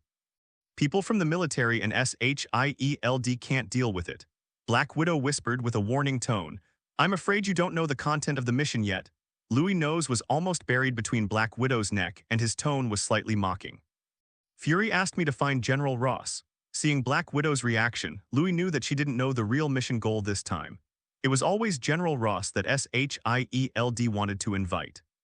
Because General Ross, or should now be called Red King or Red Titan, would be more appropriate. During his pursuit of Dr. Banner, General Ross transformed himself into a Red Titan using gamma rays. Unlike Dr. Banner's Green Titan, the Red Titan has its own sanity and thinking. Transform without losing your wits. This is the best superhero for SHIELD. Fury is always looking for a dependable, manageable superhero. Green Titan is too unstable. Black Widow's eyes flickered and stayed on Louis' face for a while, finally confirming that Louis was telling the truth. If you want to know if what I said is true, don't bother. As long as you ask, I will tell you. Louis once again showed his verbal offensive to flirt with girls. However, now we are facing Black Widow. Are you sure you're telling the truth? If you wear the mask for too long, you'll forget who you are. I'm suddenly not so anxious to find General Ross now. Why don't we find a hotel and have a good rest? Louis invited, extremely happy. Black Widow also smiled. The two came to a love hotel filled with pink. 2 people, 1 room. Louis showed a seductive smile to the girl at the front desk. Okay, sir, do you need any service? I can give you a 20% discount. The girl at the front desk cast a wink and said softly, No, I brought my friends over. Louis held up Black Widow's hand. The face of the girl at the front desk changed. When she saw Black Widow's face, she immediately felt that everything around her was overshadowed. His tone became frustrated, and he handed the room card to Louis and said, 5-star room, $1,500. It's really ruthless. Louis swiped his card and whispered in Black Widow's ear helplessly. If you stop unleashing your damn charm, you can save a lot of unnecessary mission funds. Black Widow said grumpily. Louis didn't answer. The power of space within a kilometer locked 2 men in black. The military leather boots showed the identities of these 2 men. Okay, the 2 of you have already left, Louis said. Black Widow pushed Louis away naturally, checked the room again, and then closed the curtains, then whispered, How did you find out that someone was following you? The high technology of the Stark industry. Louis pretended to be profound. After getting off the plane, Louis felt that the 2 men at the airport were following him, and he never landed within a kilometer, even followed to this hotel. That's how Louis and Black Widow got intimate before, outside the hotel. A man in black showed his identity after asking and checked the hotel's check-in records. It's confirmed, it's Louis Stark from Stark Industries, a famous playboy, and the one next to him should be his mistress. Okay, confirm your identity. We are currently at a critical moment in the arrest operation, so we can't be careless. The 2 men in black left, preparing to report the incident to General Ross. Into the night. I think you're trying to seduce. Louis looked at Black Widow with admiring eyes. His eyes were cold, without the slightest desire. But I don't see the slightest desire in your eyes. Does the playboy in Legendary have to rely on constantly changing lovers to cover up his inhumane shortcomings? Black Widow sat on Louis' lap and said, Why don't you try it and try it. Snapped, Louis knocked Black Widow unconscious with a hand knife. He took a deep breath. Facing such a stunner, it was really hard to extricate himself. Sorry, there are still important things to do today. Try it yourself, Louis said helplessly. After covering Black Widow with a quilt, Louis opened the space barrier and stepped out. The moment Louis left, Black Widow, who was supposed to be knocked out, opened his eyes. As a strictly trained agent, Hai Guofei is quite proficient in this trick of pretending to be stunned. But the moment Louis showed his space ability just now, Black Widow almost couldn't control his emotions. Looking at the place where Louis disappeared, some doubts appeared in Black Widow's eyes. Louis, how many things are you hiding from everyone? Temporary command center. The military has surrounded the city, and Dr. Banner must never escape again. The only thing to watch out for are organizations that are also interested in Dr. Banner. General Ross looked at the reports submitted by his subordinates, flipping through them casually. Someone from Stark Industries? Playboy, hee. General Ross didn't care. The news was endless recently, but no matter what, it was impossible to stop him from capturing Bruce Banner. If necessary, Bruce Banner must be captured even if his identity as a Red Titan is exposed. General Ross's eyes showed a hint of cruelty. The power displayed by the Green Titan is so charming, no one will refuse that kind of power. Boom, boom. There was a knock on the door. Come in. Pat clack. The trampling sound of high-quality leather shoes should not appear here. General Ross instinctively pulled out his pistol, but faster than his pistol was a hand caught on the safety catch. If you are soldiers who want to call you, then don't think about it. I let them sleep for a while. Who are you? General Ross asked, calming down. Let me introduce myself. My name is Louis Stark, the playboy you just dismissed. General Ross snorted coldly. It seems that everyone underestimated you. I really didn't expect that in addition to Tony Stark in Stark Industry, even Louis Stark, who always looks like a playboy, has such ability. Tell me, you didn't come to me to kill me, did you? General Ross was neither humble nor overbearing in the tone, although a little shocked. But there was no panic at all. It's really urgent turned into a Red Titan and General Ross is right. Kill you. How could I kill you, the Red Titan with its super self-healing ability? It's hard for me to kill it now. Louis shook his head. The ultimate combat power of Red Titan is 100 tons, far exceeding Phase's basic data. Even if General Ross became a Red Titan not long ago, he would be a draw at best. If you want to kill Ross, you must limit his super self-healing ability. This is why Louis values this evolutionary ability the most. General Ross' pupils shrunk. He didn't expect that he would be discovered by someone when he became a Red Titan. Only those who conducted the experiment knew about this matter, not even their own daughter. General Ross immediately became murderous, his body swelled rapidly, and the military uniform on his body exploded instantly. A red beast was released, Red Titan, also known as the Red King. It follows the same evolutionary path as Dr. Banner's Green Titan, but it is a more stable evolution without losing sanity. The arm as thick and thin as Louis's thigh crushed the pistol and swept towards Louis vigorously. Louis put his arms in front of him in time but was still thrown backwards by the huge force. Bang, bang, bang. Louis was knocked into the air all the way and a human shape was embedded on the wall. It didn't turn into a pile of blood mist. General Ross looked curiously at the gap in the wall. Under such an attack, normal people would basically crush their bones. But Louis didn't, not even a trace of blood. General Ross raised his vigilance. It really wasn't easy for Louis to come here alone. Cough, cough, cough. Louis coughed heavily. The blow just now almost dislodged his internal organs. But Louis still chose to carry it down with his own body. However, with the protection of the power of space, Louis was not injured. This also allowed Louis to see the power of this evolutionary route. This is just a Red Titan. What if it is a Green Titan? Louis licked his lips, showing a rare greedy smile. Among other things, with such power he had to decide for himself. It's just the first time we met and you're going to kill him. General Ross really doesn't know how to treat guests. Louis stood up straight, his eyes were cold and cold. I've never had kindness towards anyone with malice. General Ross grinned cruelly. He ran towards Louis. With every run the ground is fractured. It's a terrifying power, so I won't be polite. Phase's belt emerged from Louis' waist, and a corresponding transformation phone appeared in his hand. This is purely caused by Louis' party in the original drama. Even without these, Louis can transform anytime and anywhere. Henshin. The belt immediately recognized Louis' identity, and Phase, the main theme of red, appeared from the space, covering Louis' whole body. Louis shook his knuckles, facing the menacing Red Titan without any fear. Huge amounts of impact and a poised Phase slammed together. The shockwave generated by two huge forces almost knocked down the whole house. Pity those soldiers who were knocked unconscious by Louis. I don't know how many can survive the aftermath of such a battle. Phase slowly moved backwards as he was hit by the Red Titan's force. The two were wrestling, but it was clear that Phase was weaker than the Red Titan. But Louis also slowly stabilized his figure, stepped on the ground with his feet, and resisted the power of the Red Titan with the help of resistance. Take advantage of the situation. Over the shoulder fall, the 3-meter-high Red Titan was just lifted up by Louis and thrown out. What a terrifying power. Louis took a breath. His tone was full of excitement. The stronger he was, the more interested he was in this power. Although a bit embarrassed, the Red Titan was unscathed. Even if there is a small wound, it will recover in an instant. Strange armor. I heard that Stark Industries has recently started researching armor. There is indeed something. General Ross glanced at Phase Red's keynote shark skin-like shell. But even if that power is not as good as his own, it's not much worse. This is a tricky foe, but it also confirmed that General Ross must kill Louis. Again, General Ross yelled angrily.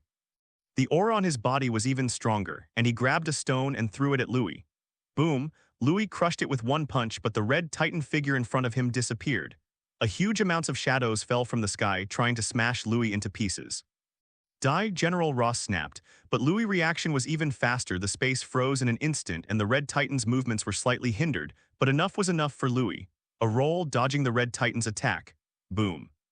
There are huge amounts of crashing sounds behind and countless splashes of earth and rock. Dust was everywhere, and the Red Titan rushed out of it, endlessly trying to kill Louis here.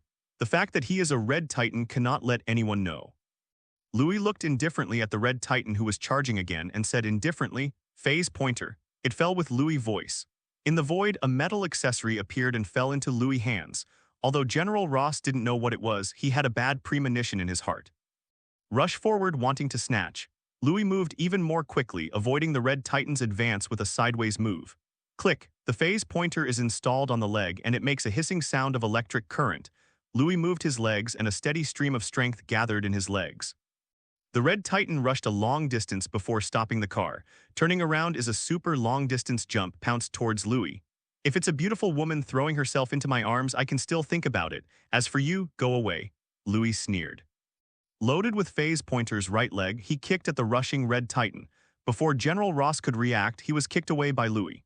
Phase is loaded with phase pointer's leg strength, enough to suppress the Red Titan at this stage. The huge body of the Red Titan was kicked against the wall of the opposite house, smashed a huge amounts of potholes. Louis looked at his masterpiece with satisfaction, and this is how a gentleman takes revenge all day long. You suffered a loss 3 minutes ago, and I will ask you to pay it back now. General Ross was kicked dizzy, but Louis didn't show any mercy. But the damage? Fuck, this physical body is ridiculously strong. Louis scolded. I thought that such an attack would cause the Red Titan to be injured and bleed, but it seems that the effect is not very great. Feeling the space power in his body, Louis simply poured it into Phase's energy channel. This doubled Phase's stats again. General Ross felt a strong threat from Phase. How can this be? The powerful power I pursued, there is actually something that can make me feel dangerous. General Ross growled, not reconciled. His strength is invincible. He's going to crush Louis and the damn armor. Oh, never repent. Louis said with a cold face. All his strength was concentrated on his right leg. Louis jumped high like a blood-red demon under the moonlight. The crimson electric drill locked on the Red Titan's chest. General Ross was feeling bad and wanted to run away, please this red drill-like thing on his chest. But the space has been locked, and at this moment the Red Titan has nowhere to escape. Louis fell from the sky, and the speed of the crimson electric drill increased instantly.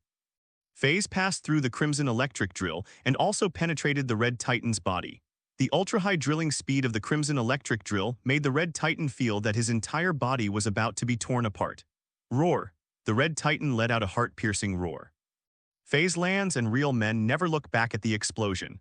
Boom! The crimson drill burst suddenly and the flames engulfed the Red Titan's body. Phase's first battle, a complete victory. Louis stood up and undid Phase's transformation. Boom, boom, boom. In the firelight behind him, the sound of a heartbeat followed. Louis' complexion changed, and he turned his head immediately. I saw General Ross, who had passed out, and lifted the Red Titan. Louis also heaved a sigh of relief thanks to the Titan evolution route. Such vitality is simply terrifying. Louis, stop. Black Widow guessed the location of Louis and immediately followed after Louis left. Huge amounts of explosions can be heard from afar. Along the way, all the soldiers passed out in a coma. Black Widow made it all the way and then saw Phase's night kick from the sky through the Red Titan. Even Black Widow didn't expect that this Red Titan was actually General Ross. This is their target person this time. Black Widow is worried that Louis will be on top and kills General Ross. Stand up and stop immediately. The target person is a little unconvinced. I will practice with him. Louis smiled kindly, looking harmless to humans and animals. Black Widow had an expression of I believe you, a ghost. I went forward to check General Ross's vital signs, and it couldn't be better. Sure enough, the Titan constitution is a meat shield, and the ability to recover blood is almost full.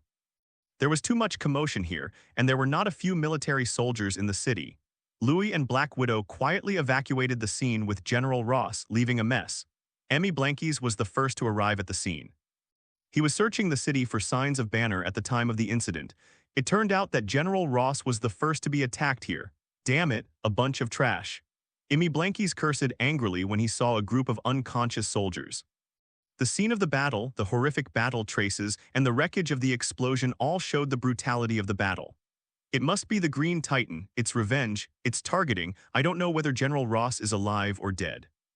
Emmy Blankies immediately threw all the blame on Banner. In the eyes of Emmy Blankies, only Banner can complete such an attack. Everyone searched the entire city for General Ross. Emmy Blankies immediately issued an order. Betty rushed to the scene. She was imprisoned by General Ross before and managed to escape.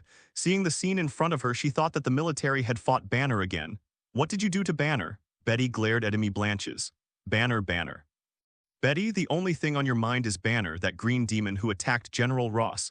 General Ross is now dead and you still care about a murderer. Emmy Blanche looked at Betty indifferently. He had had enough of this stupid woman. No, it's impossible. How could Banner attack Dad? Betty stumbled to the ground. Although she had a bad relationship with her father, she never wanted anything to happen to him. But the scene in front of him, such destructive power, no one can do it except the transformed Banner. Betty sat on the ground in a daze. She couldn't accept it. Come on, take Miss Betty back and watch carefully, don't let her run out again. Emmy Blanche gave the order, General Ross is not here, he is the top executive. After General Ross's transformation, his clothes were completely torn and none of them survived. Louis could only take a piece of clothing from a roadside store and put it on him and dropped a few $100s by the way. At this time you will know how awesome the Green Titan shorts are. This is the existence of infinite gems in the Marvel world. General Ross, who has recovered to a normal body, is still repairing his body's cells at a super speed. In just 10 minutes, Louis felt that the internal organs in General Ross's body and hands had been repaired.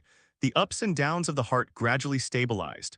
Black Widow didn't ask Louis why he didn't use a space barrier even though he had one. Just pretend you don't know. The two returned to the hotel with General Ross. Louis threw General Ross to the ground and didn't bother with him. Anyway, even if it is tied, it is useless. With the constitution of Red Titan, it can be stretched casually. Louis and Black Widow sat on the edge of the bed, both of them were silent. In the end, Black Widow was the first to hold back and asked, "If I don't show up, are you going to kill him?" How could it be? If I could kill him, I would have killed him long ago. With such a constitution, it would take me a while to kill him. Louis shook his head. It never occurred to him to kill the Red Titan. This is his mission goal. Even if he wants to kill, it would be better to wait until the mission is completed. Moreover, Red Titan is also a necessary experimental material if one wants to study the evolution of gamma rays. The Red Titan represents stability.